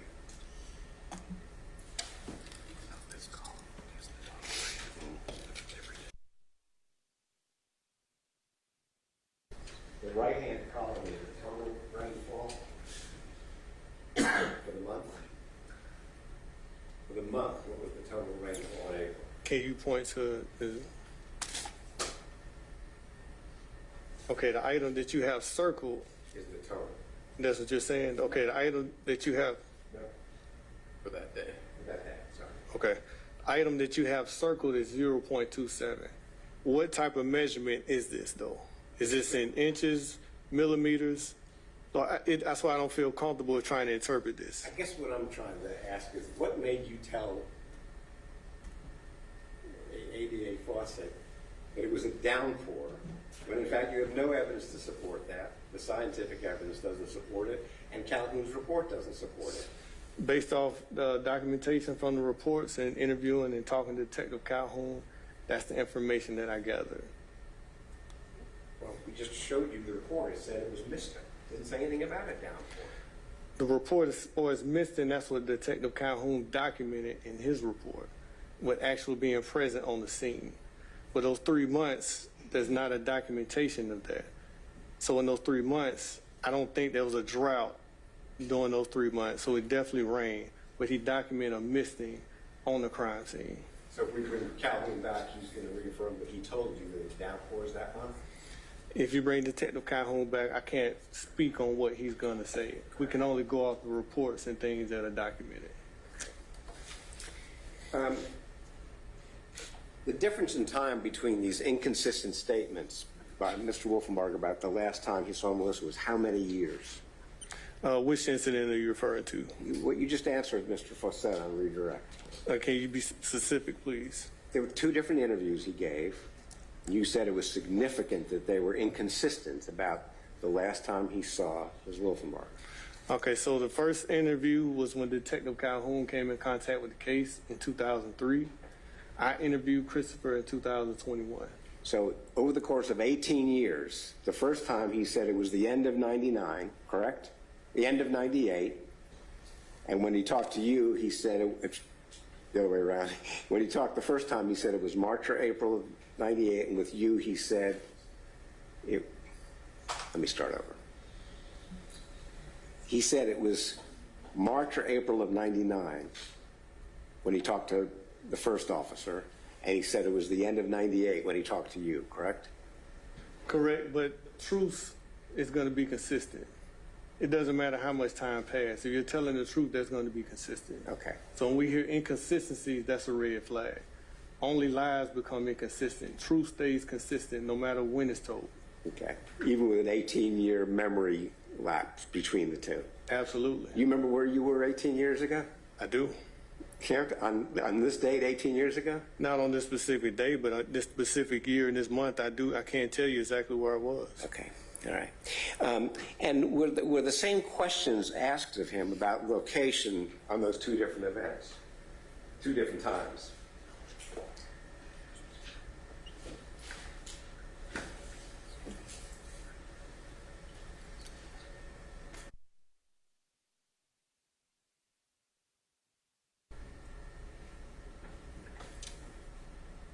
The first time when it was Stott who was interviewing him, correct? I'm not sure. Okay. And did he say what street he remembered last seeing her? He was asked about the last time you saw him on. Are you referring to the statement that he made to Detective Stott? Yes. All right, we replay it? I'm not familiar with the interview with Detective Stott. Do you know today, sitting here, whether the 2 statements asked him the last time he saw her at the same location as opposed to at different locations? I have no direct knowledge to Detective Stott. I haven't spoken with Detective Stott. The detective that was primary had this case before me, Detective Calhoun. Okay, but just a minute ago, for ADA Fawcett, you said the 2 inconsistencies were dramatically important to you. Yes, every inconsistency is important, especially during a homicide investigation. But if the two questions are different, then they're not inconsistent, right? That's incorrect. You can ask a question in many different ways, and the truth is going to stay the same. We find consistency. That's what we do as detectives, as homicide detectives. We talk to all type of people that lies all the time. There's one thing that's going to be consistent is the truth. So we look for consistency. When there's inconsistency, there's lies. So if the first time he's asked, when's the last time you saw her on Lee Street, and the second time, when's the last time you saw her on a different street, if it's different times, you'd say that's an inconsistency. I would say if it's the truth, it will be consistent.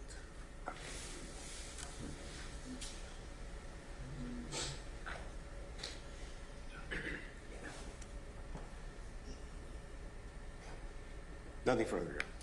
Thank you. Mr. Fassett, anything else for this witness? No, Your Honor. Okay, thank you, sir. You may step down. You're Yes, ma'am. excused. Thank you. Have a good day. You too. State may call its next witness. Your Honor, we asked to call Dr. Hopel, but I think we need to have her patch into the Zoom. Has she already done so? No, we have to let her in, but has she already attempted? Okay, I think we told her to stay. All right, so. Well, she wouldn't be able to because we won't let her in, but that's okay. Ladies and gentlemen, we have some technical stuff we have to take care of for just a minute, so I'm going to excuse you to just grab a quick cup of coffee or whatever, just hopefully for about 5 minutes or so, and we'll get you back in here as quick as we can.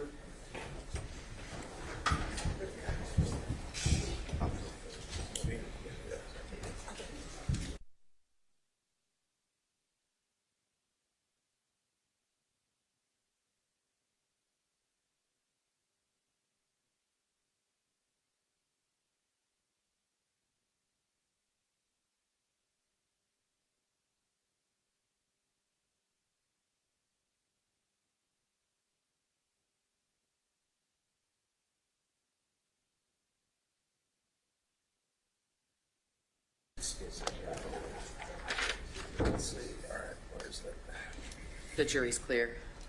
I apologize. I didn't realize that she was the immediate next witness. I would have been more clear to tell you to tell her to go ahead and log into the Zoom because she would have just stayed in the waiting room until my staff let her in. But now we know.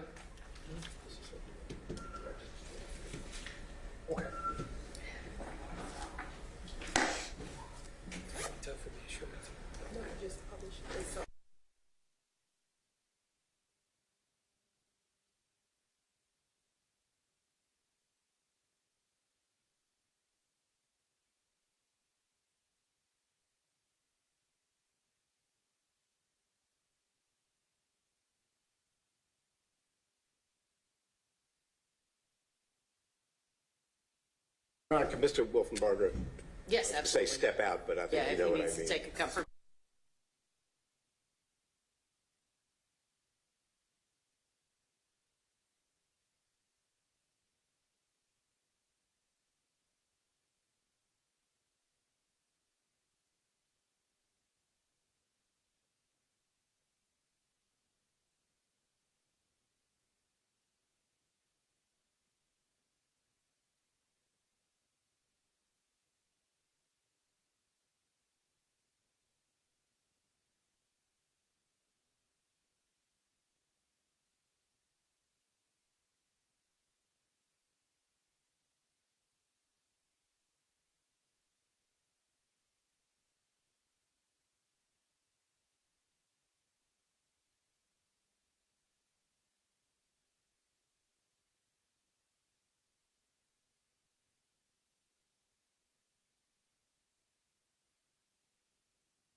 papers are present and accounted for, Your Honor. Thank you all. Please be seated. Mr. Wilson, the state may call its next witness. Thank you. State would call Dr. Mary Beth Hopel. Okay, thank you. So, ladies and gentlemen, you may have seen on the screen as you were coming in that Dr. Hopel is on, she's testifying by Zoom. She's on the screen. The parties have agreed for her to testify by Zoom, and I'm just going to instruct you that you should evaluate her testimony the same as you would a witness who was physically here in person. Deputy, sorry, will you please come back and swear Dr. Hopel? Thank you.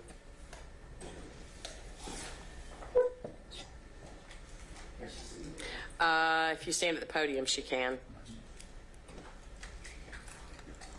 Raise your right hand, please. Do you swear or affirm to the testimony that you're about to give is the truth, the whole truth, and nothing but the truth, so help you God? I do. Please state and spell your full name for the court, please. My name is Dr. Mary Beth Hopel, H-A-U-P-T-L-E. Thank you, ma'am. You may lower your hand. Mr. Wilson, go ahead. Thank you. Dr. Hopel, can you hear me fine? Yes. Dr. Hopel, what state do you live in now? I live in Florida. Okay. And what do you do for a living? Well, I am retired from the field of medical legal death investigation as well as forensic odontology. Okay. When did you retire? I retired in October of 1996. And prior to that date, where did you work? Where did I work? Yes, ma'am. I worked for the Fulton County Medical Examiner's Office in downtown Atlanta. And what was your job there? My job, I wore two hats. My job in this case was as the medical legal investigator. I took the telephone call that came in from the police department on the finding of remains.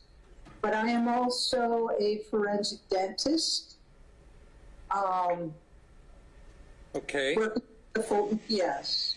Now, your first job, well, your first hat is as an investigator. Could you please tell the jury what you would typically do as an investigator, how you receive some training on that, and how long have you been doing that for? Well, I had pretty significant training in medical legal death investigation from the people in St. Louis and some people in Washington, D.C. And so I was trained that I am, as an investigator, the person who goes to the scene and evaluates the circumstances, evaluates the decedent, and takes pictures for the purpose of serving as or for the medical examiner in the case. I have to write up a report of my findings, and it's to the medical examiner that I write up what I find. Okay. And how many years experience did you have at that?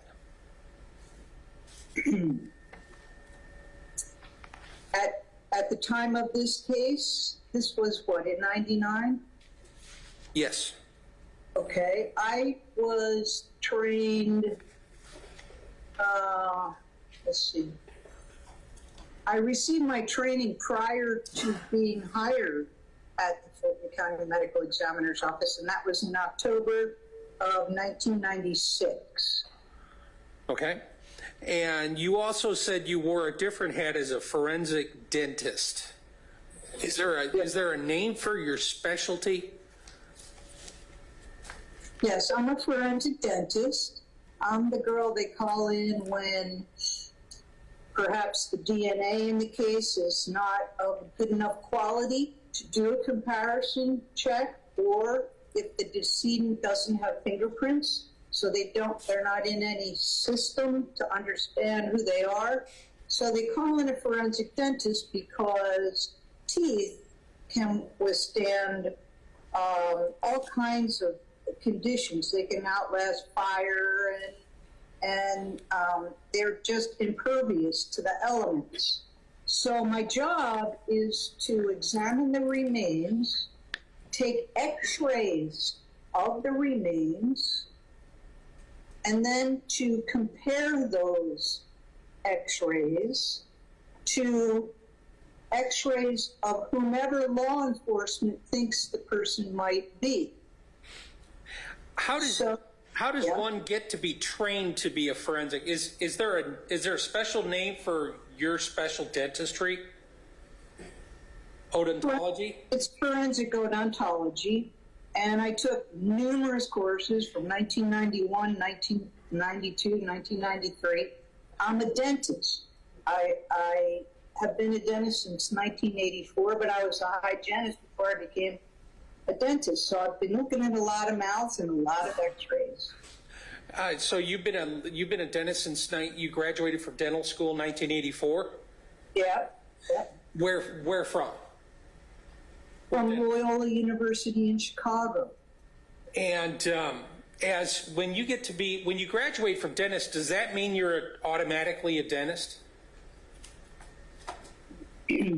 No, you have to pass a national board exam.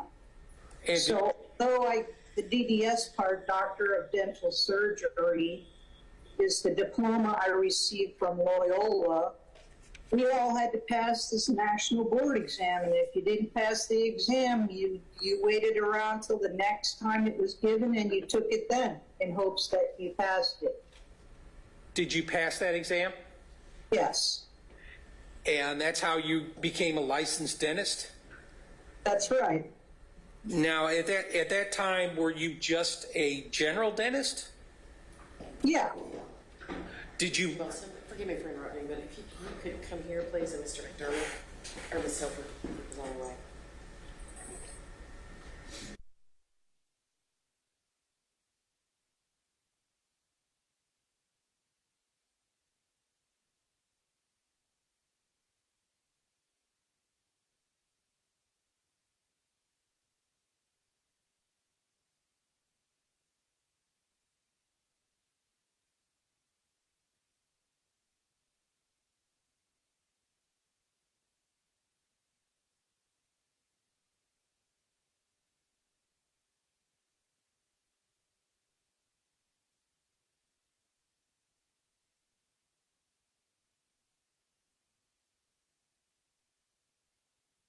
Sorry.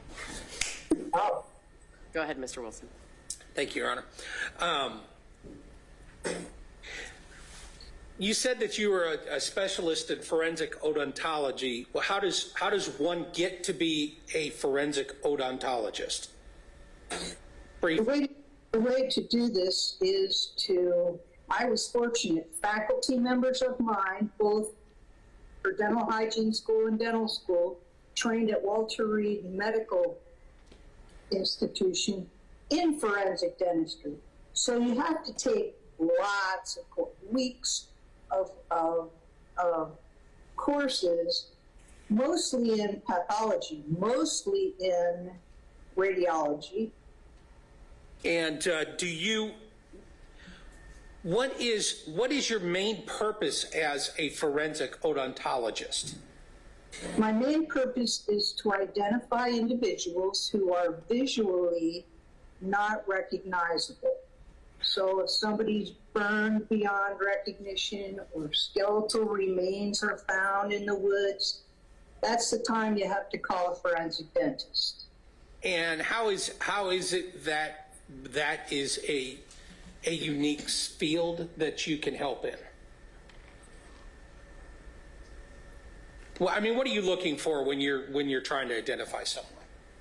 I'm looking to find that the x-rays that I've taken of the decedent, if they compare identically with the x-rays of the person before they died, then there's no question that this is who I think they are. So it's a matter of comparing before death radiographs to after death radiographs. And How many times have you done that in your career?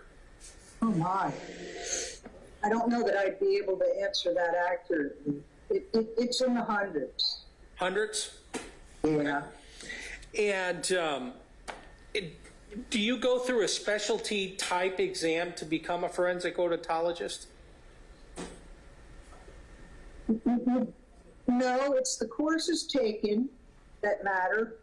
And then I also became a member of the American Academy of Forensic Sciences and the American Society of Forensic Odontology. And that's where you get together with fellows, your peers. So I can learn from a case that happened in 1979 when faculty members identified the dead from a major air crash at O'Hare International Airport. I knew how they had done it. And when I realized you could do that, because I love mystery so much, I knew that that was a field for me. Ma'am, have you ever been declared as an expert in the field of forensic odontology? Yes, I've testified numerous times. Have you ever been declared in Fulton County, Georgia as an expert in forensic odontology? Say that again? Have you been declared as an expert in the field of forensic odontology in Fulton County? To testify? Yes. Mm-hmm. Your Honor, at this time I would tender Dr. Hopel as an expert in the field of forensic odontology. No objection. Go ahead. Thank you. Are you familiar with the case of Melissa Wolfenbarger? Yes, I am. How did you first learn of this case? I actually am the one who took the phone call from the police that had arrived on scene and informed me that there were remains of a human being's skull or head had been found by the side of the road. So I took the phone call, and then I grabbed the medical examiner, and we both went to the site. Okay, do you remember what date that was? Say that again? Do you remember what date that was? When was that? Oh, well, I don't remember when it was. It was 1999 at some point. I don't remember the exact date. And you said the medical examiner accompanied you? Yes, this was in 1998, and it was Dr. Robert Parker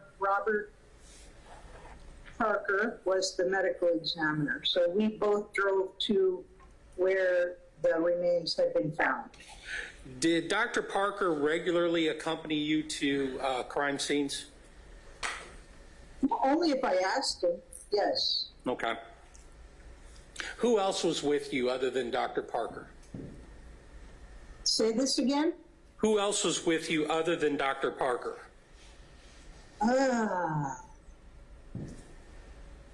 Well, the Atlanta Police Department, their whole crime scene unit, and members of the GBI were there. Investigators were there also because they were interested. This head that had been found might be associated with a case they were investigating from Twiggs County, where they had, I think they had a corpse and they did not have the decedent's head. So they were really hoping that this would be the head that belonged to their torso, so to speak. So there were a lot of investigators there, not just myself and Dr. Parker. What was the first thing you did when you arrived at the scene? I examined the area, I examined where the head was, and then I took pictures myself. And can you describe that scene when you first walked up to it? What did you see? What I saw was, and this is badly decomposed, so you have to pardon me because it's out of sort, so to speak, but this, and therefore I knew it had been in a black bag before it had rolled out or been brought out by a German Shepherd dog. It looked like a head with its neck down on the street, and it was a very deep green color. What did that mean to you? Say it again? What did that coloration mean to you? Oh, I knew that it had actually been cooking in this bag because the bag was plastic and black. So I knew this was not recent. This didn't happen last night. Objection. She has been well, can we approach? Sure. Sure.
The objection is overruled. Go ahead, Mr. Wilson.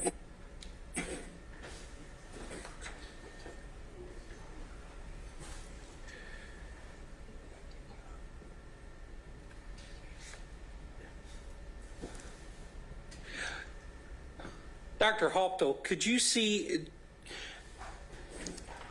what condition was the skin in when you saw the skull?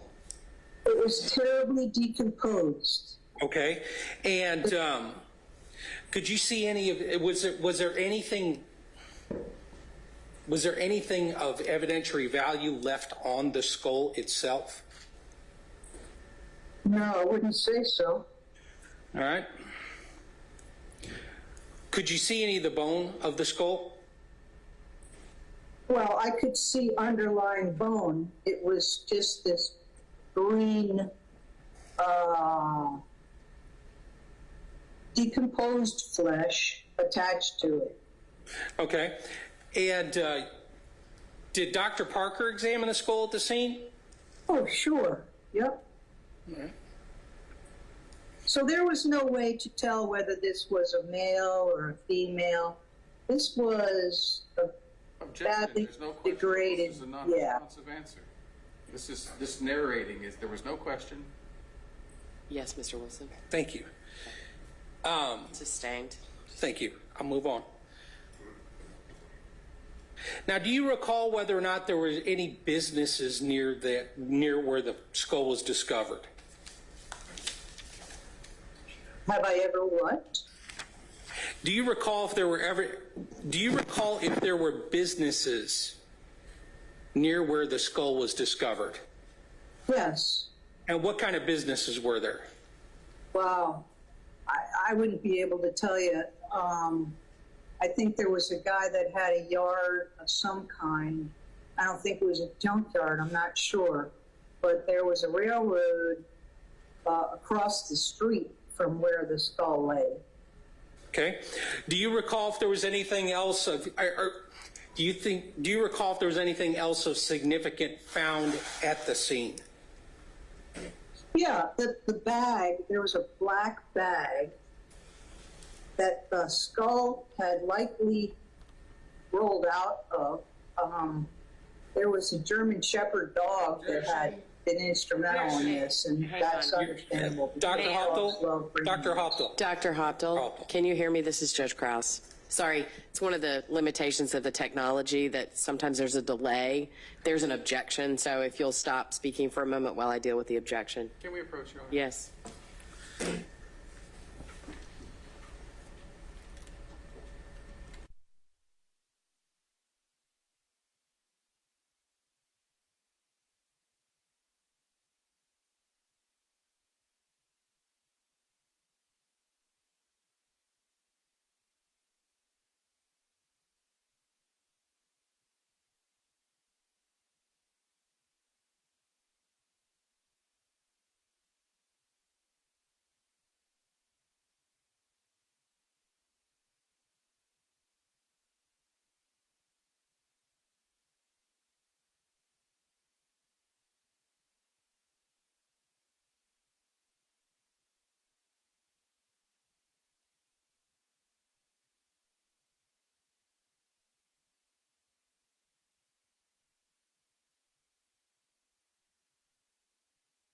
Go ahead, Mr. Wilson.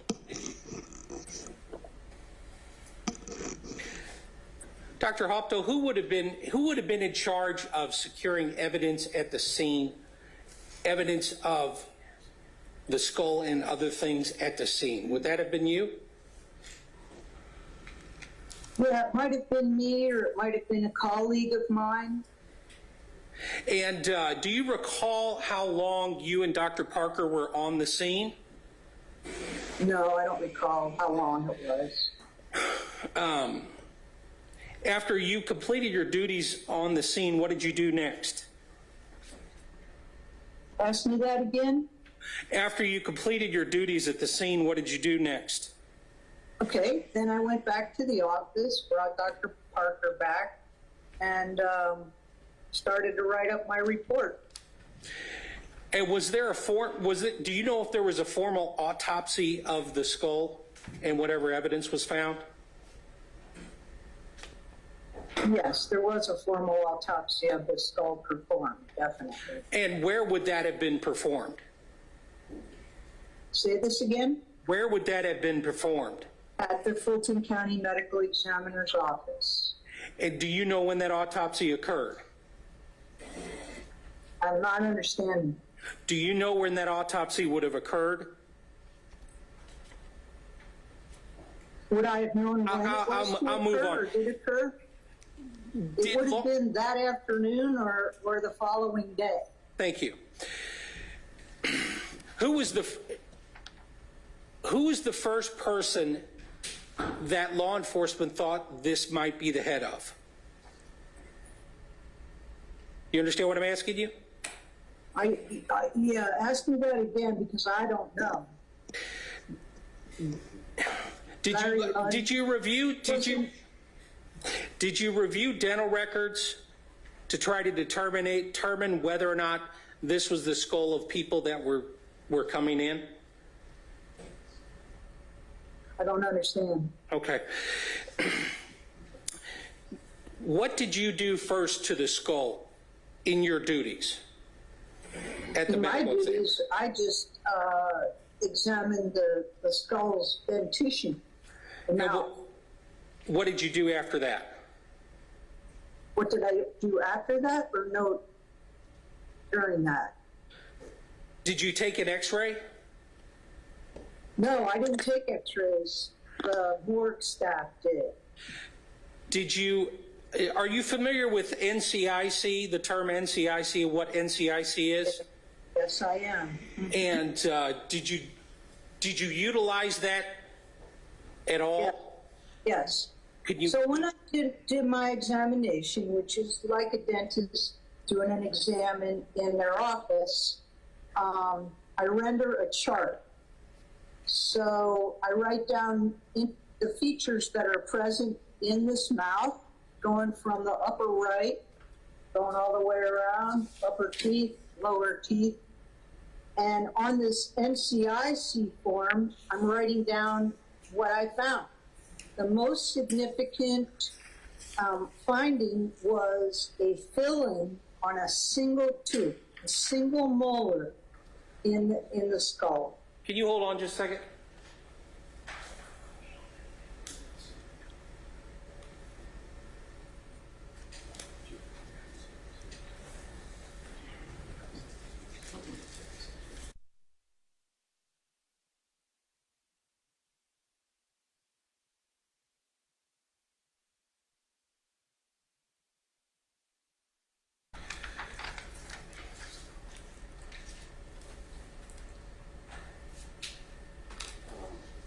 It'd be better if it was a complete copy.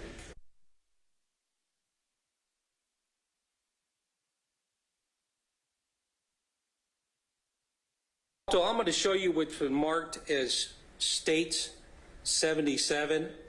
Mm-hmm. That's my dental chart of the decedent.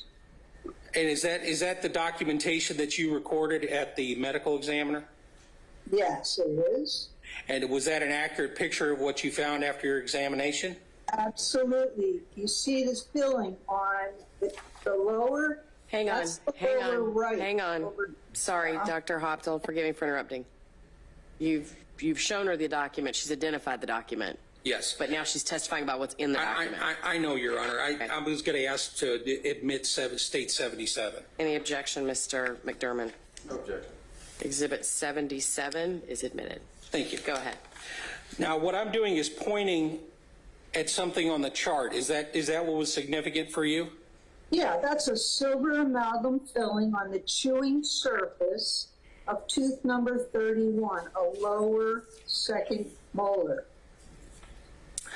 And there were no other fillings, there were no other missing teeth. So we delight in this because it doesn't take a whole lot of rocket science to compare dental charts to this one. And what you would do is compare dental charts that came in and see if they match, correct? Yeah. Yeah. And or x-rays.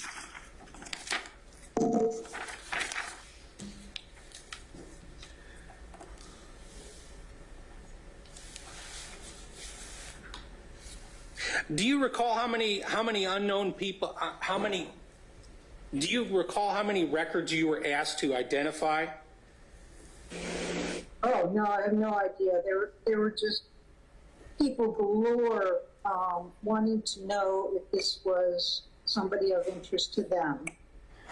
So I got several calls from people over time. Did you finally receive any dental records from, excuse me just a minute.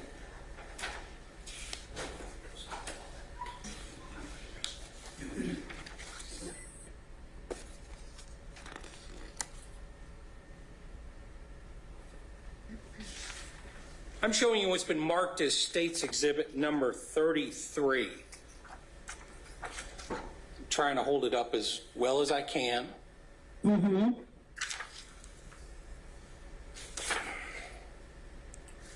Mm-hmm. You're going to have to turn that one over. It's upside down. There you go. So show this to the jury, please. Well, not yet.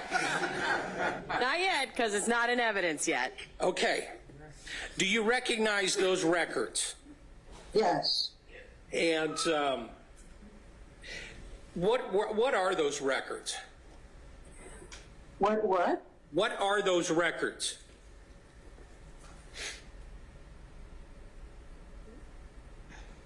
What are those records? Do you recall what those records were? No. I'm not sure I understand the question. Well, did you recognize those records when I showed them to you? Yes. What are they? They were dental records from a person named Melissa Wolfenbarger. Okay. Your Honor, at this time, I'd move to tender States 33. Mr. McDermott? 33 is admitted. Thank you.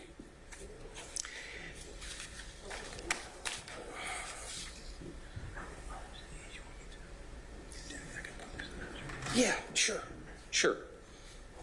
Your Honor, I'd ask permission to publish number States 33. Permission granted. Thank you.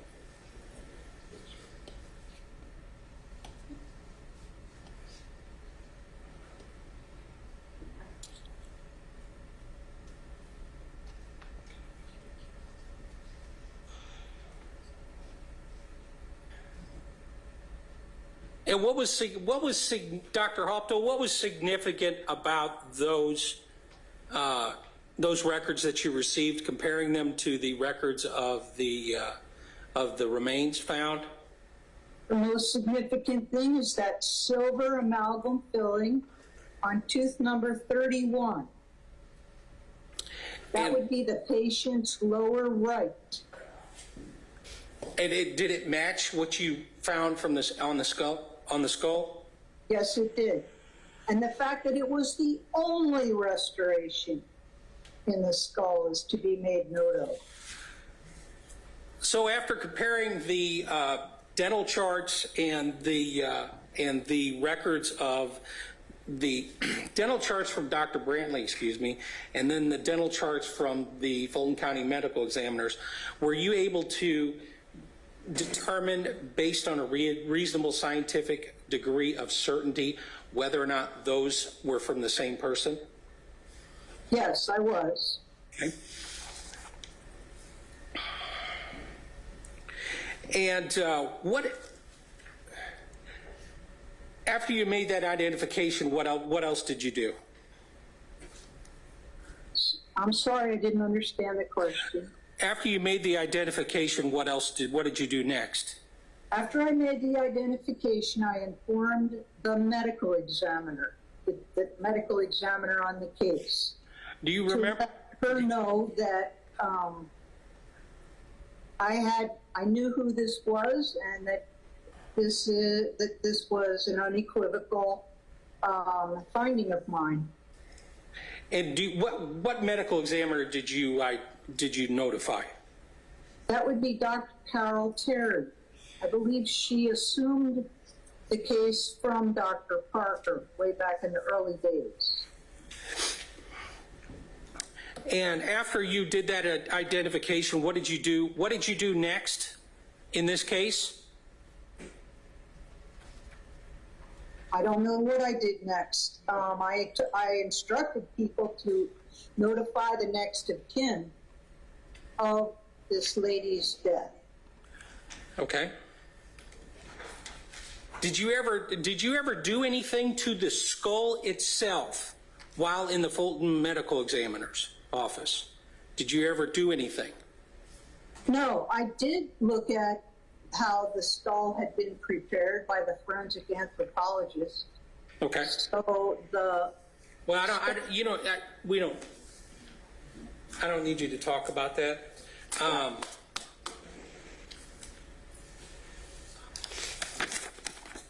May I just have a moment, Your Honor? Sure.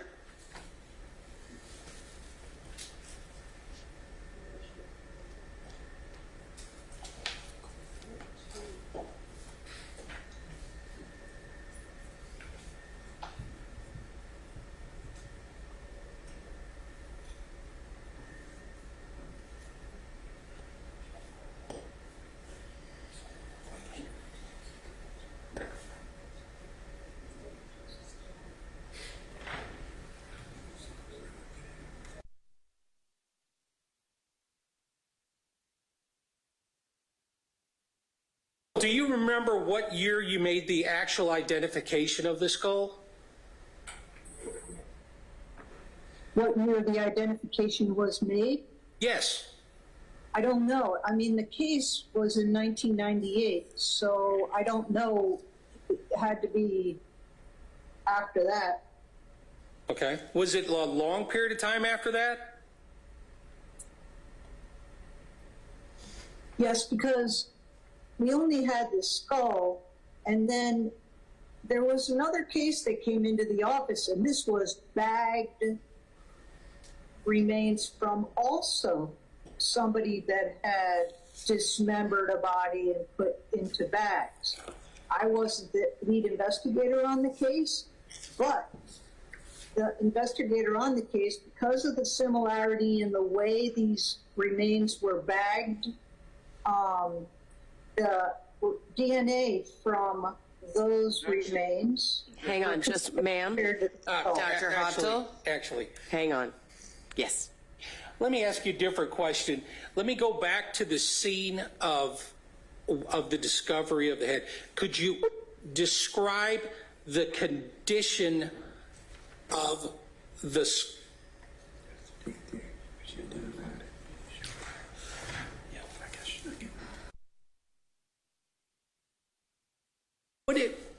did you make reports on this case? Yes. And would it possibly help you to refresh your recollection to review your report as to when you made the discovery? Yes. Okay. Can y'all come here for just a second?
Go ahead, Mr. Wilson.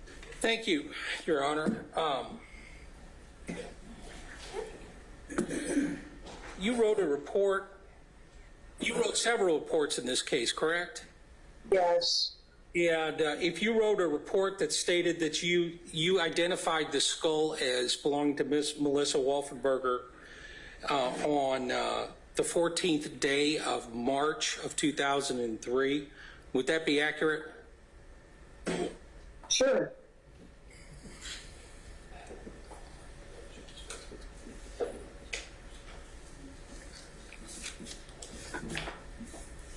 May just have one more moment. Sure.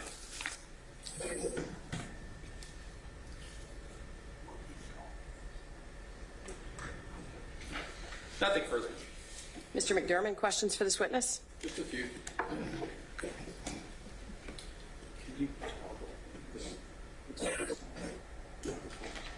would like to talk about both of them. I guess we can start with.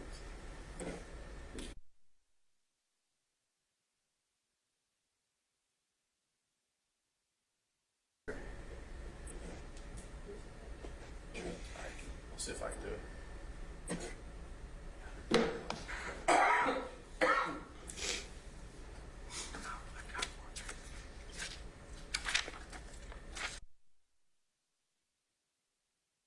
Ms. Hopel.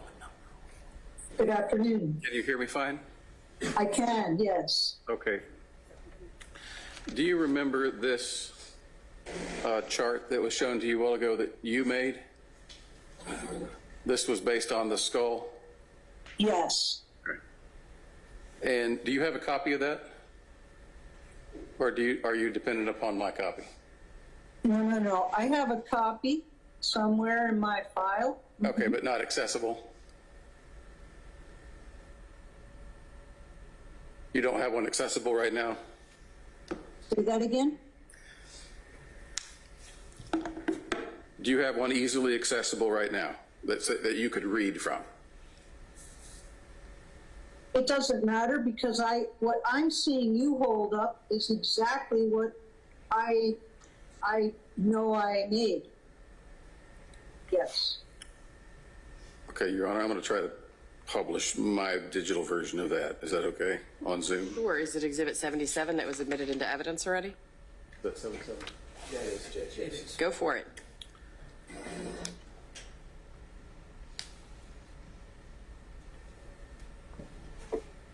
And we all know this is going to go as smoothly as possible. Sure.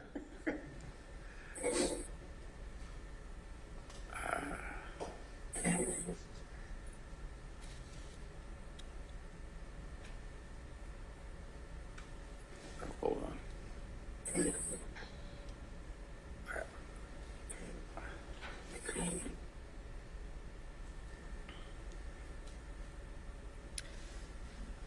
Well, let me try it this way.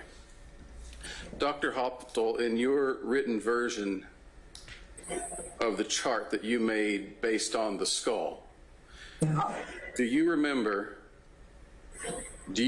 noting that there were class 5 caries in tooth number 6 and tooth number 11? Yeah. You don't remember that? No, I do remember that, and it's written on the chart. Oh, good. Well, that simplified matters. What is a class 5 carie? That would be a cavity that was at the base of the gum line. That's class 5.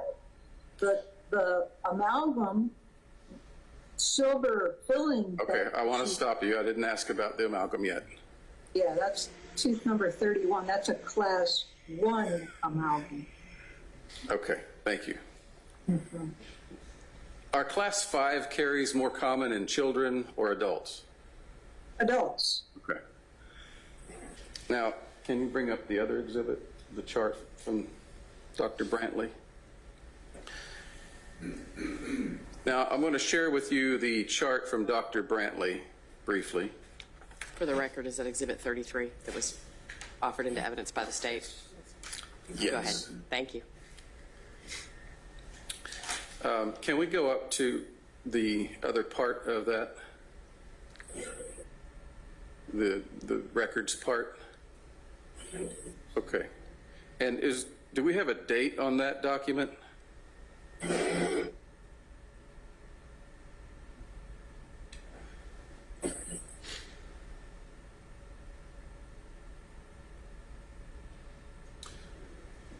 All right. Oh, well, number one, you can see, There you go. and this is a document that purports to be Melissa Patton's dental. Yeah. And Okay. what is her listed date of birth? Date of birth, it says it looks like 9/9/70. Okay. And is there a date on which this medical record was created? I don't know, this isn't my creation. Well, do you see one on the document currently?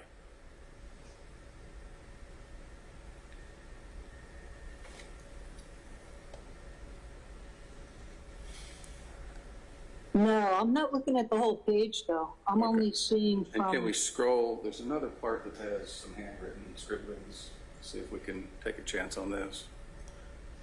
It's the next page. There you go. Now you'll have to rotate again, I'm afraid.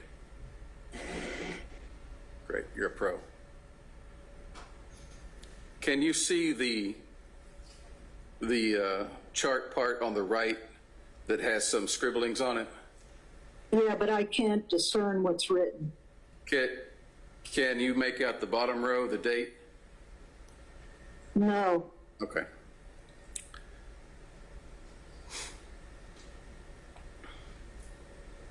Nope, I can't. Okay, that's fine. Thank you.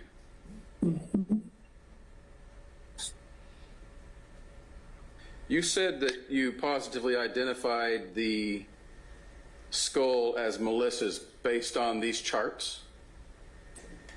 No, based on my examination of the remains, okay, coupled with x-rays that were taken,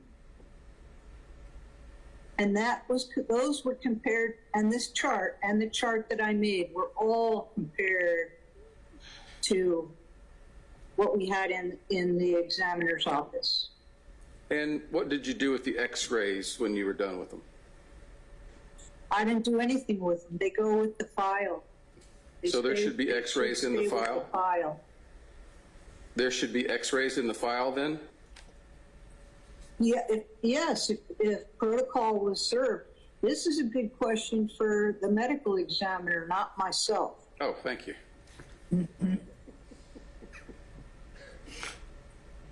Are you aware that there were other agencies looking for the victim in this case?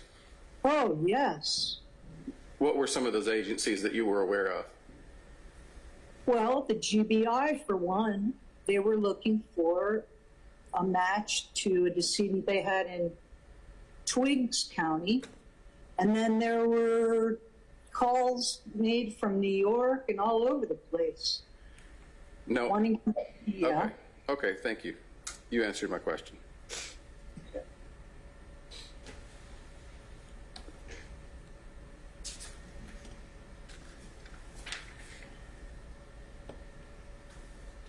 That's all the questions I have. Thank you. Thank you. Mr. Wilson?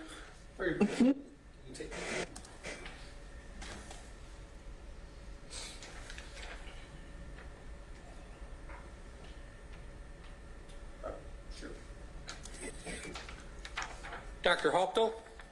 Yes. I'm sure, can you see the document that I'm holding up? Yes, I can. Are you familiar with that document? Yeah, but it looks like it's upside down. Sorry. Did I get it right? Yes, I can see it. And what does that describe? Hold it up again if you would. Okay, that tells you, shows you what the scene looked like. Did you make that drawing? Yes. Your Honor, at this time, state what, and was that an accurate representation of what you saw that day? Was that an accurate representation of what you saw that day? Yeah, yes. As best I could. I mean, there were pictures taken. Your Honor, I would like to tender State 78. Okay, I have something on the list y'all gave me as 32. I don't believe it's the same. Okay. 78. Any objection, Mr. McDermott? No objection. 78 is admitted. Nothing further, Your Honor. Mr. McDermott, questions on those questions? Nothing further, Your Honor. Okay, thank you so much, Dr. Hopel. You are free to log out of the Zoom. You are excused as a witness. Thank you very much, and thank you for letting me serve you. Thank you, ma'am. Have a good day. Mr. Fawcett or Ms. Hilton, the state may call its next witness. Your Honor, the state calls Dr. Gilbo. Okay.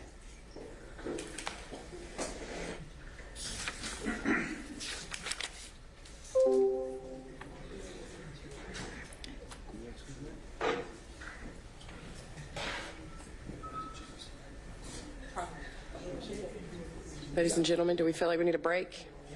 Nope. Okay. Thank you. When you reach the witness stand, if you would turn and face the deputy and raise your right hand, he'll swear you in. You swear affirm to the testimony that you're about to give truth, the whole truth, and nothing but the truth, so help you God. I'll just not see. Mr. Fawcett, there are some exhibits from a prior witness up here, if you wouldn't mind grabbing those. Just thank you. Thank you, sir.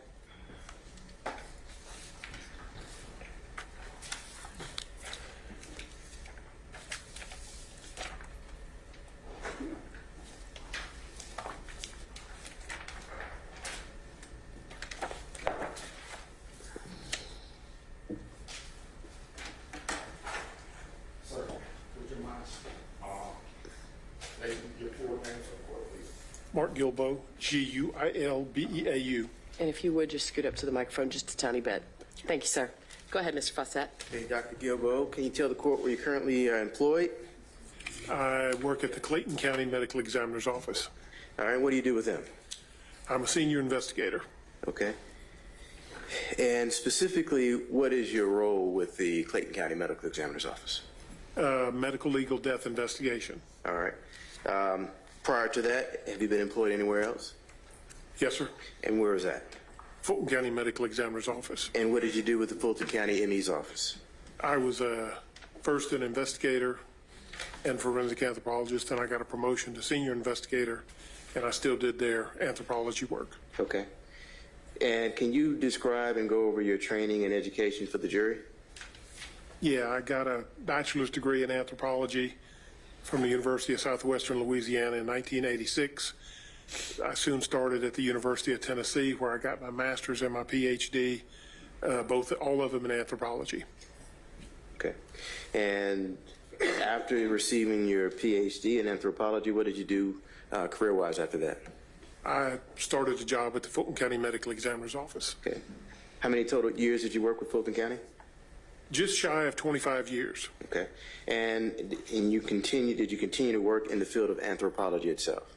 Yeah, I've been a consultant with DeKalb County Medical Examiner's Office for 20 odd years. Okay. What is anthropology? Anthropology is basically the study of people, human beings, whether it be their culture, how they make a living, anything about them, in addition to their history, archaeology, and their physical biology, as in physical anthropology, which is the biological anthropology that I studied. Okay. And specifically the biology anthropology that you studied, what specific topics do you cover in biology anthropology? Since biological anthropology covers everything to deal with human bodies, there's a subsection of it called forensic anthropology, which basically applies the knowledge we have of human beings to a legal setting, so that we can determine what we can basically from a human skeleton. Okay. And throughout your time in Fulton County, as well as your time that you're currently employed in Clayton, did you participate in ongoing training? Yes. Was that on a yearly basis? No, we don't really have yearly training. When I was at Fulton County, we had on and off training dictated by the budget.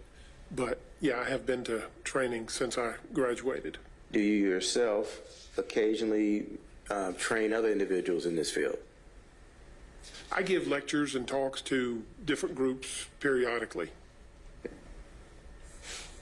And as it relates to the forensic anthropology itself, how does that field in particular assist you with your work at the medical examiner's office?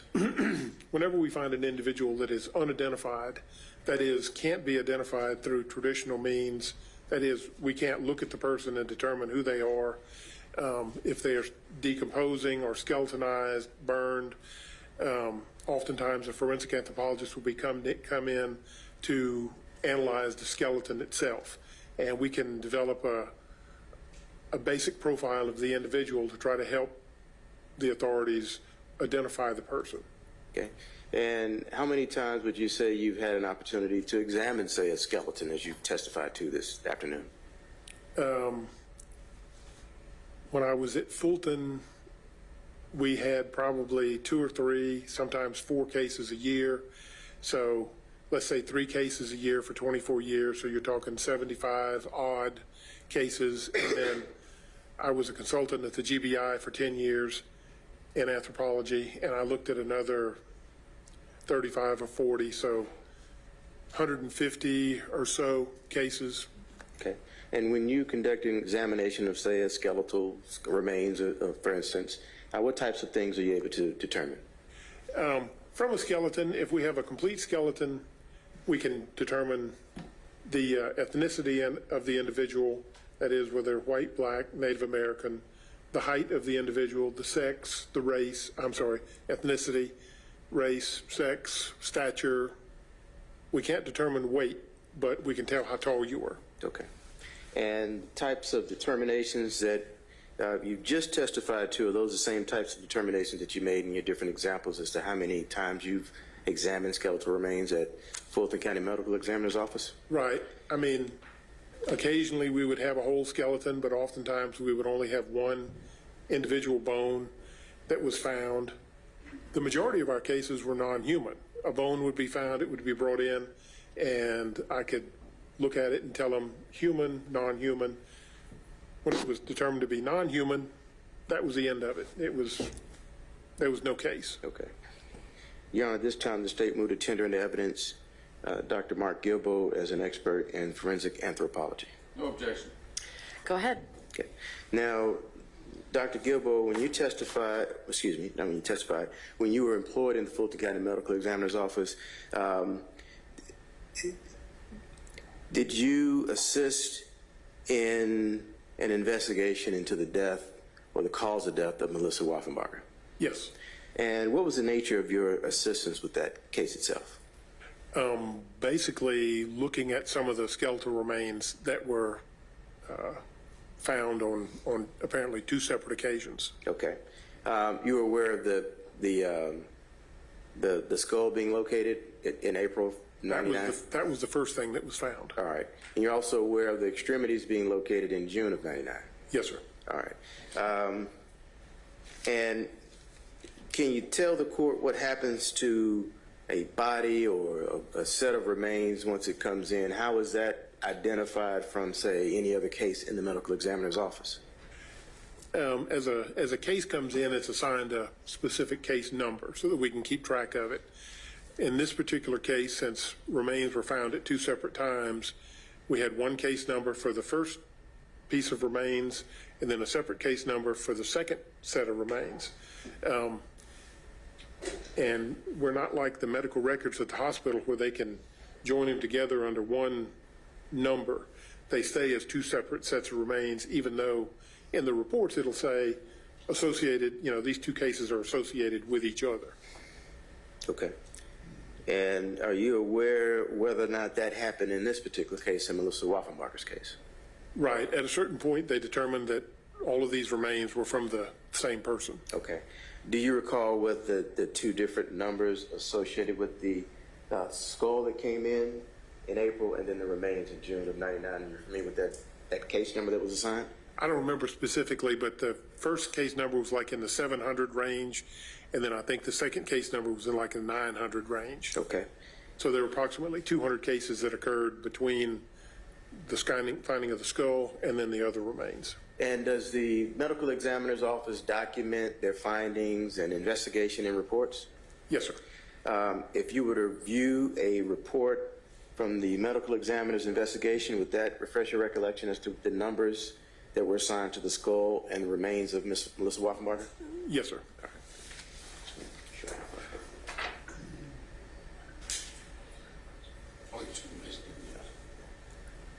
I'm going to show you this front of the report. If you could look at the numbers and see if that refreshes your recollection as to those two different case numbers.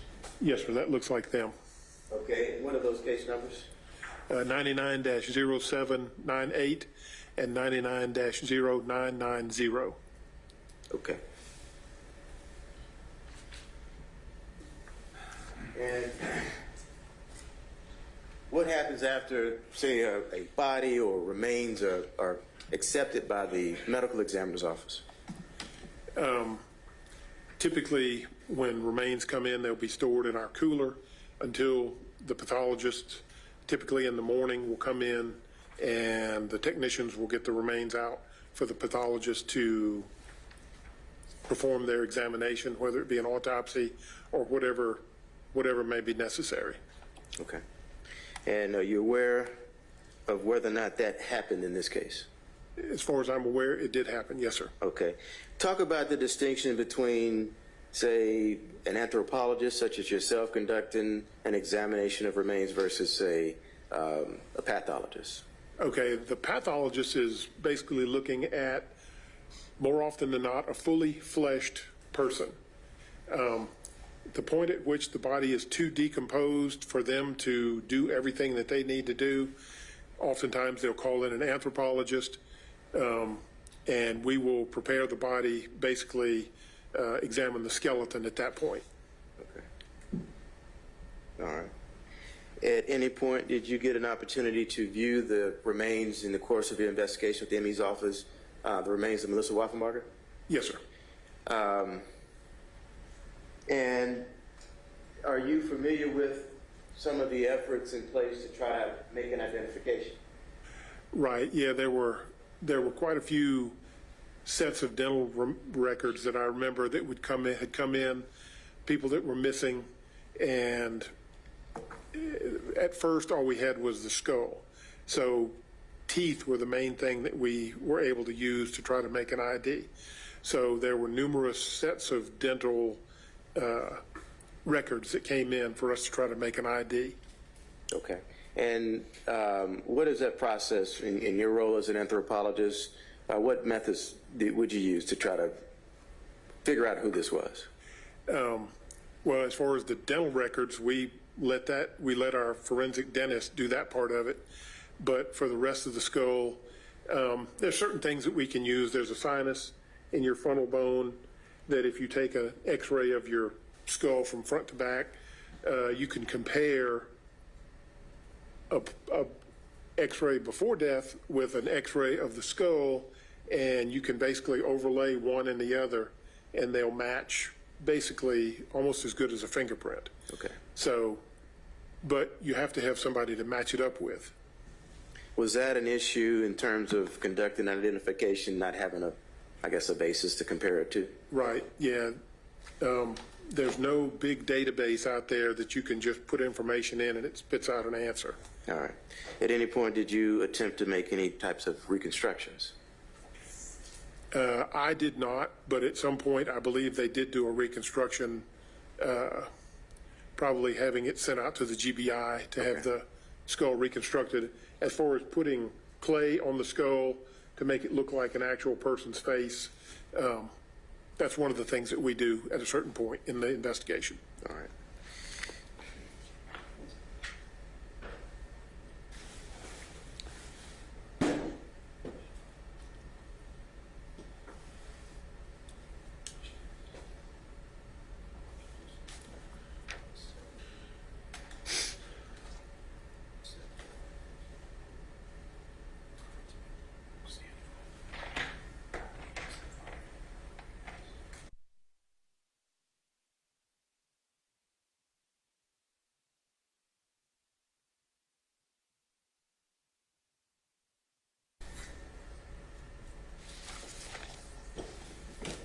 Mr. Fawcett? Yes. Am I correct that you're looking at photographs? That's correct, Judge. Okay, can you tell me which ones they are? Yes. That would be 37, 57, and 61. 57 and 61? 37, 57, and 61. Thank you. So, ladies and gentlemen, I'll just remind you again that, as I warned you at the beginning of the trial, that the next series of photographs, as you might have inferred, will be somewhat graphic, given the nature of what they'll show. So I'm giving you a moment to brace yourselves. Thank you. Now, Dr. Gilbo, I'm going to hand you what's been marked as states exhibits 37, 57, and 61. Can you open that folder if you recognize the images depicted on those exhibits? Yes, sir. Okay. Now, are you able to tell from the photographs themselves where those photographs were taken? Yeah, this was most likely in the autopsy room at the Fulton County Medical Examiner's office. Okay. And you've been in that room yourself? Many times. All right. And that would have been during that period in when the remains were located? You would have been in the medical examiner's office at that time? Yes, sir. You testified as to numbers associated with the case, two numbers in particular for the cases that came in. The case for the skull, right. You said that was 99-0798, and the case assigned to the extremities, that was 99-0990. Is that correct? Yes, sir. All right. On those images depicted in 37, 57, and 61, do you see anything representative of those numbers that I just read into the record? Right. On the little tag that's in the photograph,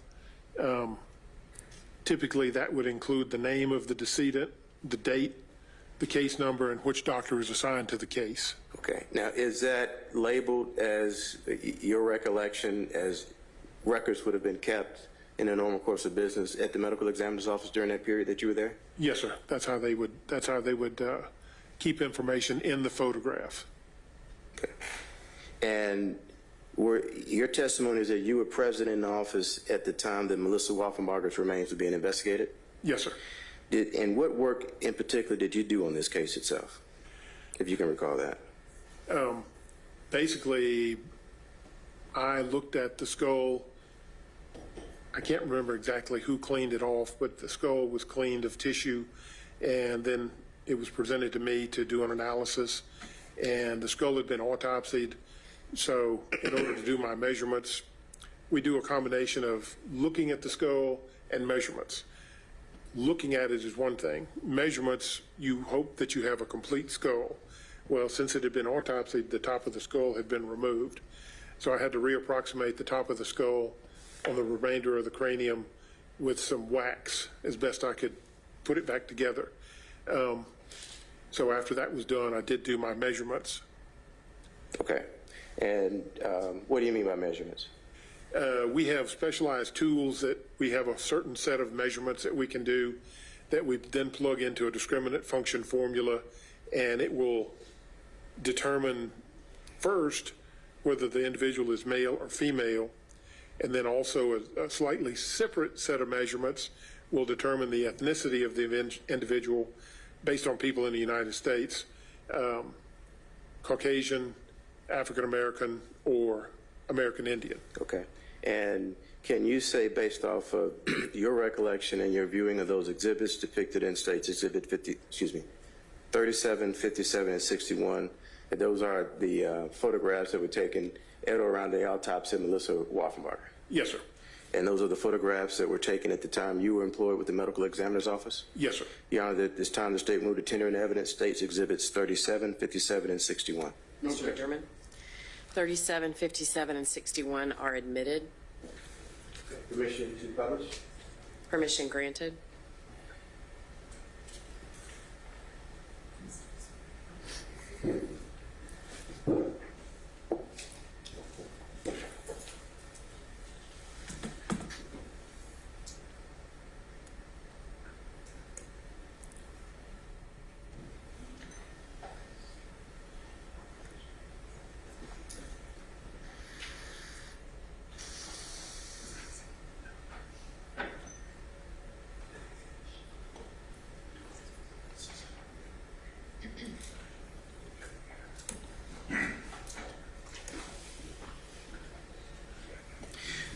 For the record, Your Honor, I'm publishing State's Exhibit 37. Okay. Can you see that exhibit on the screen, Dr. Gilbo? Yes, sir. All right. What are we looking at? This is a cervical vertebrae, a vertebrae in your neck. All right. And is there anything of significance about this particular vertebrae? The surface. Can I stand up? If you want to get up and, yes, you can. Okay. This is about where the spinal cord goes. This would be the back of your neck. This would be the front of your neck. This is the body of the vertebrae, and these are the facets that allow you to turn your head. But even though you can't spin it around, you can look from side to side with the flexibility that this allows. Now, this surface and this surface have been damaged. Something has cut through this plane of the vertebrae and separated it from the one that was next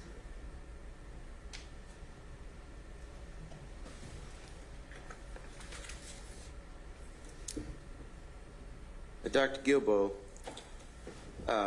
have you at any point studied the effects of, say, saws or mechanical instruments on bones themselves? Yes, sir. What do you mean by that? I did a master's thesis on saw marks in bone. Okay. So is it safe to say you're pretty well versed in the effects of, say, saw and the results of saws on bones? Yes, sir.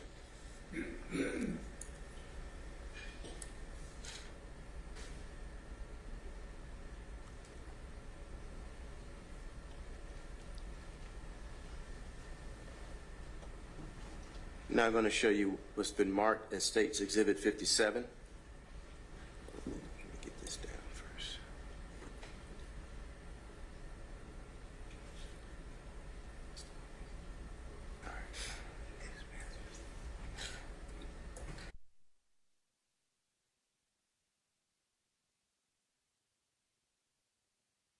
Objection. Can we approach? Sure.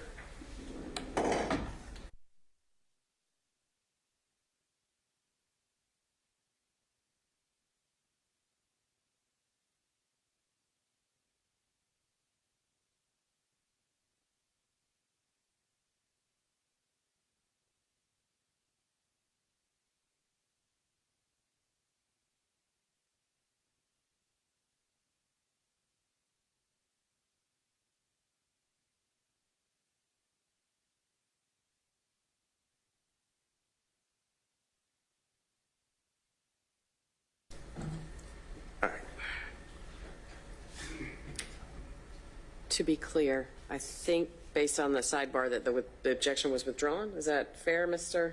McDermott? For now. Okay. Go ahead, Mr. Bossett. All right. All right, so for the record, publishing State's Exhibit 57. Now, Dr. Gilbo, if you wouldn't mind stepping down from the seat, and you see the same, if I could get you to, And I'll just ask, you're perfectly fine where you are, but when you do speak, if you'll just try and speak up because you have your back to me and the court reporter. Thank you, sir. is that the same medical examiner number referenced in the report? Yes, sir. All right.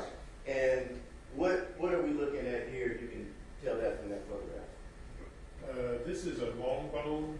I'm not sure which one it is just from this photo, but it's either the shaft of one of the bones of the arm or leg. I can't tell just from this photograph.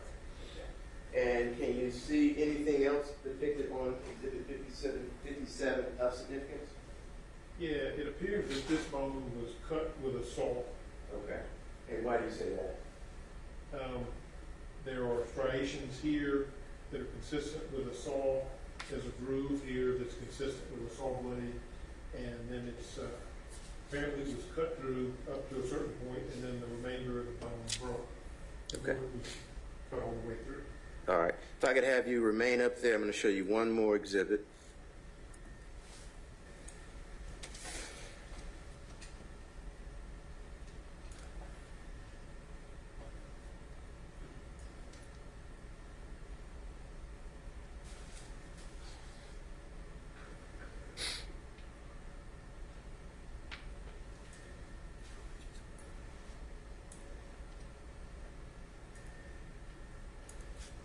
now showing you what's been marked as State's Exhibit 61. Can you tell the court what we're looking at? Is that a, well, first, is that another photograph from the autopsy of Ms. Wolfenbarger? Yes. Okay.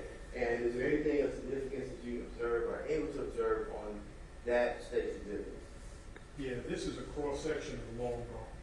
So this is a bone that has been cut completely through. And you can see the striations here. This is typically what we see when a saw cuts through an object, in this case, a piece of bone.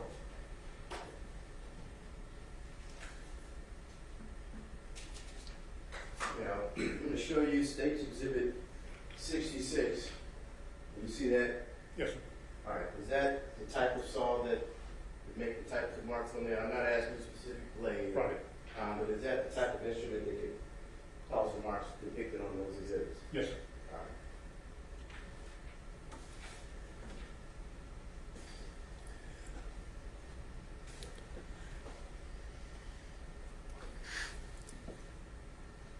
right. One moment, Judge. Sure.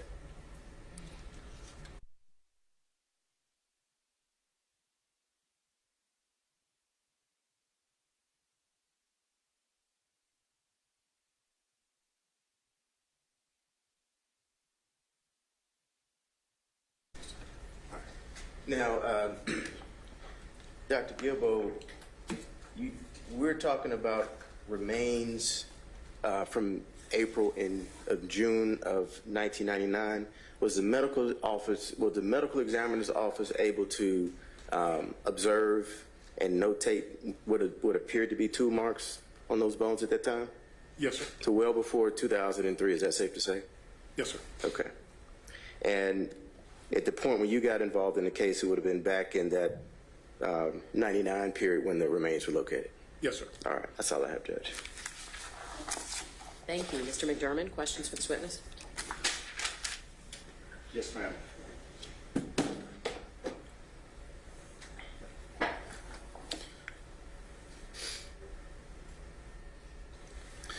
You referred to the skull as having the flesh cleaned. Is that the process? Yes, sir. Oh, I'm sorry. You were nodding. I just want to make the record clear. Works for me, but only me. Is that the process that it speaks of in the reports of soaking the head in bleach? Right. That's one of the ways that they use to try to remove some of the flesh from the bone. I see. And did they use other methods for other of the remains? Sometimes we will heat up the remains in some water with detergent. We're basically trying to remove the flesh, and heat is one of the ways that we can do that. I see.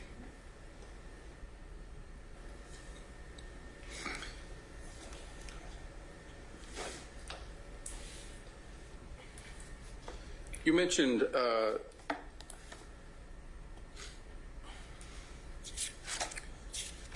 something about taking measurements of the skull. Yes, sir. Is that what's known as the Giles-Elliott discrimination? That's one of the ways, yes, sir. Okay. Did you perform that in this case? Yes, sir. Okay.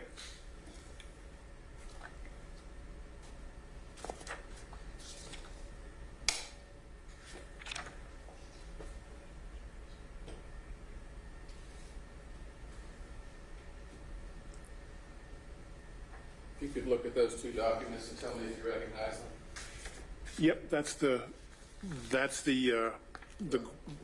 You can say what they are. Okay, that's the graph and the measurements that we take typically. And the second one? And the second one was just all my measurements. There's a lot of measurements in there, isn't there? Yes, sir. How many measurements do you have to take to complete this process? There's 8 basic measurements, and then for some of the discriminant functions, you don't use all of them, but people smarter than me have figured out how to do this. I just use their method. Okay. And we basically plug the measurements into the formula, and it spits out an answer that we can graph on a chart. And these are the graphs you're speaking of? That's the graphs, yes, and sir. The graphs tell you whether the head is male or female? Based on the measurements that are taken, yes, and sir. Whether it's a black person or a white person? Yes, sir. Okay. And do you know when this method was created? Oh, a lot of it was based on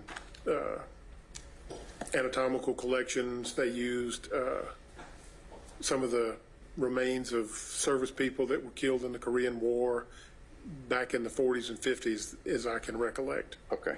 So this is a method that had been around since the 40s and 50s? As far as I'm aware, yes, sir. Okay.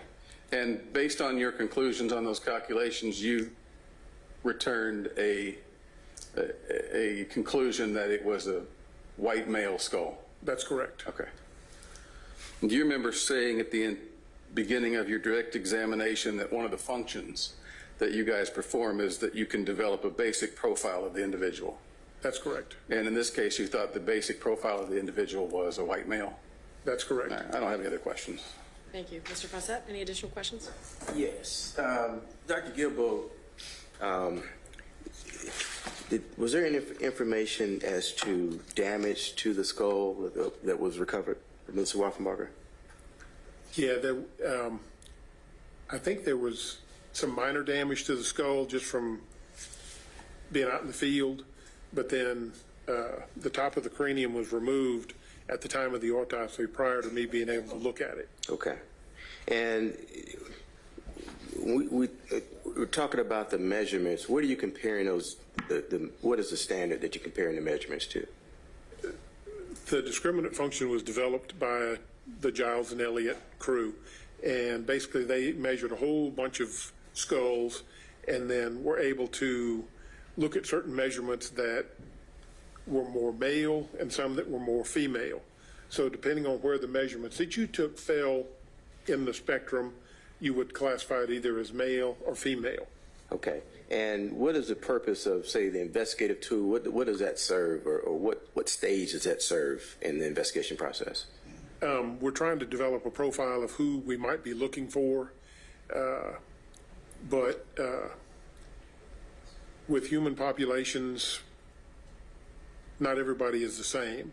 So that we're trying to quantify something that removes the human judgment from the equation. Everybody should be able to take a measurement the same, whereas I can look at something and say that box is square. Well, another person would say, well, that box is a rectangle. So it removes hopefully removes the judgment part of the equation.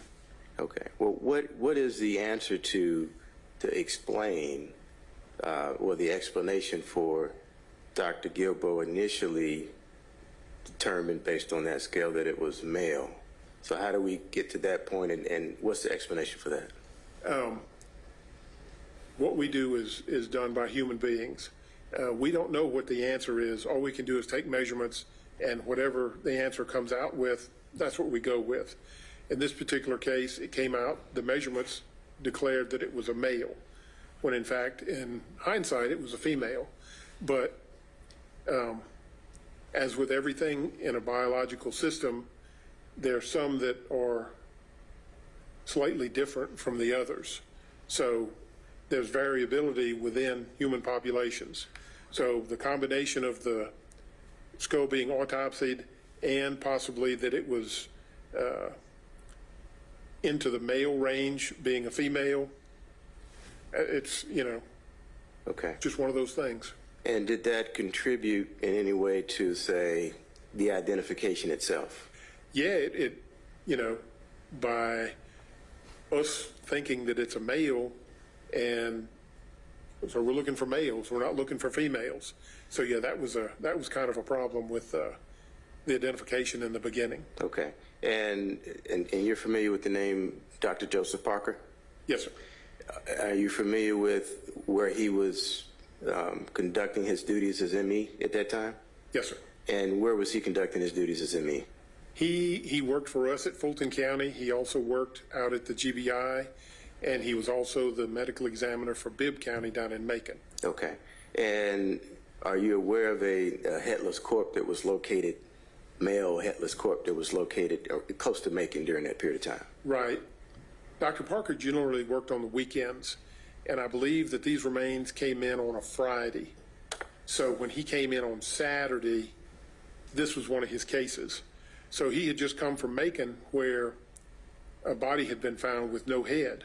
Well, he shows up the next day and there's a head with no body. So the assumption from the beginning was, well, we're going to see if this head matches this body. Okay. So early on in the investigation, there was a theory that might be the case. Right. All right. And did that contribute, or was that a factor in the overall investigation into determining the ID? I think it had an influence, yes, sir. Okay. All right. That's all I have, Judge. Mr. McDermott, anything else?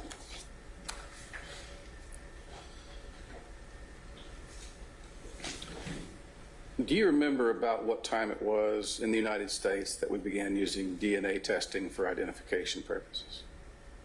As far as I'm aware, it was maybe the late 80s when it became available. And it was certainly available in the late 90s, correct? Yes, sir.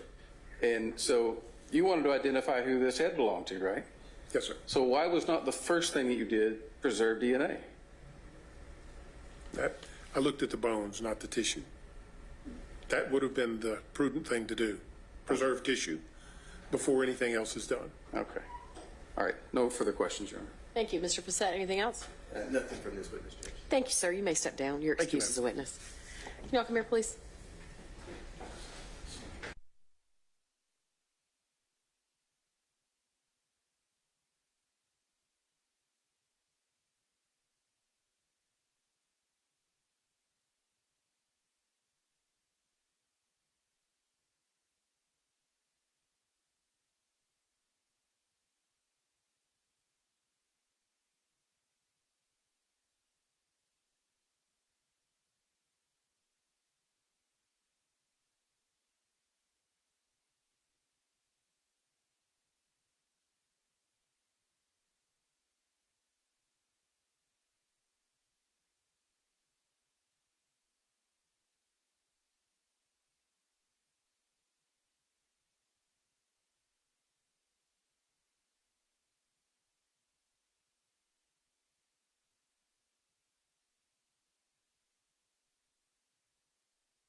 I was inquiring about, timing of what we do next.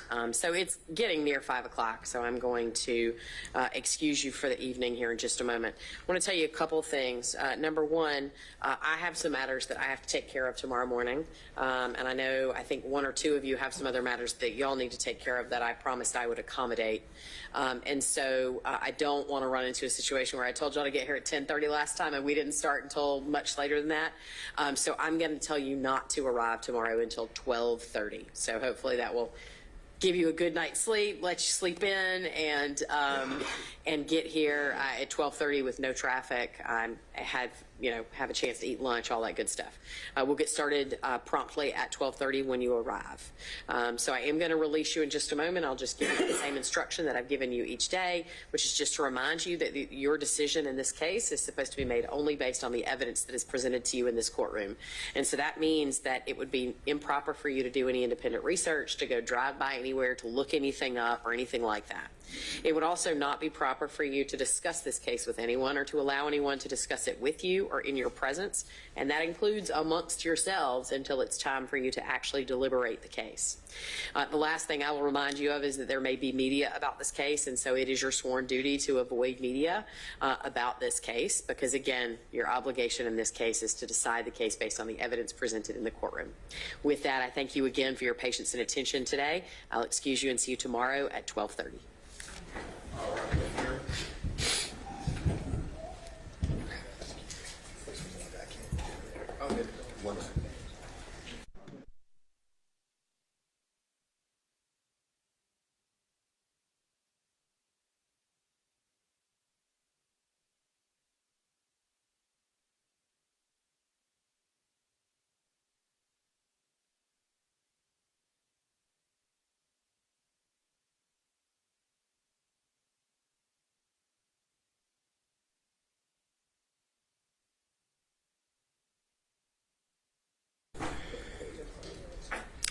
Jury's clear. You can be seated.